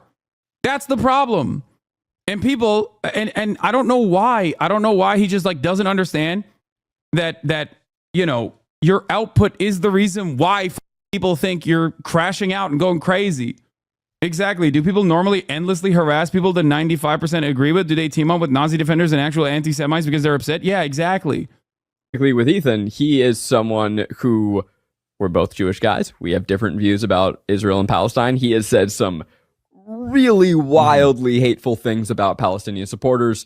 And so I have a disagreement with him in views. And I think that's a conversation we could have, even though he comes at it from a place of wild diatribes. But then, yeah, there's that question to audiences. Is it by even going on their platform or by platforming them, are you validating? Yeah. And now you're shutting yourself away from those spaces. But if you shut yourself away from those spaces, then you're not able to talk to other people. I don't know the answer. I don't know. Here. I think this is a very interesting conversation. But this is exactly like Kamala doesn't go on Joe Rogan. No, it is. And by the way, it's exactly like that. It's at least as close as we can get. But it is, I think. It's interesting how you say the same thing, but you say it as a brown person, so you're a terrorist. No, like, there are definitely differences in opinion between me and maybe even other people who are, you know, pro-Palestine. Everyone has a different method, okay? But like, for me, the only people that I have no charitability for are people who have demonstrated truly, openly anti-Semitic tendencies, okay? If you are the type of person that starts talking about the Talmud or how, or if you are the type of person that literally pairs Israel with Judaism and Jews, okay? And then says like, yeah, Israel's doing a genocide because, you know, that's just how Jews are, then yeah, I'm done. I'm done with you, okay? That's a good line. That's it. And it's ironic that I'm consistent on this, okay? Whether you are doing this in defense of Israel or whether you are doing this because you are an anti-Semite who wants to pair themselves up with anti-Zionist sentiments, I don't want anything to do with you. And that's the difference, okay? That's why I've routinely on Jake Shields and Dan Bilzerian and the like. Oh, that's an easy one. Like, I've done that. And it's incredibly frustrating to constantly have this back and forth, to constantly have this. Theism contends magic is real. In my opinion, every religion and spirituality is silly from my perspective, and people adopt it to cope with existence. If you are disassociated from reality, you are happier. I mean, as somebody who gets stoned, yeah. This conversation over and over and over again. Okay? It just doesn't make any sense. Like, he literally said I was, you know, going after low-hanging fruit because I on Myron from Fresh and Fit. That what? like Really? The real anti-Semitism that I have to actually reckon with is my own personal community or something. And that's because members of my community that happen to be crossover fans of his, former fans of his, don't like the way that he has communicated throughout this goddamn genocide. That's it. And I tried to communicate this to him early on. I was like, look, dude, if you sound like Joe Biden. Les Wiseman, I mean, personally, I'll give you my take on what anti-Semitism or any just generalized hate of any religious group, that's kind of it. It's based in the fact that you just hate those people because of the religion and the, all that they practice. And then you use that hate to just formulate every opinion about those people. I don't know. I think that's where anti-Semitism is. Or if you have a better definition, be my guest, because honestly, I mean, it wasn't the trust me, I know that wasn't the, most well-spoken opinion, but sound like Ben Shapiro, okay, then yeah, people are gonna think that you are like Joe Biden, Ben Shapiro, or Steven Crowder. If your output in defense of why Israelis don't see eye to eye on this issue is because you were like, no, you don't understand, 90% of Jews are Zionists, 90% of Jews are Zionists, and that also simultaneously there will never be peace in the region, and there cannot be a one-state solution, and that Jewish Voice for Peace are capos, and then you make fun of Aaron Bushnell and all of this stuff. Like, yeah, of course people that don't pay attention to anything else are going to see that and not give a fuck about what you have said formerly about Israel and Palestine. That's it. At a certain point, it comes across like, you don't really care about the actual significant conversations that need to be taking place, the actual significance of this genocide. Like, he literally, it is also incredibly narcissistic. That is the other part of this conversation. It's incredibly narcissistic that he thinks that the only reason why I'm calling out blatant Nazi rhetoric was to appease him, as though it's something that I secretly agree with. Like, what is the implication? There's never been a moment where I've given charity to Fresh and Fit, okay? And that's before I even found out about their Holocaust denial and anti-Semitism. There was a ton of things that we don't agree on, we don't see eye to eye on, okay? Anti-Semitism being yet another very glaringly obvious reason as to why we don't. But that's part of the problem of you always you platforming them as long as you did. See the world in a similar fashion. It's like, how'd you not see and that? That's what's so annoying about it. It's like, here, I'll give you a good example of this. Duke of Bread, I would say anti-Semitism or any ethnic bigotry is when you essentialize the grouping to anything. It goes that way for everything. Essentialism is a flawed and harmful way of thinking. Okay. Yeah. Myron is constantly in my replies being like, see, constant good this takes is how from the Jews the Duke. are. They'll never accept you. That's why they'll never accept you. Because he also thinks I'm anti-Semitic secretly. He's a idiot. Okay? And I don't know how to communicate. He only thinks that because other people say it. Communicate this to people. It's like, no, dude, we're not allies. Myron doesn't formulate his own opinions based on actual evidence and facts. Come on now. Okay? We're not. I don't agree with you. I don't think that Israel's actions have anything to do with Judaism at all, okay? It just doesn't. And people don't understand that. They anti-Semitic people who present themselves as anti-Israel genuinely think that other people are also anti-Semitic just like they are, okay? And that they're secretly hiding their anti-Semitic tendencies because they're afraid of the media coming after them, okay? It's so stupid. Oh, he's constantly... He's constantly in my replies on Twitter being like, see, they're never going to stop coming after you. You should align with me. It's like, no, dumbass. I don't align with you because I don't agree with you. In the simplest terms, I do not agree with you. Okay? I don't think it is truthful. Okay? I don't think it's truthful. I long for the day you don't have to address this every single stream. It sounds exhausting to say the least. I know. Yeah. So annoying, but I'm glad that he has some level of charitability for the Try Guys. Maybe they can actually get it across to Ethan that consistently making your output around Israel's genocide of Palestinians your own personal feelings, because 3 upvoted Reddit posts are hurting your feelings, and then pairing that up with like real anti-Semitism rising as though you're on a moral crusade by putting the crosshairs on people who are not anti-Semitic that you are falsely smearing as anti-Semitic is obviously going to make people think that you're doing this to deliberately defend Israel and change the dynamic in the conversation. I understand that a big part of that is just pure narcissism, okay? I do.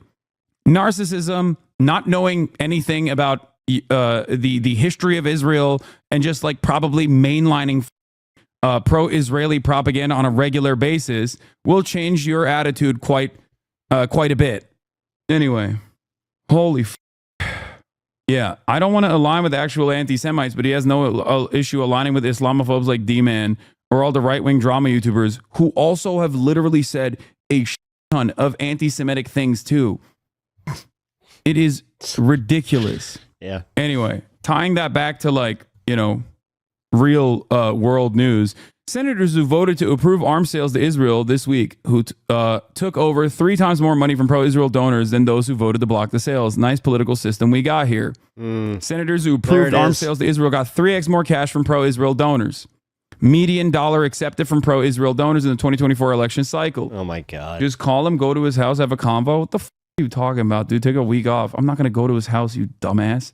My views on this stuff, for the record, have not changed at all. And Ethan knows my views on this because we've both privately and publicly conversed on this issue. So if you want to know what it would look like to have a conversation with Ethan, go back and watch the videos where I did have a conversation with Ethan on this exact issue. Okay? They exist. It's out there. Yeah, see, as I was saying, I thought that was the video we were going to get before, to be completely honest. I mean, not that the last one was bad. Yeah. It is going to be interesting when the dust settles on this one, but man, I'm not sure when that's going to be, because I don't think Ethan's going to let this one go anytime soon. That's why that was a banger of a joke where he was just like, yeah, he's like, he'll just read another Reddit post and then it's just going to start all over again. And now on top of that, he's got his new format videos that he keeps calling his, like, he'll just do another Hasan call out and then it becomes a whole new wave of, and this one is turning into drama where it's like, no, this is personal drama. Because early on into this conflict, I had a commenter actually make a really good point because I had labeled my video drama, and I went back and I took care of it, and I said, I even addressed it in my next video, saying I kind of apologize for it because it was making light of the actual conflict, the Israel-Palestine conflict. I was like, okay, yeah, that I could see where, yeah, totally right, but now this has become personal drama between the two. It just so happens that the Israel-Palestine conflict is the topic of which the drama is steeped in, which, yeah, sucks. I still hold from at the very beginning. It sucks to see this, but content, here I am. I'm covering it. All right, so now in my comments, I want to address this real quick. Number one, why it's a little quieter if you're a continual viewer of my stream, it's because we did actually have to ban the troublemaker from last stream, so I'm sorry, and I don't think that you will be seeing him unless, I don't know, I've been toying with it because engaging with the trolls, that was kind of fun, but it was also like exhausting. But I'm kind of toying with the possibility of unbanning him and just waiting for the day that he comes back. It's just like, oh, look, he's back. All right, so Les Wiseman, so Hasan gets to define what anti-Semitism is, and then Duke of Bread responds, I would say anti-Semitism or any ethnic bigotry is when you essentialize the grouping to anything. It goes that way for anything. Essentialism is a flawed and harmful way of thinking. So I appreciate you answering Les's question there, Duke. Definitely a better answer than mine. More, thought out. Because, yeah, I literally was just like, I don't know, it's what people are mean to Jews. I might as well have just said that. Yeah, God, I mean, I'm so used to it, though, because, like, okay, I could just say this, like, I'm not speaking out of turn, because it is what I went through in my school. So my school was, like, a hardcore religious evangelical school, and when it came to Israel-Palestine, you could almost say that my school was, like, rooting for the apocalypse, like, because every time we would pray, for the return of Jesus. So it's like, yeah, technically it's rooting for the apocalypse. And I remember just kind of asking, like, why we cared so much about the land of Israel, because I was just like, do we care? Like, because every time you guys talk about, like, Israel, and it's like, they would do these weird prayer requests where they would be like, yeah, please make sure that the land stays untouched for us. And I was like, this is really weird. And then all of a sudden, it kind of clicked with me. I'm like, wait a minute. Do you guys think that, like, we're the chosen ones? And without missing a beat, my doctrine teacher at the time, she was just like, oh yeah, we're God's chosen people. We are the, that's why we're called Christians. It was one of the dumbest answers I've ever gotten, by the way. I was like, even then, I was like, that, and you're a teacher of doctrine, by the way? I was like, okay. And then at the end of class, she kind of pulls me aside and she's just like, yeah, the Jews, we see them as brethren because they believe in our Old Testament. We separate at Jesus Christ coming back, and we also see them, and this was kind of fucked up. This is why it stayed with me, because she was like, yeah, they're like placeholders. I was like, what?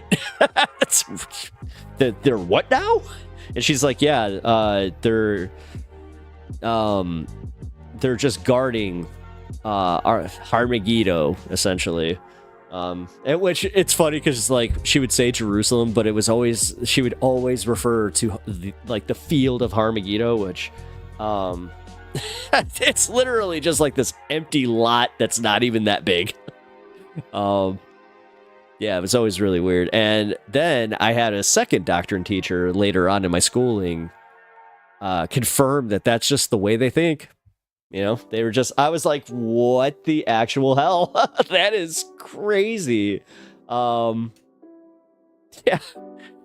So, but as I said, I'm going to be doing a long form video about my school experience, because I was pretty much in a doomsday, like, evangelical cultish situation. I don't like using that term because a lot of people are like, well, I was in such and such, and I was like, oh, that's a recognized one, because most of the time people don't recognize the evangelical church as a cult, especially even the most hardcore ones. And on top of that, like the military can be classified as a cult if you actually go based on the way that they break you down, and the only way you're found, built up, is by being found by the military. They'll make you the man you're supposed to be. Duke of Bread, being mean is not necessarily bigotry, haha. Well, sorry, man. As I said, it's not the most well stated. Duke of Bread, I look forward to that long video about the cult experience. Oh, thank you. Yeah, it's gonna be a wild one. It's the reason I've even been putting it off, and I know this sounds kind of weak, is because it's legit. It's gonna bring up a lot of trauma. I went through a lot there, man. Especially as a curious kid. I always ask questions, and nobody ever had answers outside of, well, God's got it. And you just got to put your faith in God. You know, if you don't have your faith in God, then how can you, like, literally, they would even say, like, how can you move on with your day? So, at one point, like, I was going through, like, my first, like, real bout of depression, and they even, they treated it like I was, in need of an exorcism. Yeah, that was kind of wild. And, they were also one of the ones that didn't believe in, like, therapy outside of school, or like outside the church, which it was always crazy to me because like I didn't go to the actual church that was my school like a lot of people did, which it was funny because I've mentioned that I like which one I went to. I went to Willow Creek, which was the largest church in the world for a time there before Joel Osteen popped his little, you know, elf ass out of the ground and said, "Look, I'm gonna put one in Texas. I'm gonna buy an old NBA center and lock the doors from the poor, because that's what Jesus would have wanted." Sorry, I don't know why he sounds like that to me. He just does. You know, weasel. But yeah, man.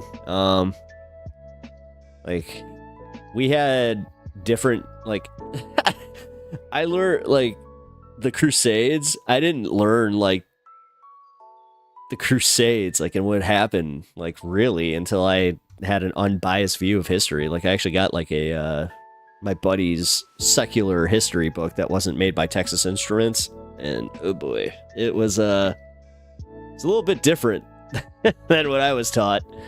I was taught, like, the very whitewashed, you know, like, I'm not even kidding, I'll just, like, yeah, like, racially, it was so white. It was so lame.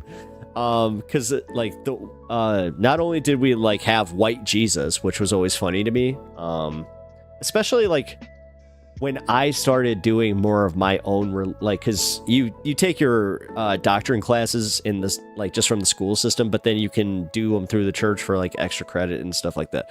So I did that for a while, where because I just wanted to skip a period. It got me out of school at 11:30. So what kid wouldn't just say, "All right, so I got to make a stop by this church, and then I got to be back after lunch"? Like, or actually, it was after. So we had 8 periods, and we had to be back before the start of 7th period. So yeah, I know. Like, everybody's like, I had block scheduling, and I had this, and I had that. I'm like, oh, at least I'm not homeschooled. My graduating class was like 34 people, like, for real, and I had known most of them since kindergarten. It was fun being the unpopular kid in a class of 34 people. Yeah, I didn't create any complexes or anything. You know, there's not a reason that I'm just always the class clown trying to make everybody laugh. No, why would that happen? I mean, I don't know. I've always been good at entertaining myself too. I'll be completely honest. Yeah, I don't know. Sound off in the chat, like, your religious experience, or like anything, like, what religion were you? Are you actually, if you are still practicing? I'm interested to know that. Duke of Bread. It is a testimony to your character that you didn't buy into all of the programming. Trust me. It's funny what deprogrammed me again was reading the Bible. Because, like, so when you have your doctrine classes, it's essentially just like school Bible study. And what they do is it's like the edited version of the Bible. So, like, they would purposefully skip entire books of the Bible because they're like, it's all right, you don't need to learn about that. Songs of Solomon's a big one. Where they're like, it's definitely not rated PG. So even they knew, where it's just like, well, this isn't exactly like the greatest book, especially to be teaching kids. Like, they knew, but then they were just like, screw it, whatever. It's got, you know, bestiality, it's got incest, it's got all that fun stuff. It's just like, what? And that was the funniest part. Like, again, I was also a shit-eating kid where everything was funny to me. So, you know, any sexy time in the Bible, I when we had assigned Bible verses, I always used like the Book of Ruth. The Book of Ruth has a lot of them. Songs of Solomon was always the second that I'd say Songs of Solomon. I would get put like they kind of actually they did put hands on you, but not like, you know, Catholic style, like slapping your wrist. But I got a lot of goosing. You know what a goose is? Where it's just the little. Yeah, I got a lot of that from a lot of people. I got it from pastors. I got it from so many teachers where it's just like, oh, sorry. But yeah, that I remember that one specifically because I was like in 6th grade and I was trying to make my I remember exactly who I was trying to make laugh. I was trying to make my buddy Steve laugh, and I did. Oh boy, did I. But he was laughing because I got taken into the hallway and she was sick of my shit. She was just like, you will be reading from Psalms the rest of the year. I'm like, but I don't want to read about Psalms. But yeah, I kind of, it was so weird. I was trying to feel closer to Jesus, man. Plus I had like longer drives, so I got an audiobook of James Earl Jones reading the Bible. And yeah, I came in daily with like questions to ask, and yep. I don't want to bury the lead too much because I do actually like want to keep some of this content. Like I know it's kind of weird. I'm like, oh, I'm gonna monetize my trauma. But yeah, there are some things, but it number one, it's not as like, you know, salacious as, you know, I wasn't like, you know, Catholic. Let's put it that way. I wasn't Catholic. But we did have some girls that ended up, you know, with some of the youth pastors kind of situation. I think I brought that up earlier. It's just, dude, it's so corrupt, man. It's because all the repression. It's just so much repression. I look forward to Duke of Bread. Yeah, I used to leave the classroom when the science teacher would read out of the Bible. They called me a Yankee. Oh, wow. Yeah. F-word and freak. My PE teacher screamed at in my face and forced me to say the pledge. Wow. Yeah, there was a time, actually, funny enough, it was like Bush 1, where I would sit during the Pledge of Allegiance, and my history teacher was none too pleased by that. He was also my current events teacher. Oh wait, no, I take that back. That was in 8th grade.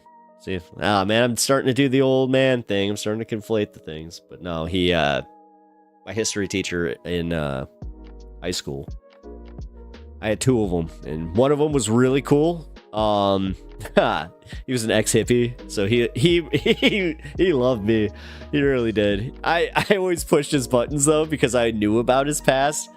But like, he was a reformed hippie where he legit did too much LSD, so he had a stutter. And he would just constantly tell us about that. He was like, I did too much LSD. And I'm not gonna make fun of his stutter, but I actually don't like making fun of stutters and stuff. It's not cool.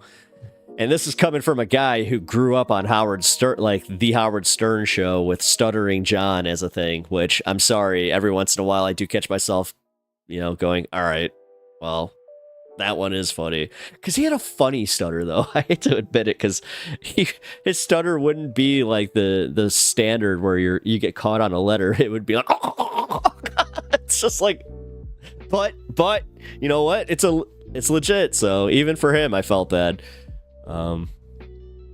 Duke of Bread, I always felt the pledge is weird and cultish even as a kid. I actually do believe flags are mind control devices. Ha ha ha. I have weird opinions. No, you don't. God, Duke, this is your fault. You're gonna ruin my video, bro. I had to say 2 pledges. I'll just say that much. Like, we had to pledge the American flag, and there was another flag we had to pledge, and we also had to do another thing. Yeah, it was really fucked up. Like, it's really fucked up. And I'm still kind of reconciling with it, to be completely honest, where my favorite part, like parts, I should say, were in life, was when I found out that not everybody went through this. I was kind of like, oh, because I also, like, I found out that they had, like, religion in school, so, well, ish, like, they taught religion in school, so I always conflated that. Hey, by the way, it's 4:20 on the stream. I know it's, 4:21 wherever you are or whatever, but just hit, I've been doing this for 4 hours and 20 minutes. Duke of Bread, doesn't the Bible say not to worship idols? I actually do agree with that. Some of the thing, yeah, I mean, that was the thing.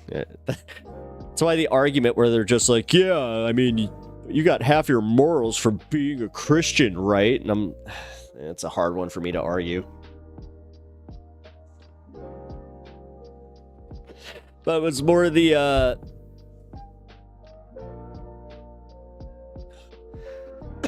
it was more, excuse me. Uh-oh. Give me a sec.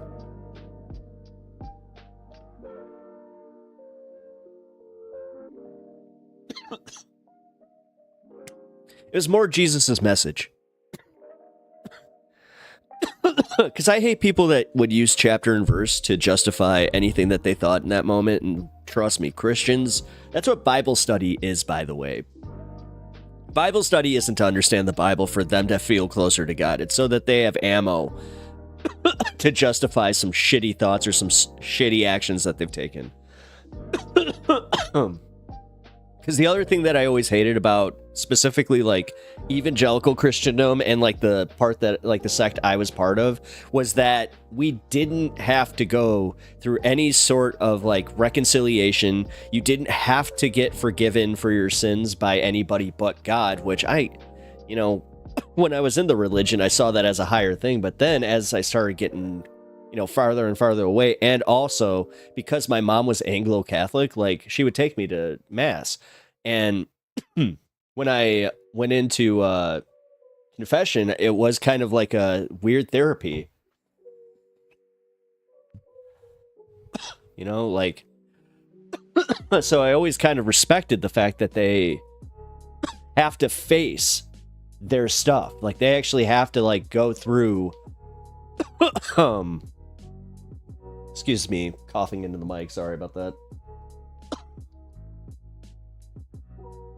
Okay, cool. Alright, gotta turn that thing off, otherwise the battery dies. But that was also why, like, I did kind of...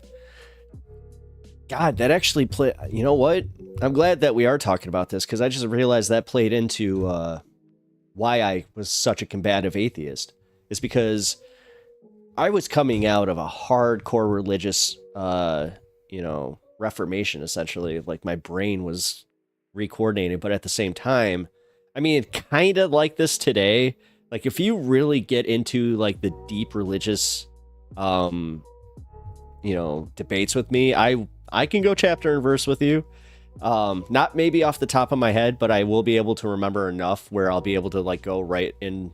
Like, you hand me any Bible, I don't care like what version it is, I'll find it. But I was our religion was based in an NIV, type of thing. But what I was saying there is, because they didn't like to, show.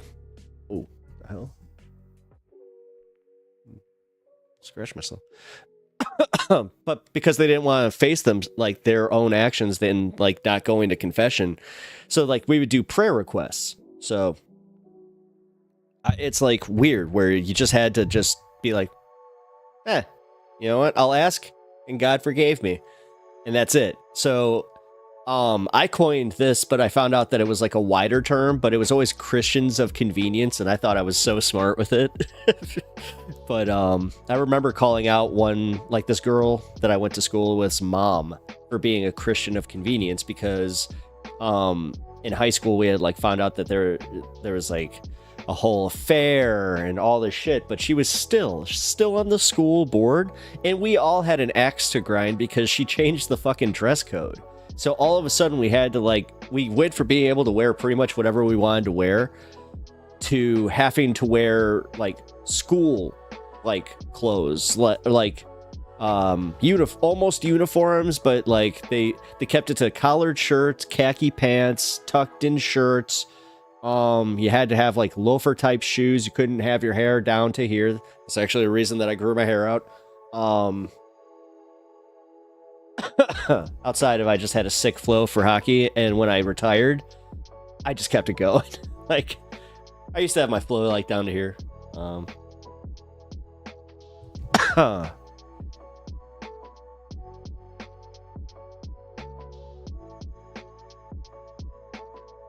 right. Sorry. But yeah, there's definitely a little bit of resentment. You know, as I said, like I'm not even kidding. I wish I was, but that's why I really like when people are like, "Why don't you cut your hair?" I'm like, "No, I'm not doing it." All right, real quick. Yeah, so I think I read this already, but I'm going to read it again. Duke of Bread, doesn't the Bible say to not worship idols? I actually do agree with some of the things that are in there. Yeah, you did say that. And then you said 420 plays it. Yeah. But no, that's why I went back to this comment is I didn't address the the idol part. That's why I think Donald Trump is such a problem.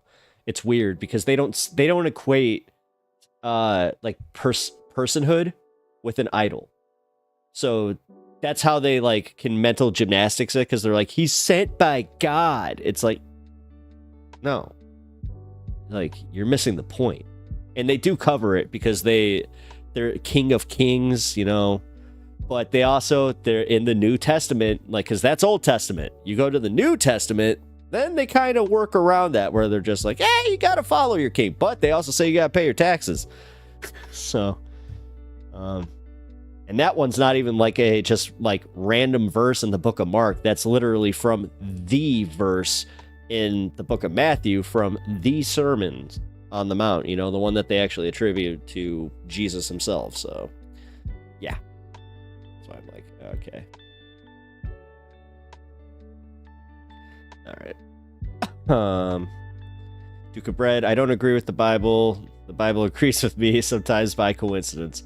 You know what? Broken clock, but at the same time, I mean, there's some good stories in there.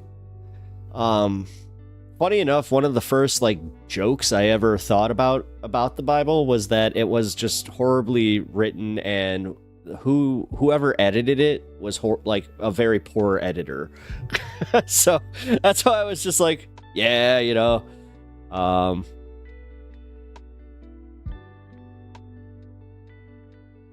okay.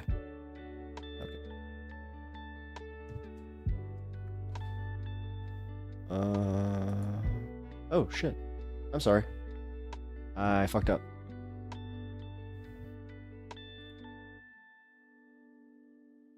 There we go.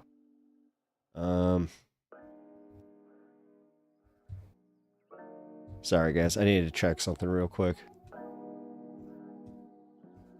Okay, it is on. Cool. Sorry, I thought I accidentally may have turned something off on my my stream here. Okay, so here we go. Duke of Bread, in a lot of rural communities, it is almost coercive to be part of the church. People need community and access to resources that it entails. I know a lot of people that are in the church specifically because of the community that it brings. Which, I'll be completely honest with you, it's the part that I kind of miss. You know, like, it was kind of nice being able to always like know on Sunday that I was going to be able to see like some of my friends, and in our situation, you know, like we would get to go to each other's house and play at each other's house, and it's the only way I could see some of my friends too, because my church was like such a big one that literally like we drove, I think it was like half hour to get there. Yeah, dude. I was baptized by the largest pastor at that time. He was like the Joel Osteen of the time. He refused to do televangelism, which I always respected. Like, I was kind of like, I always thought that we were cool for that. I'm like, oh, we're one of the big churches, but we're not one of those weird churches, that does like the, you have been healed. Like, we were not like, well, Willow Creek wasn't, I should say. But yeah, he also is one of the most prolific people in like pastordom to ever have a SA allegation be levied against him, to the point where, yeah, he got excommunicado. You got John Wick, guys, except like not John Wick, you know what I mean? But yeah.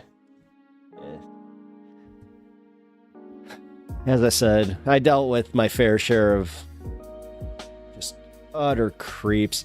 The weird part is just knowing, actually, one of the guys that like I went to high school with, like looking back on it, the way that he was involved with, young girls sports, where I was just like, and it wasn't because, I don't know, man. Like he was really fucking creepy. So sometimes the flags be flown, but Duke of Bread, I do know that you, I kind of remember you mentioned that you coach, so I don't want that stigma to be out there. I'm just saying that this was one where it was like, Duke of Bread, traditionally unions played that community role. People get together and sing Solidarity Forever. I love that shit. Oh, leftist folk music is great. Hell yeah. It was funny. Based on Rise, one of our other viewers and friend of the channel, he is from Scotland, and he gave me a few things to look up.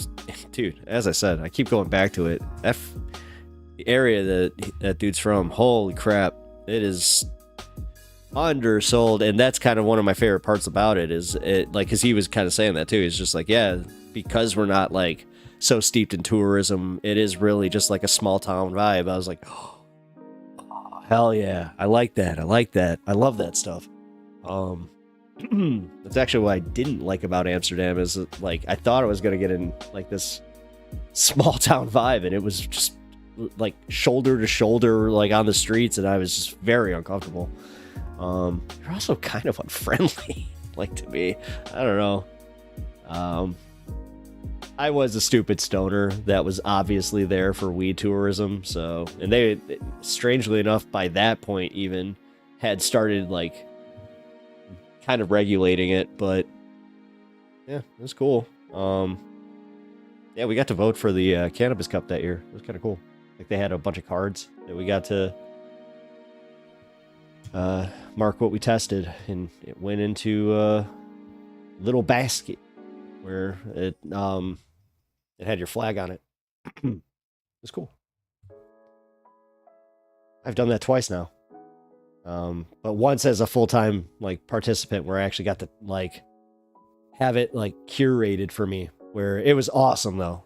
Me and my wife got to do it. She chose to do pre-rolls, and I chose to do just sativa.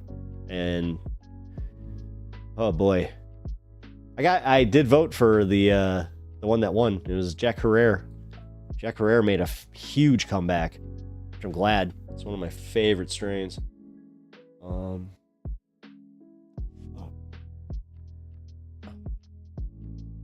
Scratched myself real bad, sorry.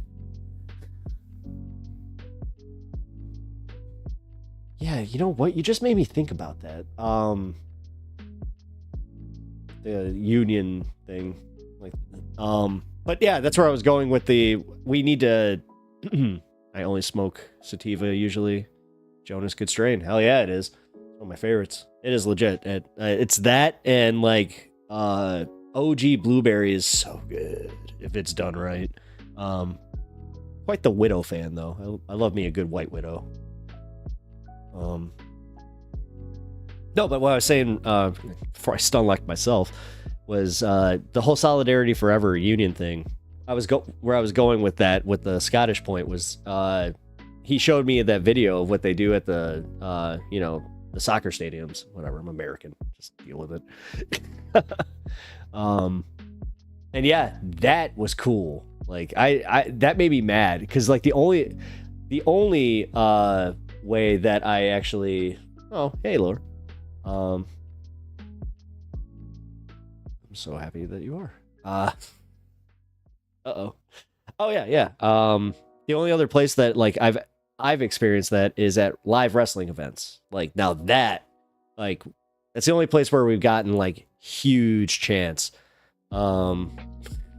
This is awesome. That is not piped in if you've ever seen it on TV. It's pretty, yeah. If you've never gone to a live wrestling event, I highly suggest it. I don't care what you think of wrestling. Like, honestly, it's something. It is something that I wish everybody would kind of put on their bucket list just to, like, give it a shot. Because it's kind of like going to... This is kind of shitting on my own point, but it's like going to the circus, though. It's just like, it's, cool entertainment, storylines. It's just a lot of fun. We know exactly what it is. Oh, hold on.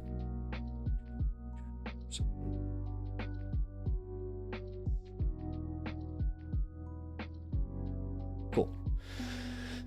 All right. Jonas, what's up, man? I'm glad to see you back. Actually, Jonas, what's your favorite strain? Duke of Bread. Since you're a sativa guy, also, what's yours? Because, let's see. I mean, Trainwreck. Trainwreck's a good sativa. A la mode. I just had that one. That was really good. That one actually, that was probably one of my favorite, like, taste and, like, highs together. It was really good. It's like a 27% or two. Pretty solid.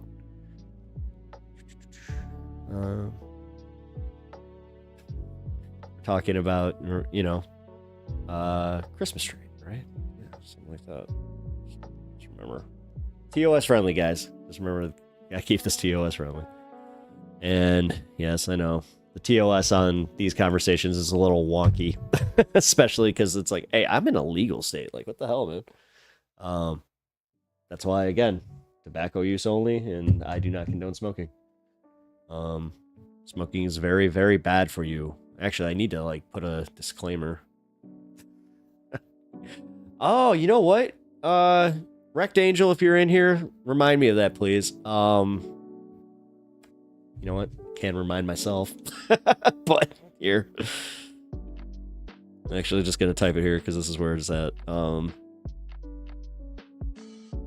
Crap, you're actually gonna have to remind me. Damn it, I looked at my phone and it was like walking through a door. I just had the doorway effect where I was just like, what was I doing? Duke of Bread, The Masses Crave, Coliseum, Watch Wrestling Activated Your Epigenic Memory. Oh yeah, I mean, dude, I love it. Like, I don't know. I've been into wrestling since I was a kid, so I was very early, like very, very early on, though I understood what it was. Before, like, nobody had to tell me and break kayfabe. Even though it was weird, I kept it going in my brain where I'm like, no, maybe, just maybe. There's maybe. But then, Wrecked Angel, damn it. I was supposed to send you something. Or, have you make me something. Damn it. That's what it was. The, warning, smoking's bad for you. There you go. This is your job now. Okay. This has been enacted. This is your job now. And thank you. No, that's actually cool. Like, I didn't think about that, but what was that? The epigenetic memory. Yeah, I could see that. I could totally see that. And like, I don't know, wrestling's one of the oldest things ever. Oldest thing. It is though. It really is. It's one of the oldest sports ever. Like actually, Abraham Lincoln, he wrestled. Duke of Bread. Oh wait, actually Jonas beat you. Sorry. Jonas, I like Strawberry Crust with something else. Or Blue Dream. Blue Dream's good. You know what? Blue Dream's real good. I like a good Blue Dream.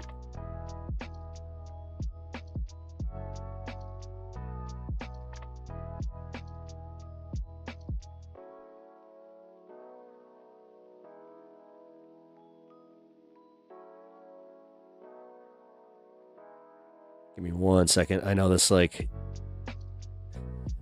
is like setting a reminder, but I'm like, no, I need this one.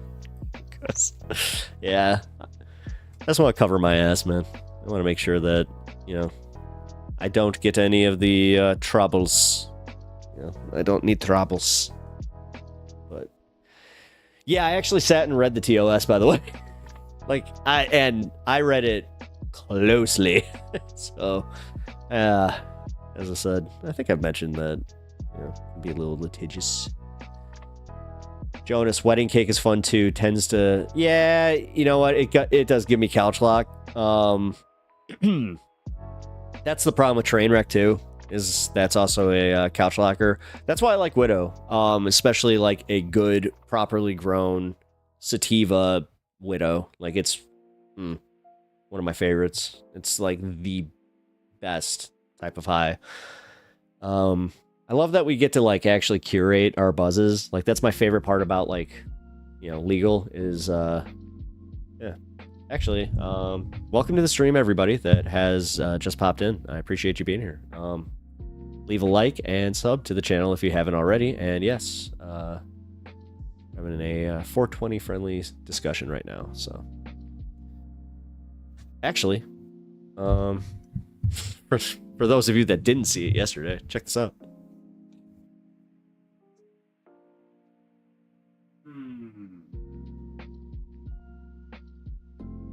It's one of the truest statements ever right now. Duke of Bread, I am smoking blue crack right now. Nice. It's a good one. It's a very good one. Wait a minute. Yeah, no, I don't want to call out brands, but certain ones I'm starting to find out do actually have like locks on some of the strains.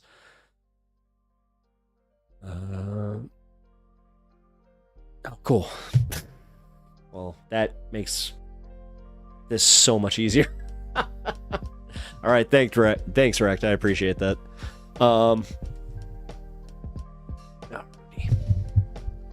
We're going to continue this discussion, but getting thirsty. Give me a second.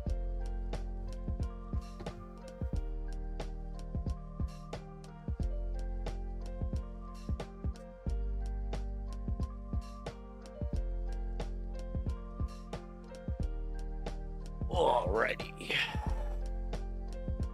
Kind of feel like I don't want to wear my headphones right now. That would require me to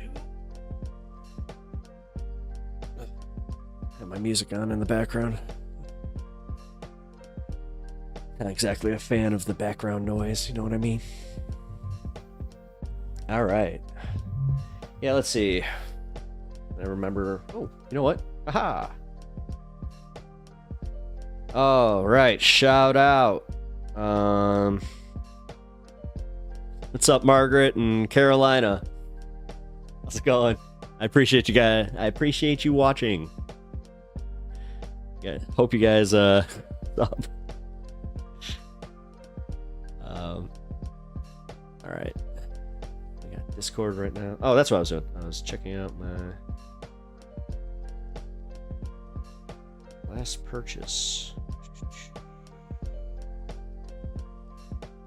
Uh-oh.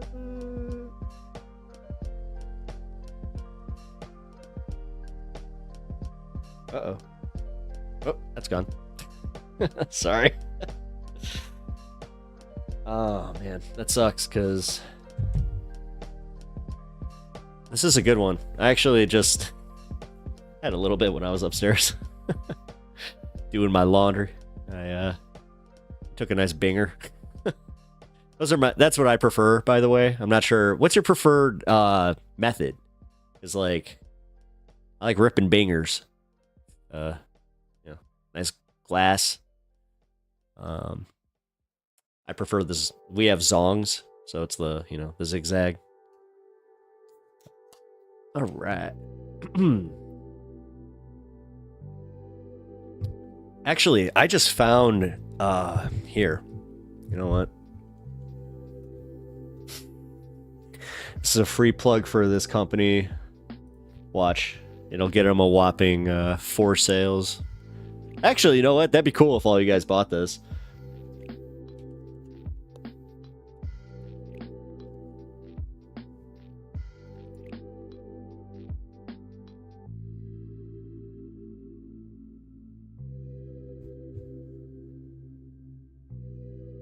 Oh, sorry, Lori. Did I not say? What? What? I gave you the shout out. Did I not? Again, shout out Margaret, Carolina, and Lori. My bad. How rude.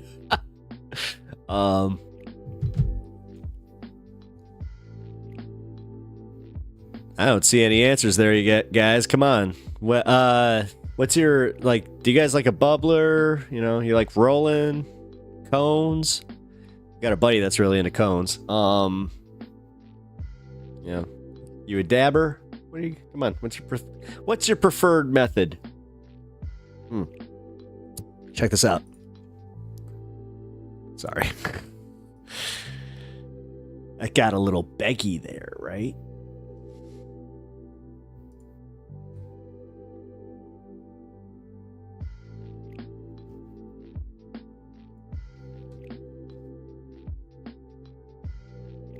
Yes, we're all 21 here, right?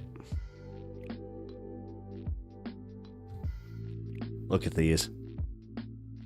I like just a nice clean one. Like, I love this. Like that tall boy there. Although, the beaker ones have their place, but the shorties... My spouse used to prefer the dabs. Yeah. I love me some dabs. I like bongs, but I usually smoke joints or pipes. Oh, really? Okay, so this, here you go. Check this out. Now, these look like just your normal pipes. Holy shit. Guys, are you seeing this one? Ow.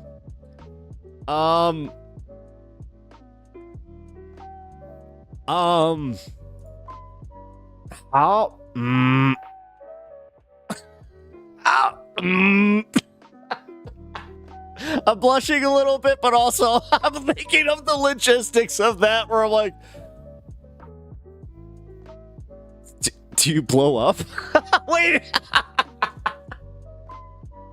You open your mouth.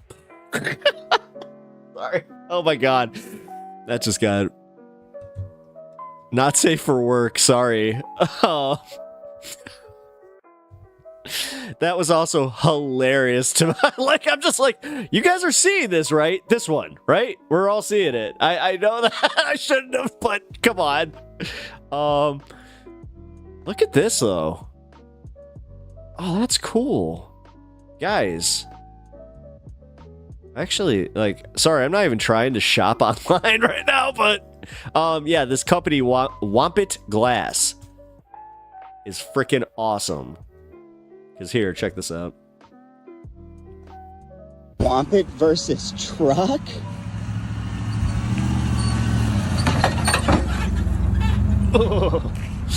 That made me It's cringe. good? Look! It's all good! Want it glass.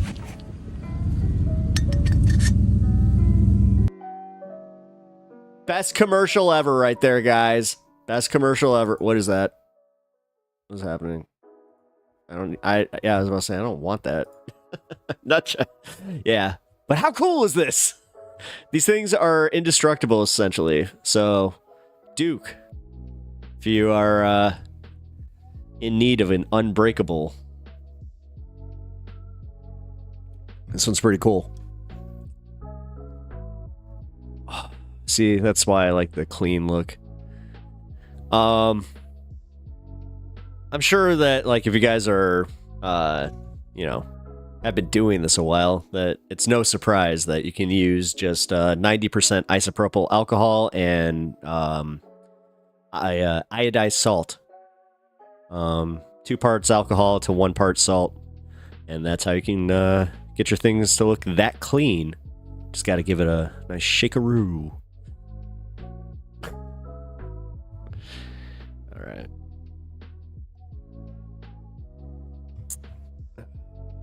We're at the fun part of the stream here, where this is just going to be chemistry, right? I have been called the MacGyver of our group, and Laura in chat can attest to this, that I am quite good at can't tell you how many times where, like, people are freaking out. This has happened multiple times, like at anime conventions, when we were, like, kids. We were like 17, 18. But this happened twice where we went to Minnesota, and I think that was KikoiCon. I'm not sure what that was called, but we forgot all our pieces, and I was just like, wait. Does the lobby have apples? Boom.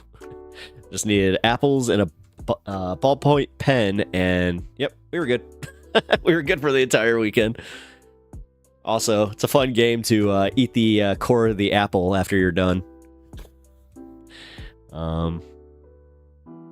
Duke of Breda cannot spend the money on bills, and income ratio is not in a good place until my car is paid off.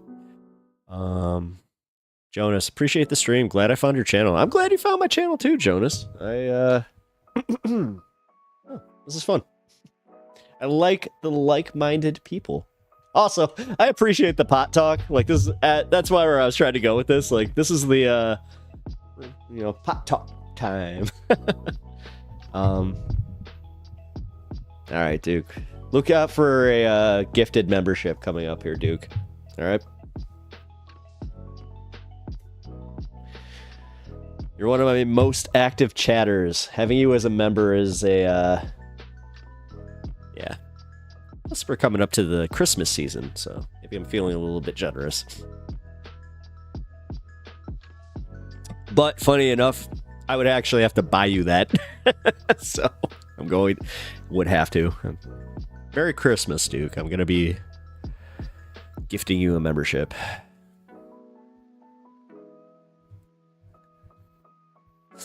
Didn't mean to ruin it. Sorry, I'm just staring at this now. I'm just like, look at this. It's beautiful. All right. Good on that. All right. We got anything else fun here? Let's see. Duke of Bread. I intend on starting a channel myself. This is partly networking for me. Hell yeah, Duke. Well, I will be doing cross promotion and get you out there. Yeah, we got a nice community. Also, yeah, if you need some pointers. I know that I'm kind of new to this, but I'd like to try and help people out. Alrighty. Man, we're almost at 5 hours again. I guess this is just going to be my normal thing where I just do this for long while. I'll be completely honest. I had 2 more political videos that I just kind of was like, nah. It's Friday. Yeah. That's maybe the thing I'll steal from the Majority Report is Casual Friday. It's casual. We'll keep it, actually, yeah, you know what? Should just keep it casual, or we can just, Duke, actually, if you're intending on networking as a, content creator, start with Discord. It's really a good place. Find communities that have, similar types of followings and also do, like, similar types of content. And, yeah, start asking them where. That's the big thing. Ask them where you can post your videos. Like, for me, I don't, like, I'll have a special place. It'll probably be under a media tab, but that's where you can media. You know what? Media and shilling. We'll say that. We'll put that there, and then yeah, you're free to post your stuff on my Discord, and we'll get you out there, bud. Yeah, I'm looking to help. I also appreciate you guys being here. You guys are awesome. Yeah, that's just no way around it. And I'm sorry that it's not as entertaining as yesterday. I mean, dude, that was wild. Actually, you know what? I can get into that a little bit now. So that guy, number one, was like master level shit stirrer. I don't want to call him like master troll because he wasn't good at it. He was just a shit stirrer. Where the funniest part about it was, like, I actually did get like annoyed, where I was just annoyed that he was being boring by that point, because it was like he was saying the same crap and it was like almost unfortunate. But actually, Duke, shout out to you, where you kind of took over in chat there. I noticed that you did that while I was doing my segment, so I appreciate that. Like, I actually do. I'm not even being facetious. Bah. Wrecked Angels, I don't know. I'm happy it's not as entertaining. LOL, my job has been easy today. Well, you know what? Truth. Well, we got that guy at the beginning that I was Kirk. You know, but Kirk's cool. I'm glad that he subbed. I actually got a notification about him subbing. Cool guy. I like people that you know what? That's one thing I want to say about my community. And Wrecked, you're actually going to be one to be able to kind of curate this a little bit. Is if people are being really like mean to people for their political opinions, and like the other person isn't, let's say for instance, we have a Trump supporter that or ex-Trump supporter that may not like vibe entirely with us, like Kirk, for instance. And so, then we have, you know, other people just being like, oh man, well, you're wrong about that. But they like going really hard on them, you know, no ban, but like, yeah, we got to protect that kind of stuff. Like I would like that to have more, you know, good faith engagement. That would be nice. But I know,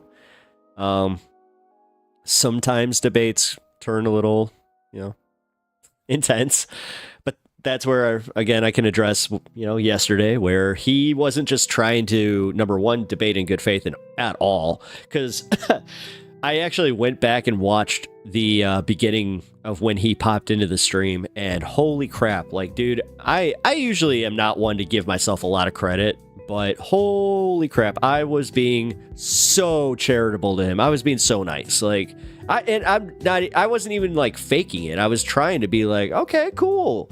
Like, at one point he was just like, oh, I made $12 million, blah, blah, blah, blah, blah, with grants. And I was just like, okay. I was happy for him. But then he started in with being a dick, and then he proved how broke he was. Because that's another thing. That's when he started really turning, where I'm just like, dude, you're broke. You're not going to donate to my stream.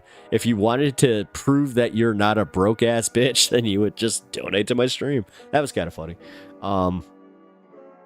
At some point, anybody in here, if you guys want to be official first member. I think it'd be funny if somebody donated $4.20, and I think that will be a common thing. I can't set it for that though, so it would have to be a special amount that you type in for super, or super chats. Sorry. Duke of Bread, constructive criticism is a good standard to have. Thank you. Yeah, no, it is. Like it. I try to come in, number one, despite what dipshit yesterday was saying. I like how I'm trying to be like, hey, I'm nice, but just dipshit. But no, despite what he was saying yesterday, because he was like saying I was weak for being nice. He's just like, the world's not nice, pal. You got to be more aggressive. This is why you're a soy boy, cuck, whatever. It's just like, whoa, dude, calm down. But yeah, it was. I was actually trying to have constructive criticism because, like, he kept saying how I have solved the world's issues. I solved water salination. Or whatever the hell he does. And he's like, I solved water farming. He kept saying, I have a 501c3. I have a 501c3. It's like, so you don't pay taxes. That's all I kept hearing is like, you don't pay taxes. Cool. Or FO1, whatever the hell. And then he was going on real hard about how he's just like, he kept saying, he's like, give me one, just give me an issue and I'll solve it. And I literally was like, the Texas power grid, solve that. And again, I thought it was kind of funny. Like, it was a funny back and forth. It was kind of like being at a club where you have, a heckler, but I don't know. There's also like this weird thing, like when you're doing live comedy and like a heckler is going hard at you, where I think I might have mentioned this earlier, but you do have to kind of like signal to the bouncer where it's like, okay, we're done. But yeah, it's a well-known thing that like with a comedy bouncer, you have an understanding where it's like, wait, this is good. I need this. This is part of what I do. Especially if that's like the kind of comedy that you do. Surprisingly, that's not what I really tried to do. Every once in a while, I would just piss somebody off. So, more than once. The most nightmare comedy gig to work, though, as a live comic, is a bachelorette party in a large room that has like barely any other patrons. It's the nightmare. So, just so you know. I'm sure anybody in the industry would probably agree. Oh, man. But yeah, the guy yesterday was just so exhausting. That's honestly why I wanted to have my Friday stream just kind of be chill. And as, Wrecked Angel here, our awesome mod, she has not had to do much today, so that's also nice. Don't want to make her job, a living hell. But yeah, I'm sorry. Like, I'm sincerely sorry for taking away your play buddy, Duke, because you were having some pretty funny conversations as far as like he didn't see you. Like, you were offering pretty like, serious takes to his solutions, and then all of a sudden he was just like, yeah, well, this guy's an idiot, blah, blah. And you were just like, okay. That's pretty funny. Actually, I gotta go back and read those chats.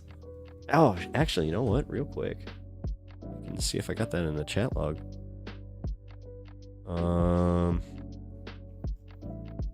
Not sure if you heard me going like ham on this yesterday. Yeah, no, I got it all. Oh my god. You know what? Wrecked, if you're still there, let me know. Do you think it'd be a fun segment to just read some of what he said? I don't know, man. He's going pretty hard. Duke of Bread, I'm good at talking to crazy people. I have debated hundreds of Nazis and people from every ideology imaginable.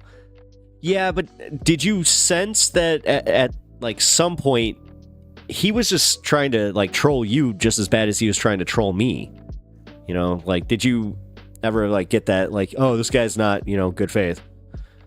But he wasn't. Like, he really wasn't. He was just coming from like it was either a trolling perspective or he really has that much of an ego. That's what I'm wrestling with, is how much of that was a character.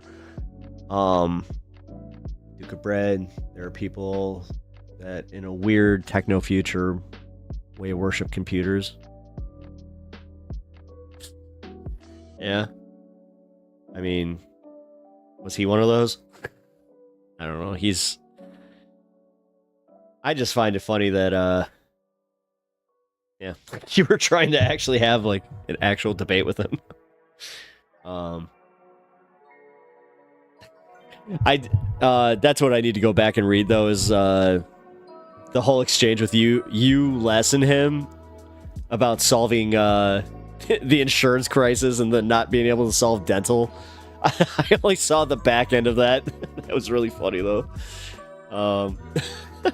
Which, by the way, Duke, did you solve dental? I know it's a tall task, but come on. He tasked you with being able to solve that issue. That was your issue. Wrecked Angel, he might make a video of you if you go over his chat log. Yeah, you're right. Yeah, but... Actually, Wrecked, I need to ask you, are you comfortable with me, just at least saying what you found as far as the, his, 15 seconds of fame? I'm not going to share it, but I do want to at least, like, say it, but if you're not comfortable with it, it's okay.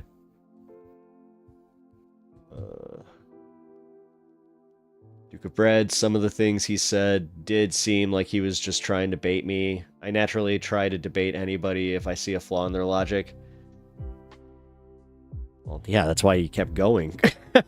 That's why I was like, when's he gonna dip off of this?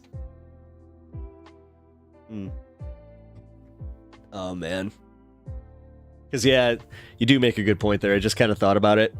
He would totally make a video about me if he'd be like, look at this soy boy. I was right, you know. I was right. Hold on, I do. Yeah, hold on. Here, I'm gonna pull this up real quick. Okay, cool. So we found out that this guy called into the Majority Report, and not only did he call into the Majority Report, but he's banned from their Discord, and he has a reputation still that permeates there, where I just said his screen name today in the TMBS Discord, and they were like, that guy? They're like, oh man. Yeah, just don't watch his video on it. Duke of Bread, I would be interested to see the fantasy he came up with. Don't go to his channel, and all right, listen, if you do, take the views back. I don't advocate for that either, because I actually think that's kind of shitty that YouTube does that. I think that if you click on a video, you should be, stuck with it.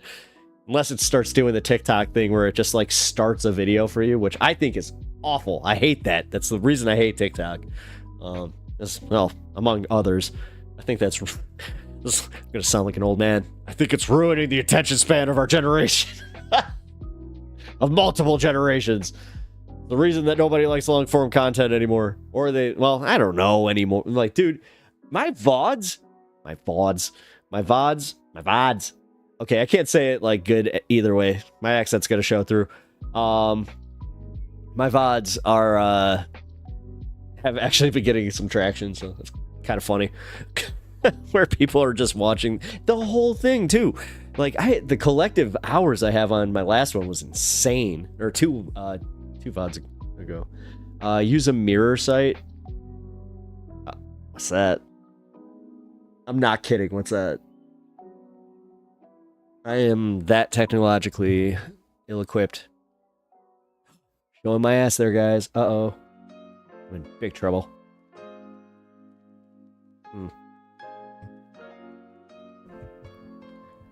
I don't know. I mean, I might be able to eventually show the clip of him on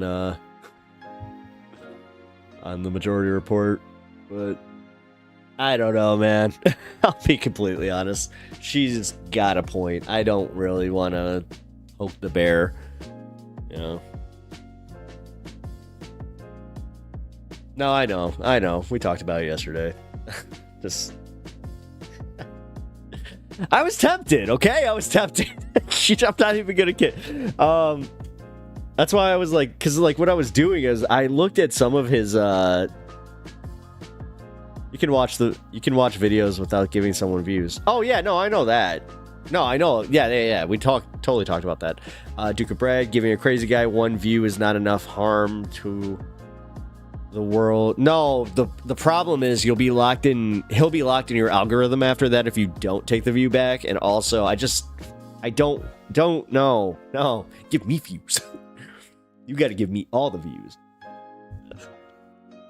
Just got me excited.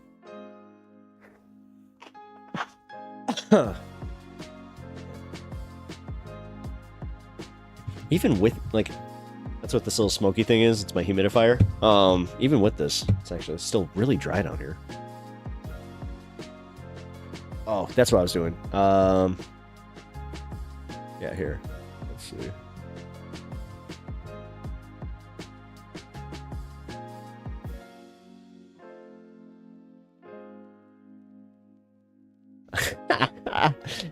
You're a do-nothing waste of space. I hate carrying your dead effing weight. It's hilarious. You can't even lie well. My video. Yeah, he was saying my videos literally counter all your lies.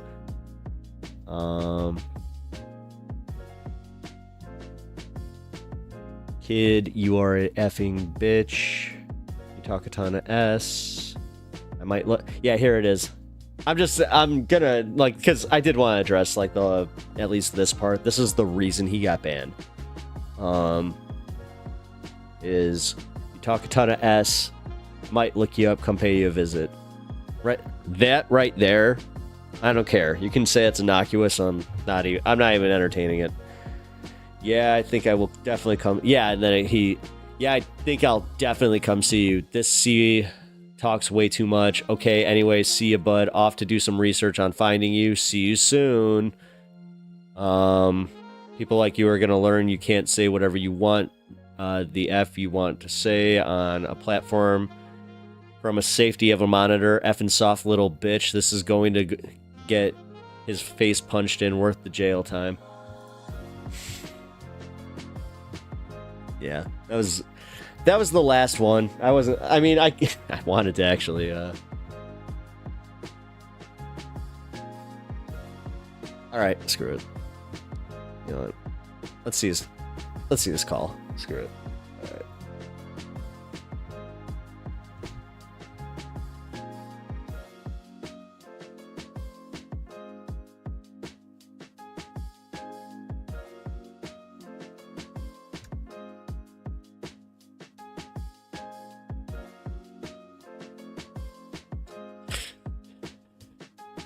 The thing about having a mod is also, like, I actually do, like, I like having somebody there making sure I don't screw up.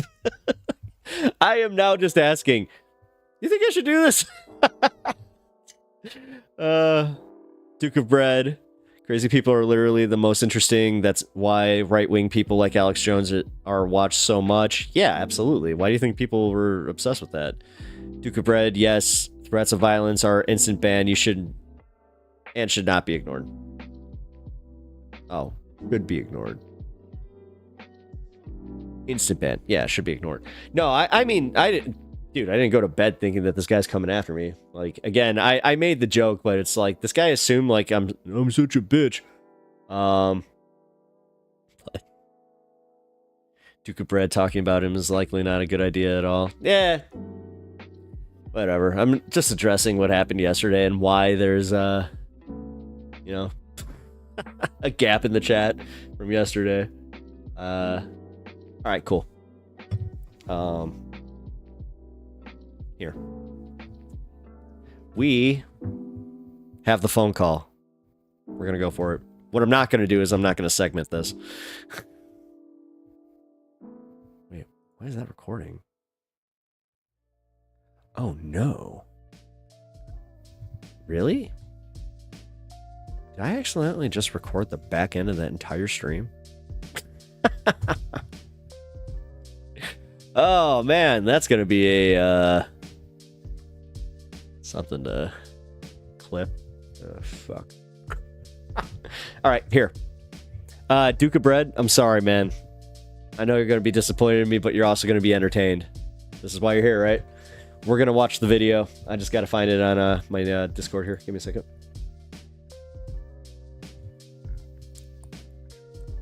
Boom. Oh my god. Look at Emma. Her sweater. She doesn't wear colors like that anymore. Oh.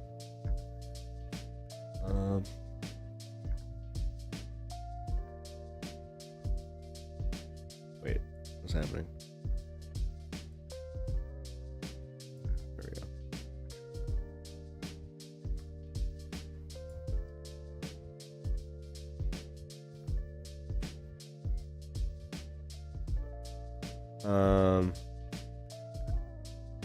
Your phone you're using. Okay, give me 1 second. Yeah. Calling from a. Okay.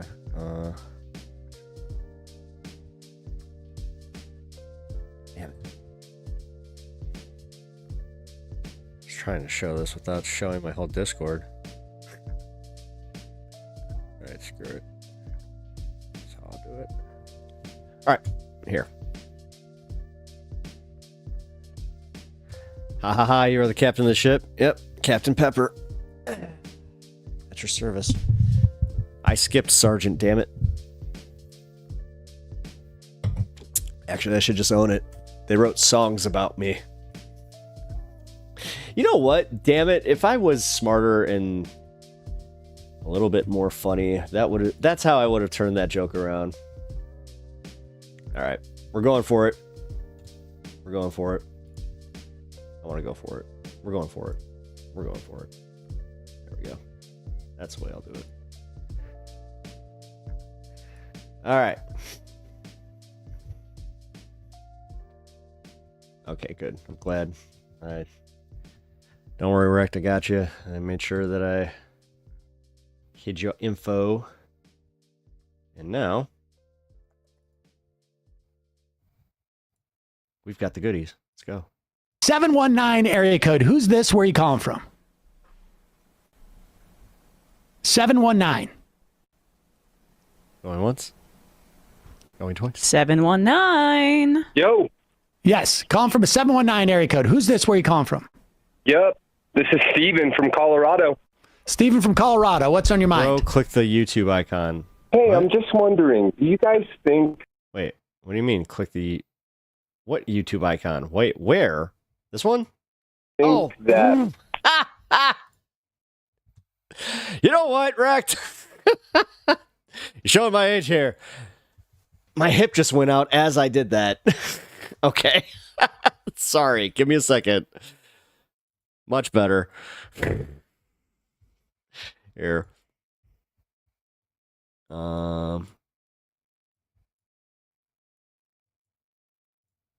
Next to the gear. Yeah, I did it. I already did it. Yeah, here, we're good. It's just here, I gotta center my screen. There, we're all good. That was just... No, that was showing my ass, man. I hate to say it. Like, that was just me being like, look how old I am. I'm like, wait, the YouTube icon, what's that? All right, so we're going to go back a little. Wait, this is only like 2 minutes long? Okay, here we go. Oh, no. You time-stamped it. Oh, that's what it was. Damn it. Here, I got to restart that. That's what happened for me. There we go. Here. Think that our news has a responsibility to set an example. Oh, they got the chat here. Hold on. Our news has a responsibility to set an example. I'm not sure I understand what you mean. So, like, if you're going to report on something, do you think it's important that in your own lens that you do that thing? If you're going to report on something, is it important that you do that in your own life? Well, hold on. This, he is real, and a bit further back.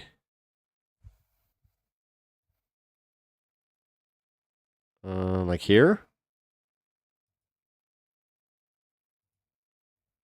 The shofar front? One's a little sad. Pregnancy. Because these kinds of the rights that we're talking about here, the right for a woman to have control over her own body, that's exactly what even insane conservatives concede, that the Constitution is supposed to enshrine certain inalienable rights, Okay, I think I got rights it. that cannot be infringed Yeah, this upon. should be But what this fine. does is basically says that a woman specifically, as distinct from a man or a trans man, as you say, that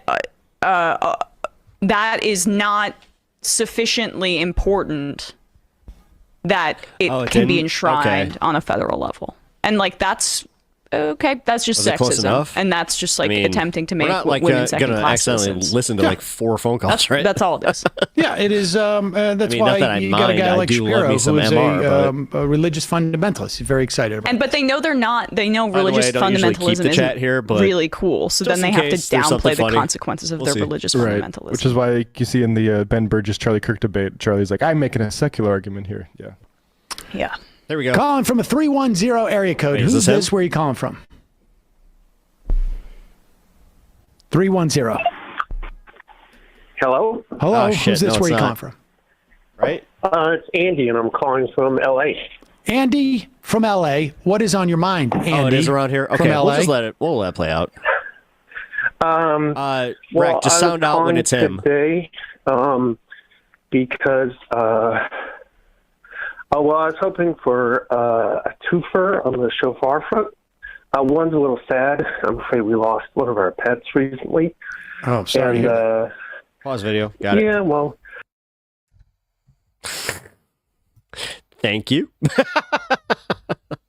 All right, where are we going? Where are we going? What's the timestamp?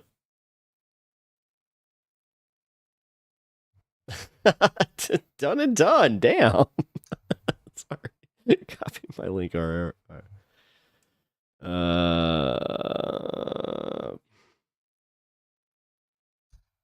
Okay. Hold on.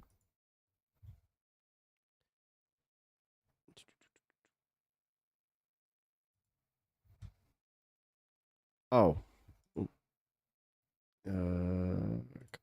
Okay. Hold on.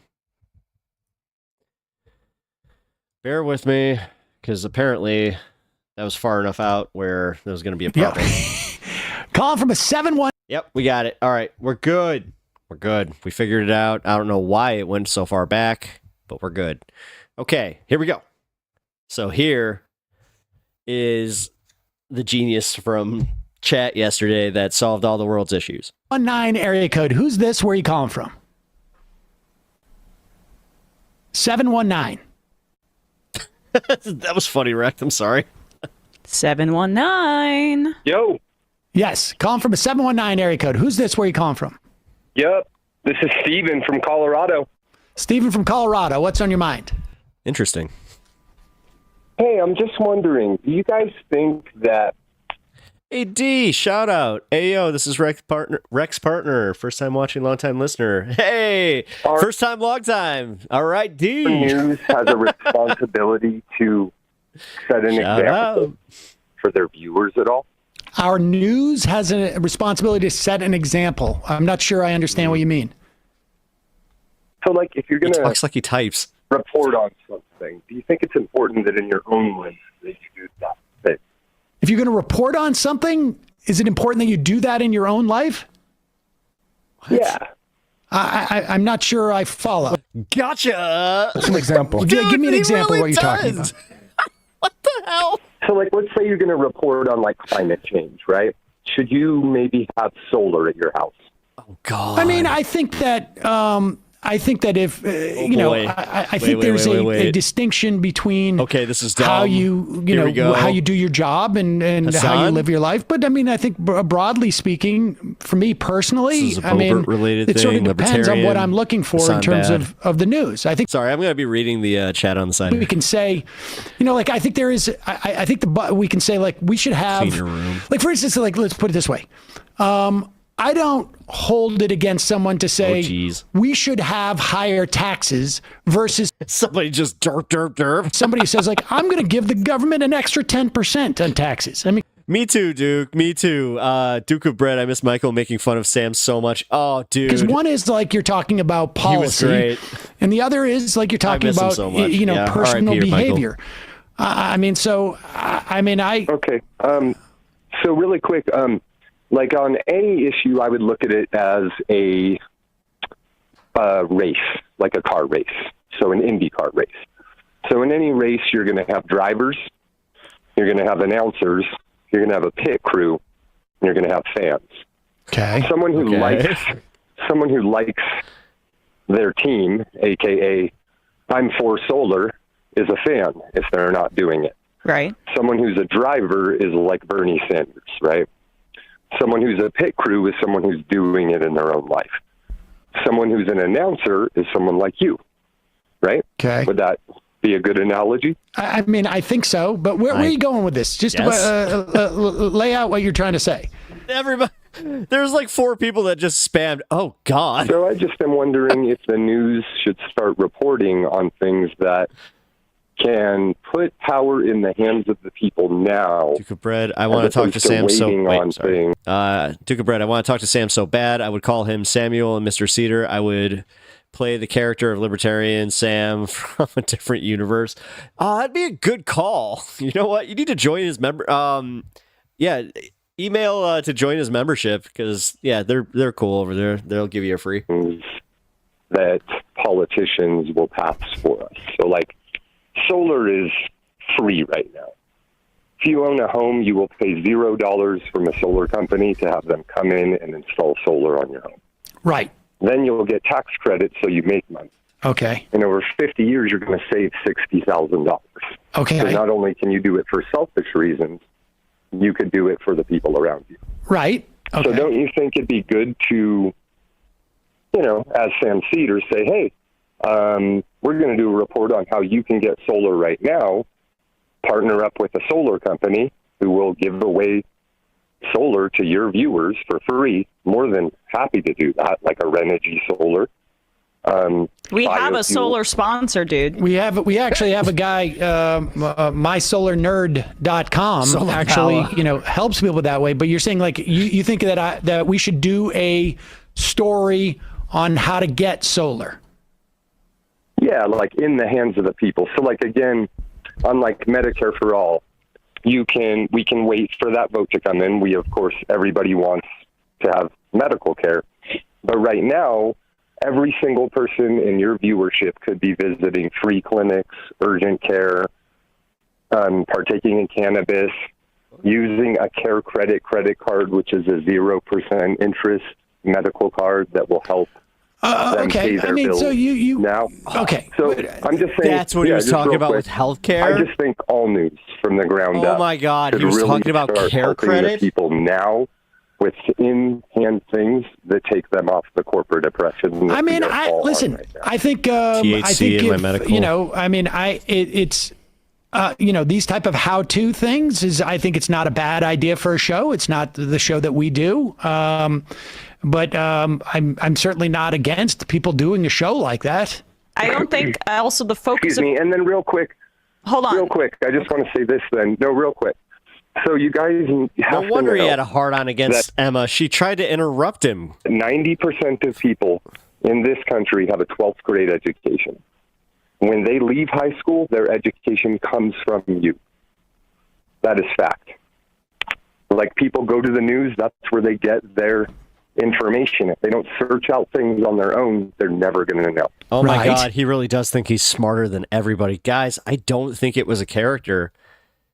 This guy really does. He really loves himself and his ideas. And wow. If the news doesn't start reporting on these things, but he's never been in therapy. You're not actually talking about. So it is partly your responsibility to. Well, I mean, look, pass this stuff along. Okay, listen. I mean, we're not going to be able to do everything that is done. We on the show. What a weird caller. There we go. Perfect. What a weird caller. What? Do your own research, bro. Caller equals canceled. Wait, what? No, you hang up. D, you're good. Historians on. We have. It's never fall news. Oh my God. I have to shout out Autumn Leaves tomorrow. Oh my God. Writers, I think, Oh, on Monday, though. Shit. It is a Friday here, guys. Relative to other shows, we do a lot of pretty dry. I mean, I don't find it dry. Drop this guy. But I think other people sometimes find it a little bit dry. So cute. Oh my God. Did he just take the Majority Report's comments and just read them to me? Oh my God. What a clown. So cute. Yeah. That's what a high school education will get someone. And does he not listen to the show? This feels more like an email than a call. I still have no idea what his point is. LOL. Facts. It's your fault, Sam. End this call right now. I don't know what to tell you. You think we should? Emma just got canceled by the caller. Do a slightly different show than we do, or a very different show than we do? No, not at. Do your own research, bro. All just a segment where you could once a week. Casual Fridays. Right. Sorry, I don't regret doing this at all. I'm sorry, Rect. G, by the way, I'm not sure if you saw that your test message worked out for fine, but yeah, Duke. Also, yeah, this is just too much fun. I'm sorry. It sounds like a good time when people get paid to show them how $20 can change their life. Okay. A portable solar panel that will charge your phone is $20. You know what, you haven't good reported on that yet. This call fulfills that requirement. So thank you so much for your time. See, she even said kind of the same thing I did, where it's just like, oh, see, you did the promo. Did you solve the world's problems? I mean, I'm glad that he popped up on Pep Talks, the most prolific show on YouTube, to chime in. I mean, he had to know that he was going to win over the general populace on my show. I mean, dude, I'm one of the largest streamers on the entire platform. Come on. Well, that works. Okay, and then the last thing I would just ask is, if you're going to be left progressive or independent, this fedora wearing fucker, to definitely have more responsible merchandise that, my lady, is recycled. Oh my God, that's how he got his hot karate Korean girlfriend. He my-ladied her, and she couldn't resist. She put her nunchucks down and walked away with him arm in arm in the ocean. Her biceps crushing his tiny little arm. Fast fashion, a report on how the merchandise. All of these social media influencers pump out is the same thing MAGA pumps out. Would be awesome. So, all right, appreciate thanks for taking the call. Not advertising for solar chargers makes you a fraud. Duke and Brett, I feel like your comment belongs in this Majority Report comment thread, because seriously, this is hilarious. Jesus Christ, I like it. This could be your weekly guest. You guys don't do enough. Hang up on this guy. News isn't supposed to tell you what to do. Oh, start a channel, good sir. Oh no, Ron Turner. He took your advice, you idiot. Why'd you tell him that? Hang up, boom, damn, LMAO. Emma. All right. Appreciate you guys. Yeah, all good now. Glad things worked out. Hell yeah. Right, bye-bye. Goodbye. There's a reason that you will never get that sort of basic public service broadcasting from the major networks. So I don't think it's a useful aspiration. As for us, if I heard us do a podcast, do a segment on how you can install solar in your home, I mean, I guess I take the point about a small solar thing that can charge your phone, but I don't think that. I have one of those. It hasn't changed Never my falls. life, but maybe it'd be really good for people to know about. It's very, I mean, what a Karen. We also live in Stuff New York. isn't very good for you either, dude. The first part bye. of the argument: am I supposed to go to my building and ask if they can install That's the thing. I'm a renter. Like I can't put solar on. solar on the roof? Duke of Bread. If it's MR, it's likely I am in the comments. Nice. Oh, that's funny. We've probably run into each other a few times. I rent I used to be Mopsy. apartment. I mean, I don't think that there is. I think that, let's put it this way, folks. If you do a show where you are on a daily basis showing people, like, what the caller was saying, creep. Let us know, and we'll tell people about that show. Woke scold at its finest. Boom. That's what. Yeah, there it is. Autumn Leaves. You called it as soon as you said it. I clicked it. Ha ha ha ha. Oh, it clicked. Yeah, it was Never Falls. Oh, see this guy. So he already. Yeah, actually, yeah. It was MOPPZY, but yeah, that was. Yeah, I Rect knows this. Funny enough. Yeah, I've been in the Majority Report chat for a long time. I've at times, like, when I've had experience with geothermal, talked about geothermal, but should I do that every day?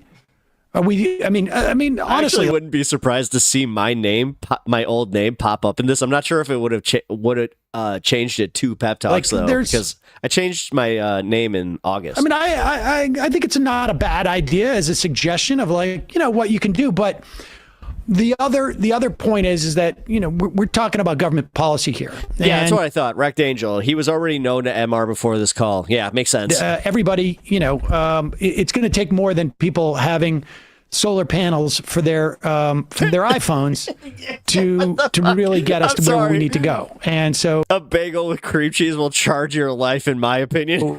But yes, by all means, recycle, get solar. If you can get geothermal, get geothermal. Who knew about solar panels? This guy's prolific. He's so. Everybody's actually making fun of him, saying how much of a genius he is. So he's always been like this. That's I don't know what else to say. Okay, so just so you know, Autumn Leaves is actually like one of the more prolific mods in MR chat. Honestly, the fact that she has so much like personal stuff to say about him is hilarious. But it's not a bad idea, but I don't love. Wow. I mean, calls about how the show needs to be the show you saw a want. name I haven't seen in a long time. Sorry. Even if they say more sports, maybe create your own show or something, or like it. I mean, I don't know. There it is, Wrecked Angel. There it is. Right there. That's why he was obsessed with Emma. It's just the bar to entry for a YouTube show pretty low. You also can critique what is like done within the confines of what the show is, and you could say you could be doing this better, but that's not what the show is. It's not what we do. So I really have very little patience for that, to be honest with you.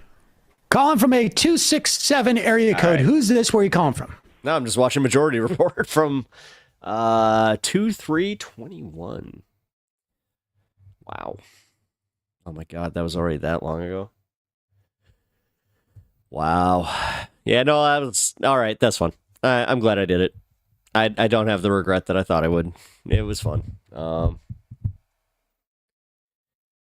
Honestly, hold on one second.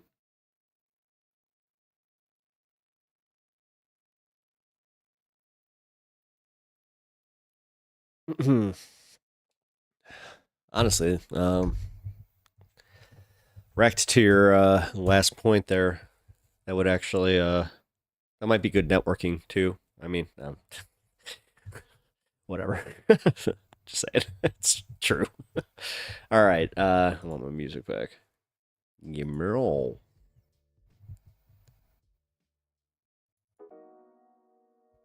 All right. What'd you think, Duke? What'd you think?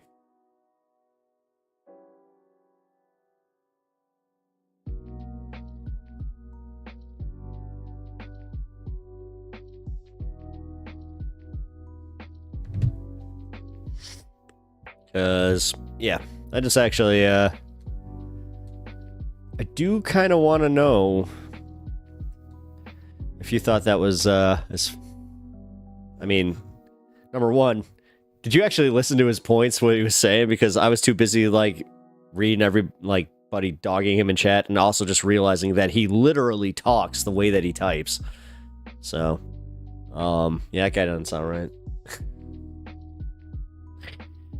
Duke of Bread. I almost feel like I was there for that, honestly. No way. Did you just have a little deja vu? You're just like, seems very familiar. It's Groundhog Day, dude. You're like, no wonder that guy seems so familiar. You were already trained to talk to that guy. All right. Alrighty.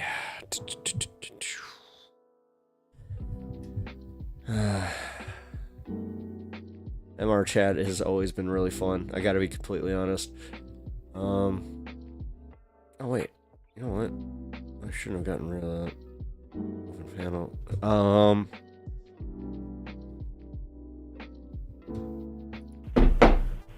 There you go.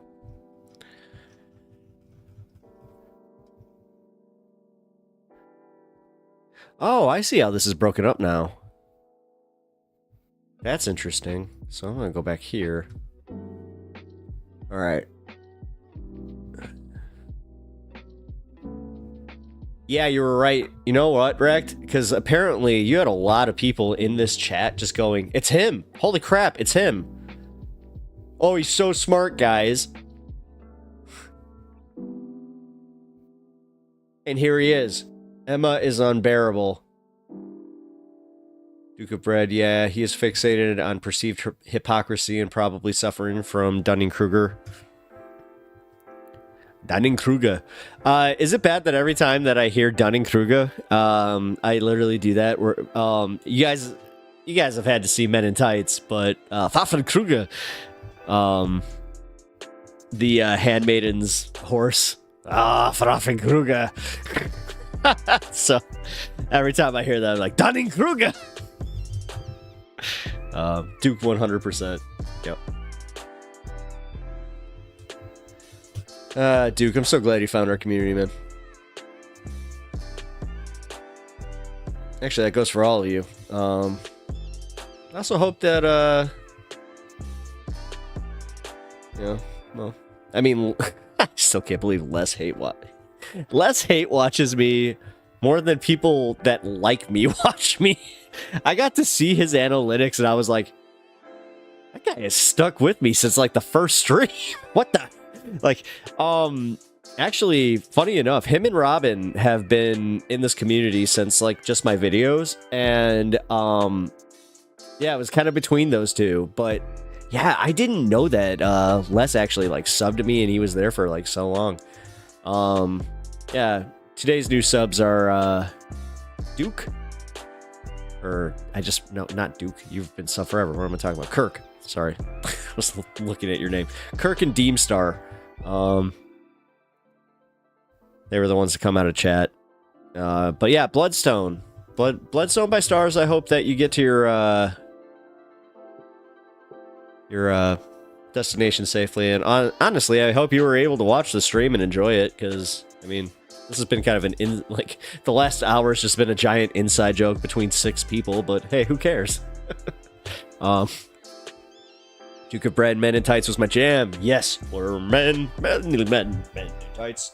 Tights. Oh god, I love that movie. I love Mel Brooks. What do you think? God, I wish I could show clips like that. See, now that's what we're going to be doing more in Discord. We're going to be, honestly, we're going to have like a Monty Python watch-along. I thought about that yesterday after we were talking about Monty Python so much. So I was just like, yeah, Monty Python watch-along. Or that might have been even today. I'm already starting to mesh it together. It's already happening, guys. But idea still applies. We're going to do a watch-along. We're going to be doing also some gaming. Actually, you know what? While I got you guys in chat, let me know shout out some games that you would like to see me play. Honestly, because this isn't even like a streaming content thing. This is actually like I kind of want some suggestions of what you guys might want to see. Because like right now I'm playing Dragon Ball Sparking Zero, which is fun, but I don't think it's the most streamable game. I am playing Sonic Frontiers, but I'm playing it on my PS5, so yeah, it'd be hard to play here, and I just have to restart it on Steam, so not looking to do that, but I might. I don't know. I was thinking about possibly playing the new Sonic game. I love Sonic games. I think that we've kind of covered that, but yeah, let me know what you want to see. I was also debating possibly starting a new Witcher 3 campaign. So, let me grab a drink.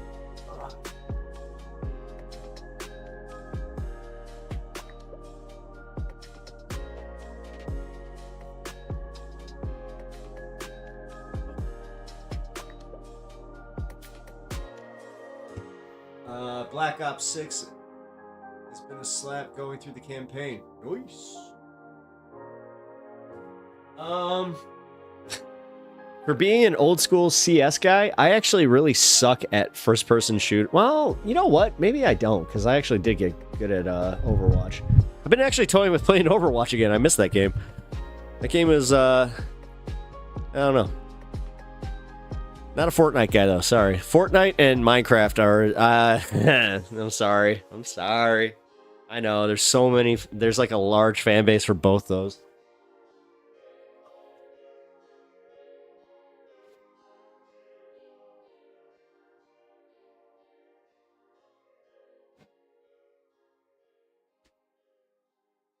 All right. Sorry about that. I had a spill in my fridge. Oh. Uh-oh. Zombies mode, you can make a third person. Oh, really? You know what? I'll jump on Black Ops with you guys, because, like, my entire friend group plays that. My big thing is I kind of want to play some games that, like, not a lot of streamers are playing. So... that's also something I was kind of looking into. Sorry. Because, I was actually toying with, like, playing, like, Grand Theft Auto. Devil May Cry. Yeah, how did I get Grand Theft Auto from that? The latest Devil May Cry, because I have that, and I also have it free on Steam. So, I can, I was debating doing that because I love that game, but Duke of Bread depends on what games you like to play. I don't usually watch gaming content. I like to play... you know what? I like to play chess. That could be interesting to see you play. You know what? I'm in. There you go. I'll literally do a partially streaming. I'm into... I like chess and solitaire, like, a lot. So, if you guys can, like, hang with a chess and solitaire stream... I'll play some of that. I have so many indie games on Steam. Resident Evil, any title, nice. Oh, ooh, go back, play Nemesis. Ooh, I haven't done that in a while. All right, D, I like that.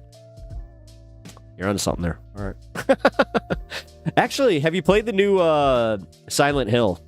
I've been toying with possibly going there. I don't know. Duke of Bread, you could play. You could do Mr. Pepper learns how to play chess content. Ha ha ha ha ha. You know what? I mean, I'm okay at chess. I am by no means like a chess master, but I don't know. I was pretty good at it.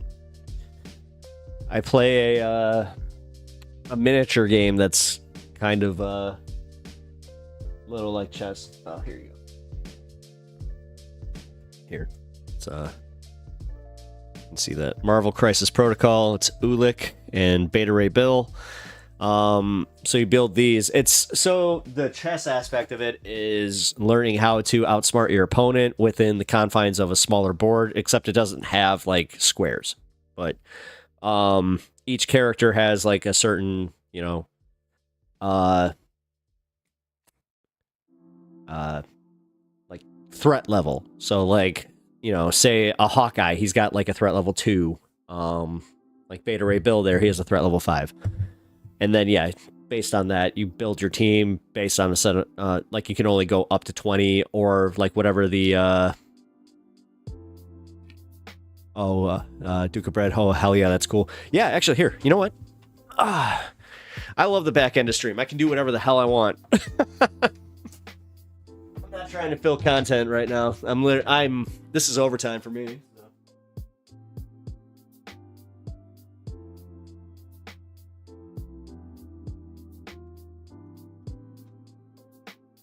All right.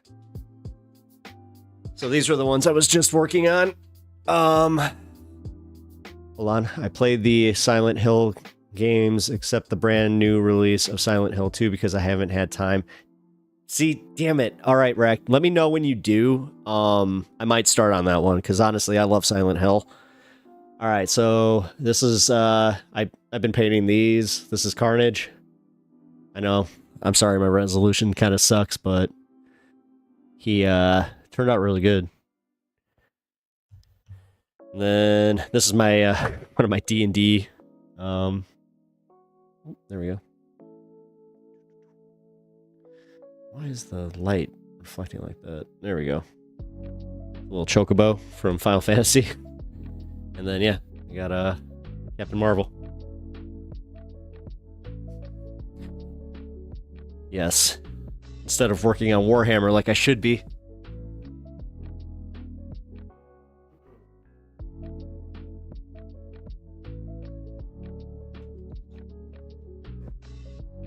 Ultraman.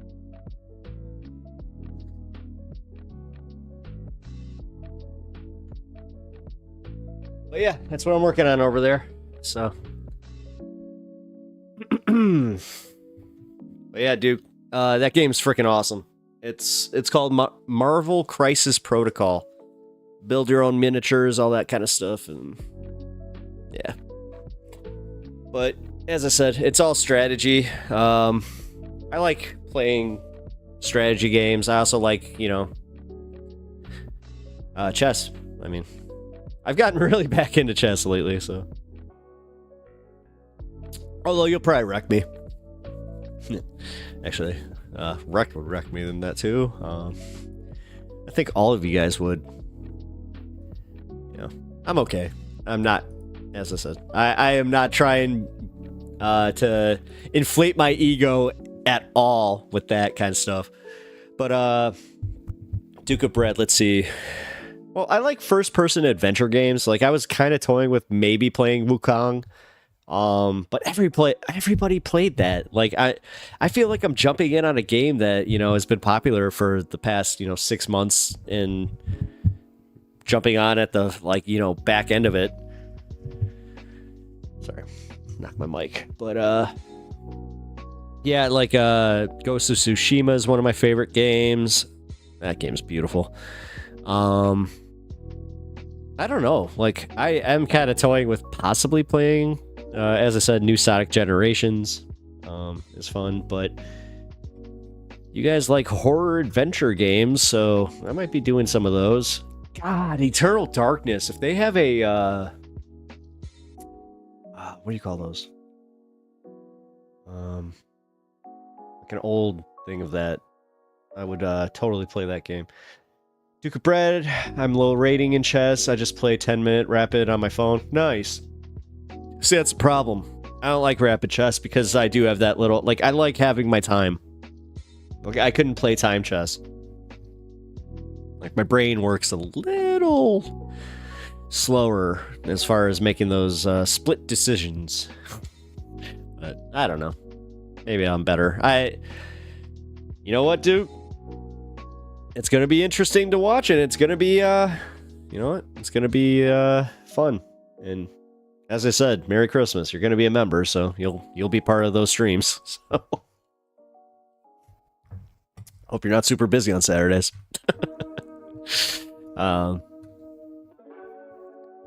Let's see. I like fighting games. Obviously, can't really... Well, wait a minute. We could. I mean, if you guys are playing fighting games... Oh!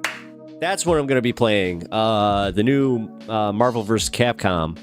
Well, new. The Marvel vs. Capcom collection. I wouldn't mind putting that in. I actually got a few chatters that might jump in on that. Duke of Bread, I feel chess is largely pattern recognition and memorizing opens and book moves. Yeah, so like for people that have like that much retention for that kind of stuff, it's not like, I don't want to say like I play emotionally, because it's hard to play emotionally as, chess, but well, actually, yeah, it's kind of weird now that you like made me think about it. I do kind of play reactionarily. Like, I'm not one of those guys that can just see the board and then just kind of anticipate where his opponent's going necessarily, but I also see them always fucking that up, so I don't know. Actually, D, I never meant, I asked, I'm not sure if I asked Rec this, but did you read comic books, or do you read comic books? I know that you're into Gundam, which, by the way, here.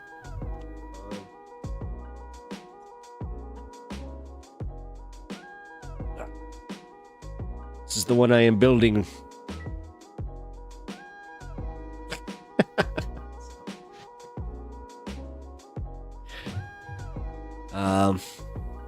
Literally gonna be spending my day, actually tomorrow, having a little relaxing day, building a Gundam.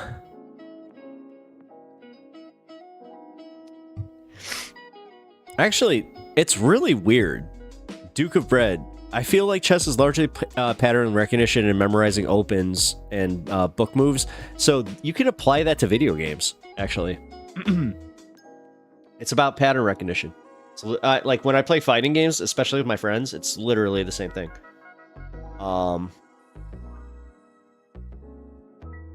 D, I am familiar with comic stories. I spent my money on MTG cards instead. I'm a Pokemon guy myself, but totally understand it.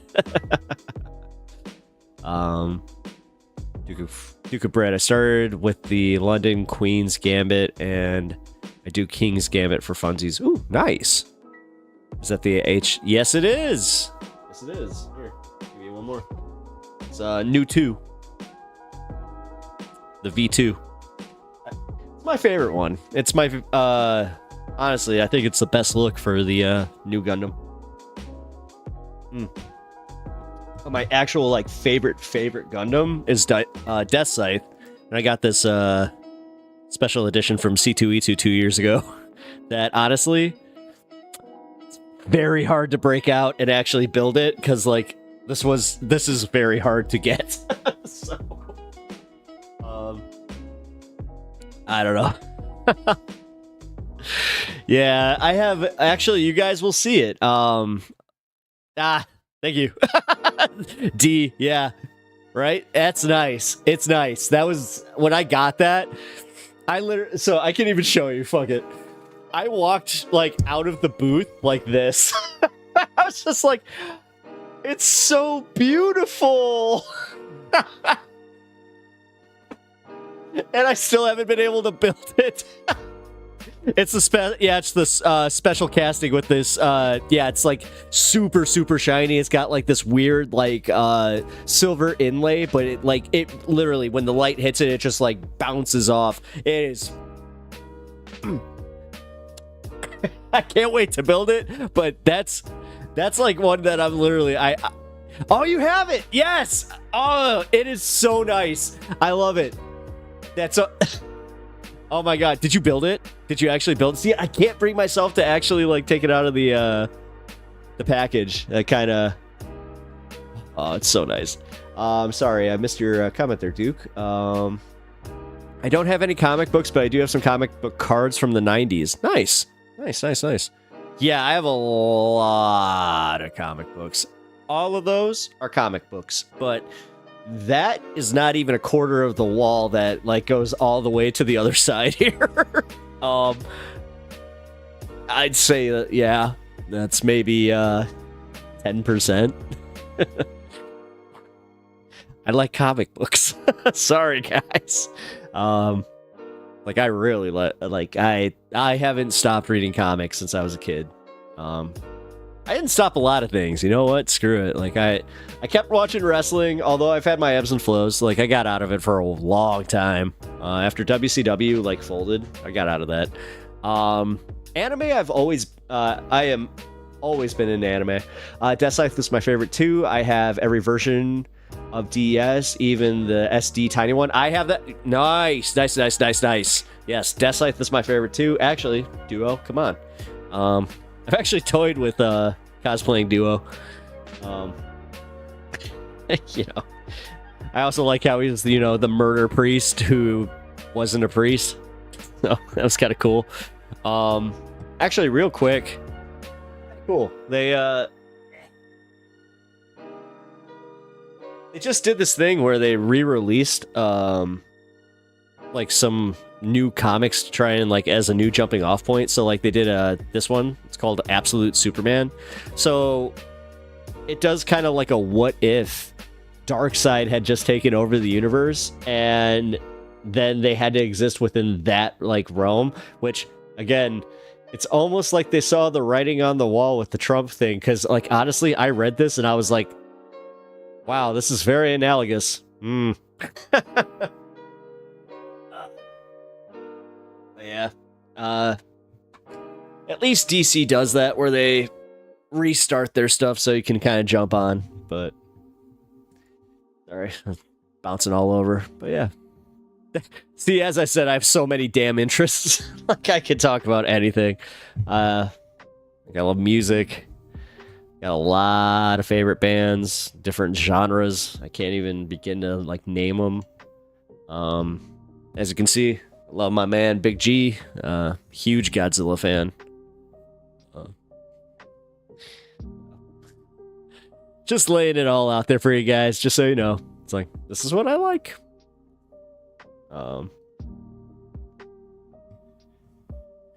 Duke of Bread.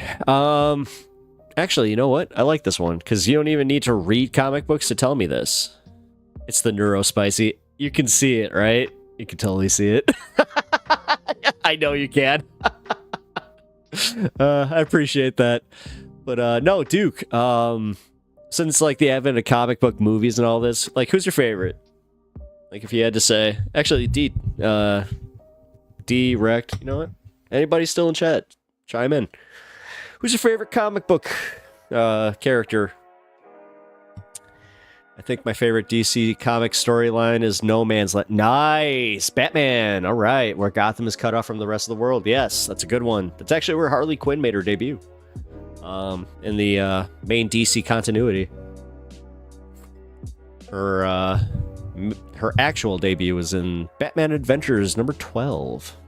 It was based on the TV show. Mine is Spider-Man, as you can see. I love me some Spider-Man. Wolverine's probably a close second. I don't know. It's Spider-Man, Batman, then probably Wolverine, if I had to be completely honest. I got some weird ones. Like, I don't know why I have this weird thing where I love Kitty Pryde. Like, I read almost everything with Kitty Pryde in it. Who else am I into? Hulk. I love me a good Hulk story. It has to be a good one though. A lot of people they fuck up the Hulk. Aliens. You know what? That's another thing I'm really big into is aliens. No, I'm talking like Prometheus and Ridley Scott. I really I enjoy those movies and the deeper lore of those. So, ooh, I could play Colonial Marines. You guys like horror shooters? Oh wait, what was the? I never played Isolation. I could play Isolation. You know what? I'm now realizing that there's so many games I haven't played that this is just fine. I think we got the next 4 years kind of figured out. I'm not even kidding though. I do want to go through Witcher again. If you guys are like willing to sit through that on a Saturday, occasionally, because yeah, I played it all throughout COVID and I did like everything you could, and I still still somehow fucked up the ending. Siri died. Oh. Yeah, she died and Geralt died. Apparently, like, I looked it up. I had like a 30% chance of getting both those endings at the same time. I was like, what the fuck? I was like, what did I do? How the hell did I fuck this up so bad? Oh, funny. I'm actually still currently playing Tears of the Kingdom. I turn that on whenever I'm having like a little bit of an anxiety. Actually, you know what? I just kind of realized that I've been doing this, but it is like an anxiety relief thing where I go to like a comfort game like Tears of the Kingdom. And Sonic Frontiers just became that because Sonic Frontiers, for some reason, they made that like the most chill game ever. It's so good. Guys, we just hit 6 hours. That's how long my school day used to be. Holy shit. I think all our school days were 6 hours, right?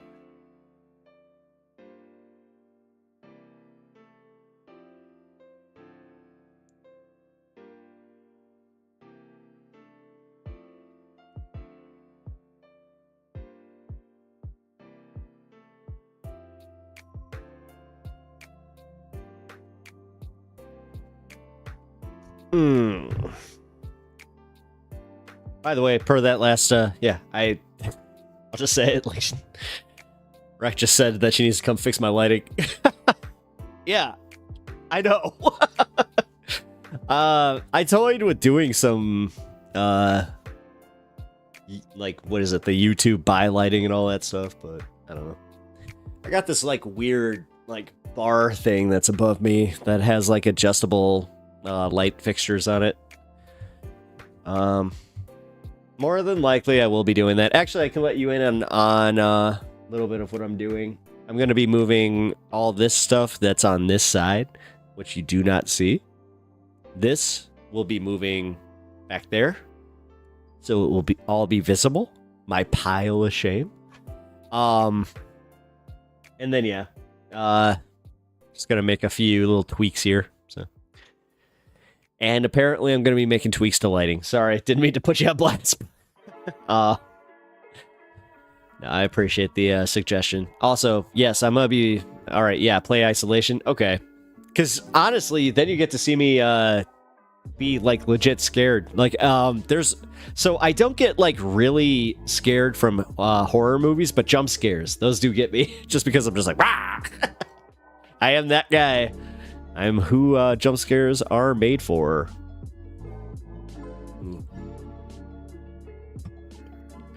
Duke, I'm not sure if I ever asked you, but did you say you watched anime?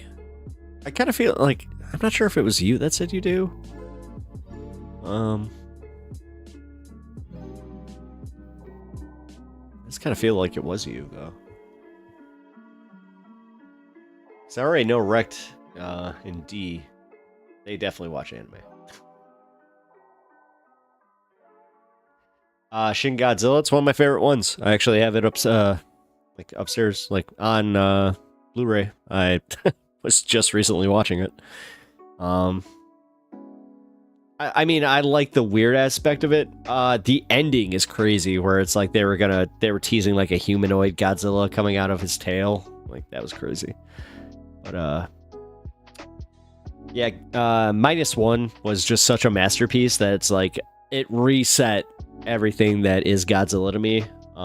Despite the fact that I like legit, I was just watching oh my god, the one with Jet Jaguar, and Baragon. I also hate jump scares. Yeah, I hate them, but I don't know. It's like the psychology behind like getting scared. Like, it's that whole thing where it's like, oh, you know, you feel alive when you're scared. So that's why I don't like when I saw oh my god, not why am I saying Requiem? Romulus, Alien Romulus. When I saw that, number one, I hate to say it, but my wife, she hates alien movies. She is literally like Teflon skin. She doesn't get scared by any like horror movies ever. She grew up with Freddy Krueger, but the face huggers specifically scare the crap out of her for some reason. So yeah, and I saw the trailer for it. I'm like, I don't think this is the movie for you. So, and my buddy, actually, he has like a movie pass thing or like whatever the Cinemark movie thing is, and he took me to see it. I just watched Romulus today. Hated it. Really? Did you hate the ending? Was that the problem? Because I liked everything up until the ending, but at the same time, I kind of viewed it as like a something that tied Prometheus and Alien together. So I felt like I don't know. I wrestled with that because that was the one part, like legit the one part that I was like, that was a little weird. I'm not sure if I like that. I don't want to spoil the ending too much, but it gets a little wacky at the back. Like literally the last 10 minutes of the movie are like, huh, okay. I hated that it copied scenes and lines from the original film. So you hated the derivativeness of it. Yeah. I think that was Ridley Scott trying to take it back and also pass it on to a new director, but I can tell you the scenes I really enjoyed. I enjoyed the planetary scenes, everything leading up to them getting to Romulus Station. I loved Romulus Station and how they had Romulus and Remus Station. I also like how it tied before, like for movies that are prequels that are, that come out years after the sequels have already come out. I thought it was done pretty well. I thought the CG on what's his name, the android character, I thought that was stupid. I mean, it's literally an android. Like they could have also they got the other one who's still alive. They could have used him. They could have used Bishop, but no, they wanted to tie it to the original Alien movie. So I got it. Like whatever. But no, D, I actually agree with you. I could see that would annoy you. Rook. Yeah, Rook. But no, I really enjoyed the characters that were in this last one. That last scene was awesome. The gravity scene, I thought that was awesome. Well, close to the last scene. And then, I don't know, the twist ending, again, you're fresh to it. So I'll give you a little time to sit with it and then possibly review it because I'll be honest, I came home and I watched what was it, Requiem? Is that the other one? Whatever, the other Alien, the one after Prometheus. And honestly, it kind of made me see that movie in a different light. So I don't know. I like deep lore movies like that, especially when they actually kind of... I thought it was cool, but I expected them to have to go back through the mess. Yeah. Well. I'm kind of glad they didn't. I mean... Really? You didn't see that? What? I mean... It's a prequel, so I kind of saw it coming. Sorry. I'm trying not to spoil this movie, because it is good. And I know it's only like for a few people here, but realistically, like Duke, if you like Alien movies and haven't seen the new one, I do recommend it. Even though D is not wrong, there is some weird shit, but it's good. I liked it.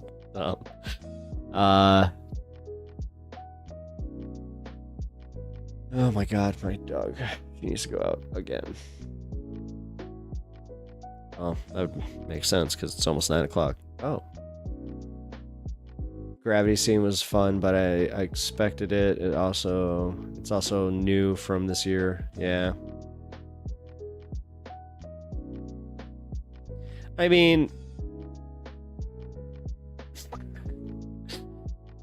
I just thought it was cool, like with the acid. That's all I'm gonna say. Did you like Prey, D? I'm not sure if you're into Predator the same way. I mean, most people are, but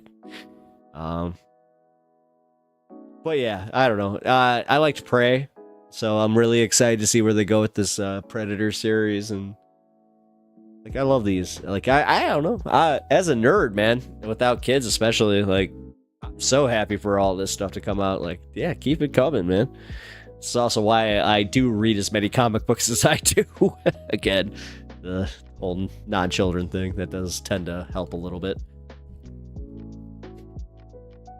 And that's by choice. Me and the missus talked it out, and nah, it's not for us.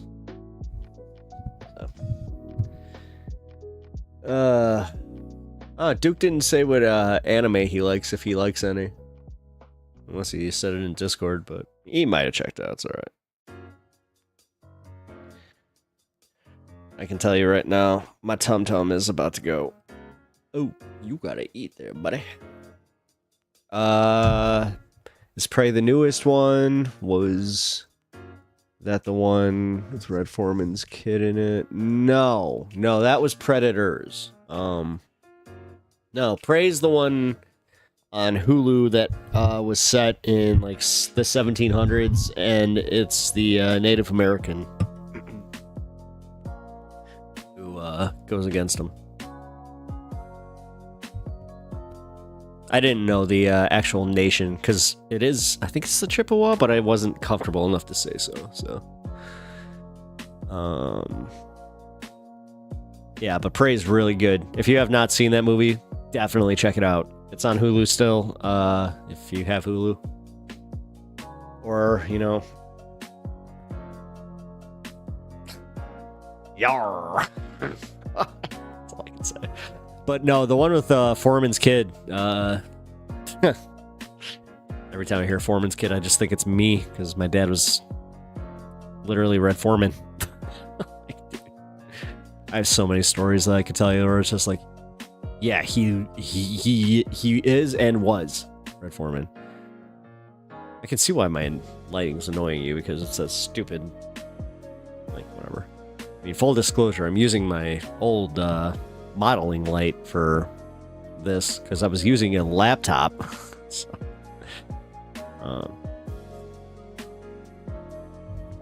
yeah, I know most of these streamers have like all these different ways of getting their setup set up, but actually you can see it. I got a computer there that's from like shit. It's got to be from like 2014. But yeah, my buddy he gave me that. That's how I started this. All right. Just cancel the Kyle thing. What do we got?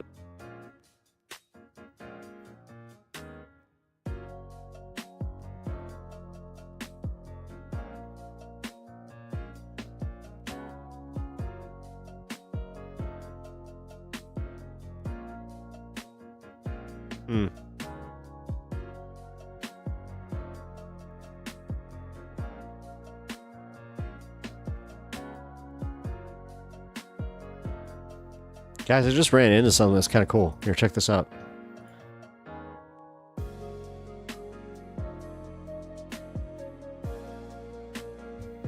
All right, courtesy photo. Post courtesy of Hanaya Naftalia. The 1939 Palestinian football team wasn't what you would think. It was made up of Jewish players proudly wearing the Star of David. Back then, Palestinian meant the Jewish homeland. Let that sink in. Although, I'll be honest, I take that kind of stuff, like, on social media, like, with a grain of salt, because, like, that's been going on, like, a lot. But,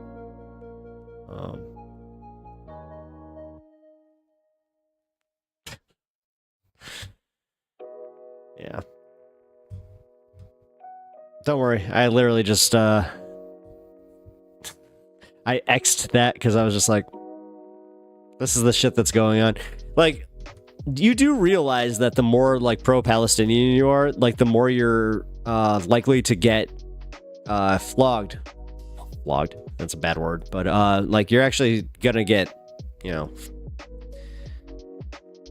You're gonna get some, bad algorithmic activity is what I was trying to say, because I've been already having that where it's like, okay, I'm not the biggest fan of that. A lot of that stuff too, where they're just trying to be like, oh, look, it's the Jews' fault, or it's the Palestinians' fault. God. All right. I got one more thing to check, and then I think that we are going to call this. Yeah. Wait, this is video game music. I forgot that I can do that.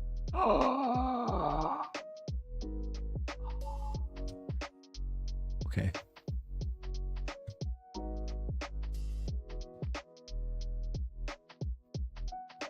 Whoa! Whoa, whoa, whoa! Major sub boost today. Okay, Jeez, I just hit 800. What the hell? Okay, we just hit 833. Cool. Very cool. Sorry, Duke. I'm sorry if I'm boring you. I'm literally getting to that point where I'm just kind of closing out stream, making sure that there's nothing else here. Also, D, if you are still here, you did not say if you saw Prey. Like, you didn't finish it. Say if you saw Prey or not. Which... honestly, please do so, because it is so good. Like, honestly, just do that tonight. Just like, what about the... Yeah, I gotta hop off. Like, I'm at that point. It's 9:22 for me. I've been on here for 6.5 hours almost, so I'm sure my pups would like to see me. And I'm just kind of stunlocking now, so. All right, guys. Well, I'm gonna call stream. I didn't. Sorry, I'll check it out. Yeah, no, cool. I'm glad you did. I'm glad that you were able to check in before I called it, because I was just like, no, you need to see that. Yeah, watch her Wrecked Angel. She'll like it a lot. I guarantee it. Like, my wife is not exactly what I would call the most ardent Predator fan, but it's good. Oh, Duke of Bread. Mom called, missed last 20. Sorry, good stream. See you later. Good night, Pep. All right, guys. I appreciate it. Duke of Brad just said to watch the movie Prey. It's the Predator, the new Predator movie. And also we were talking about the new Aliens movie, which or Alien movie, Alien Romulus. I liked it. D did not.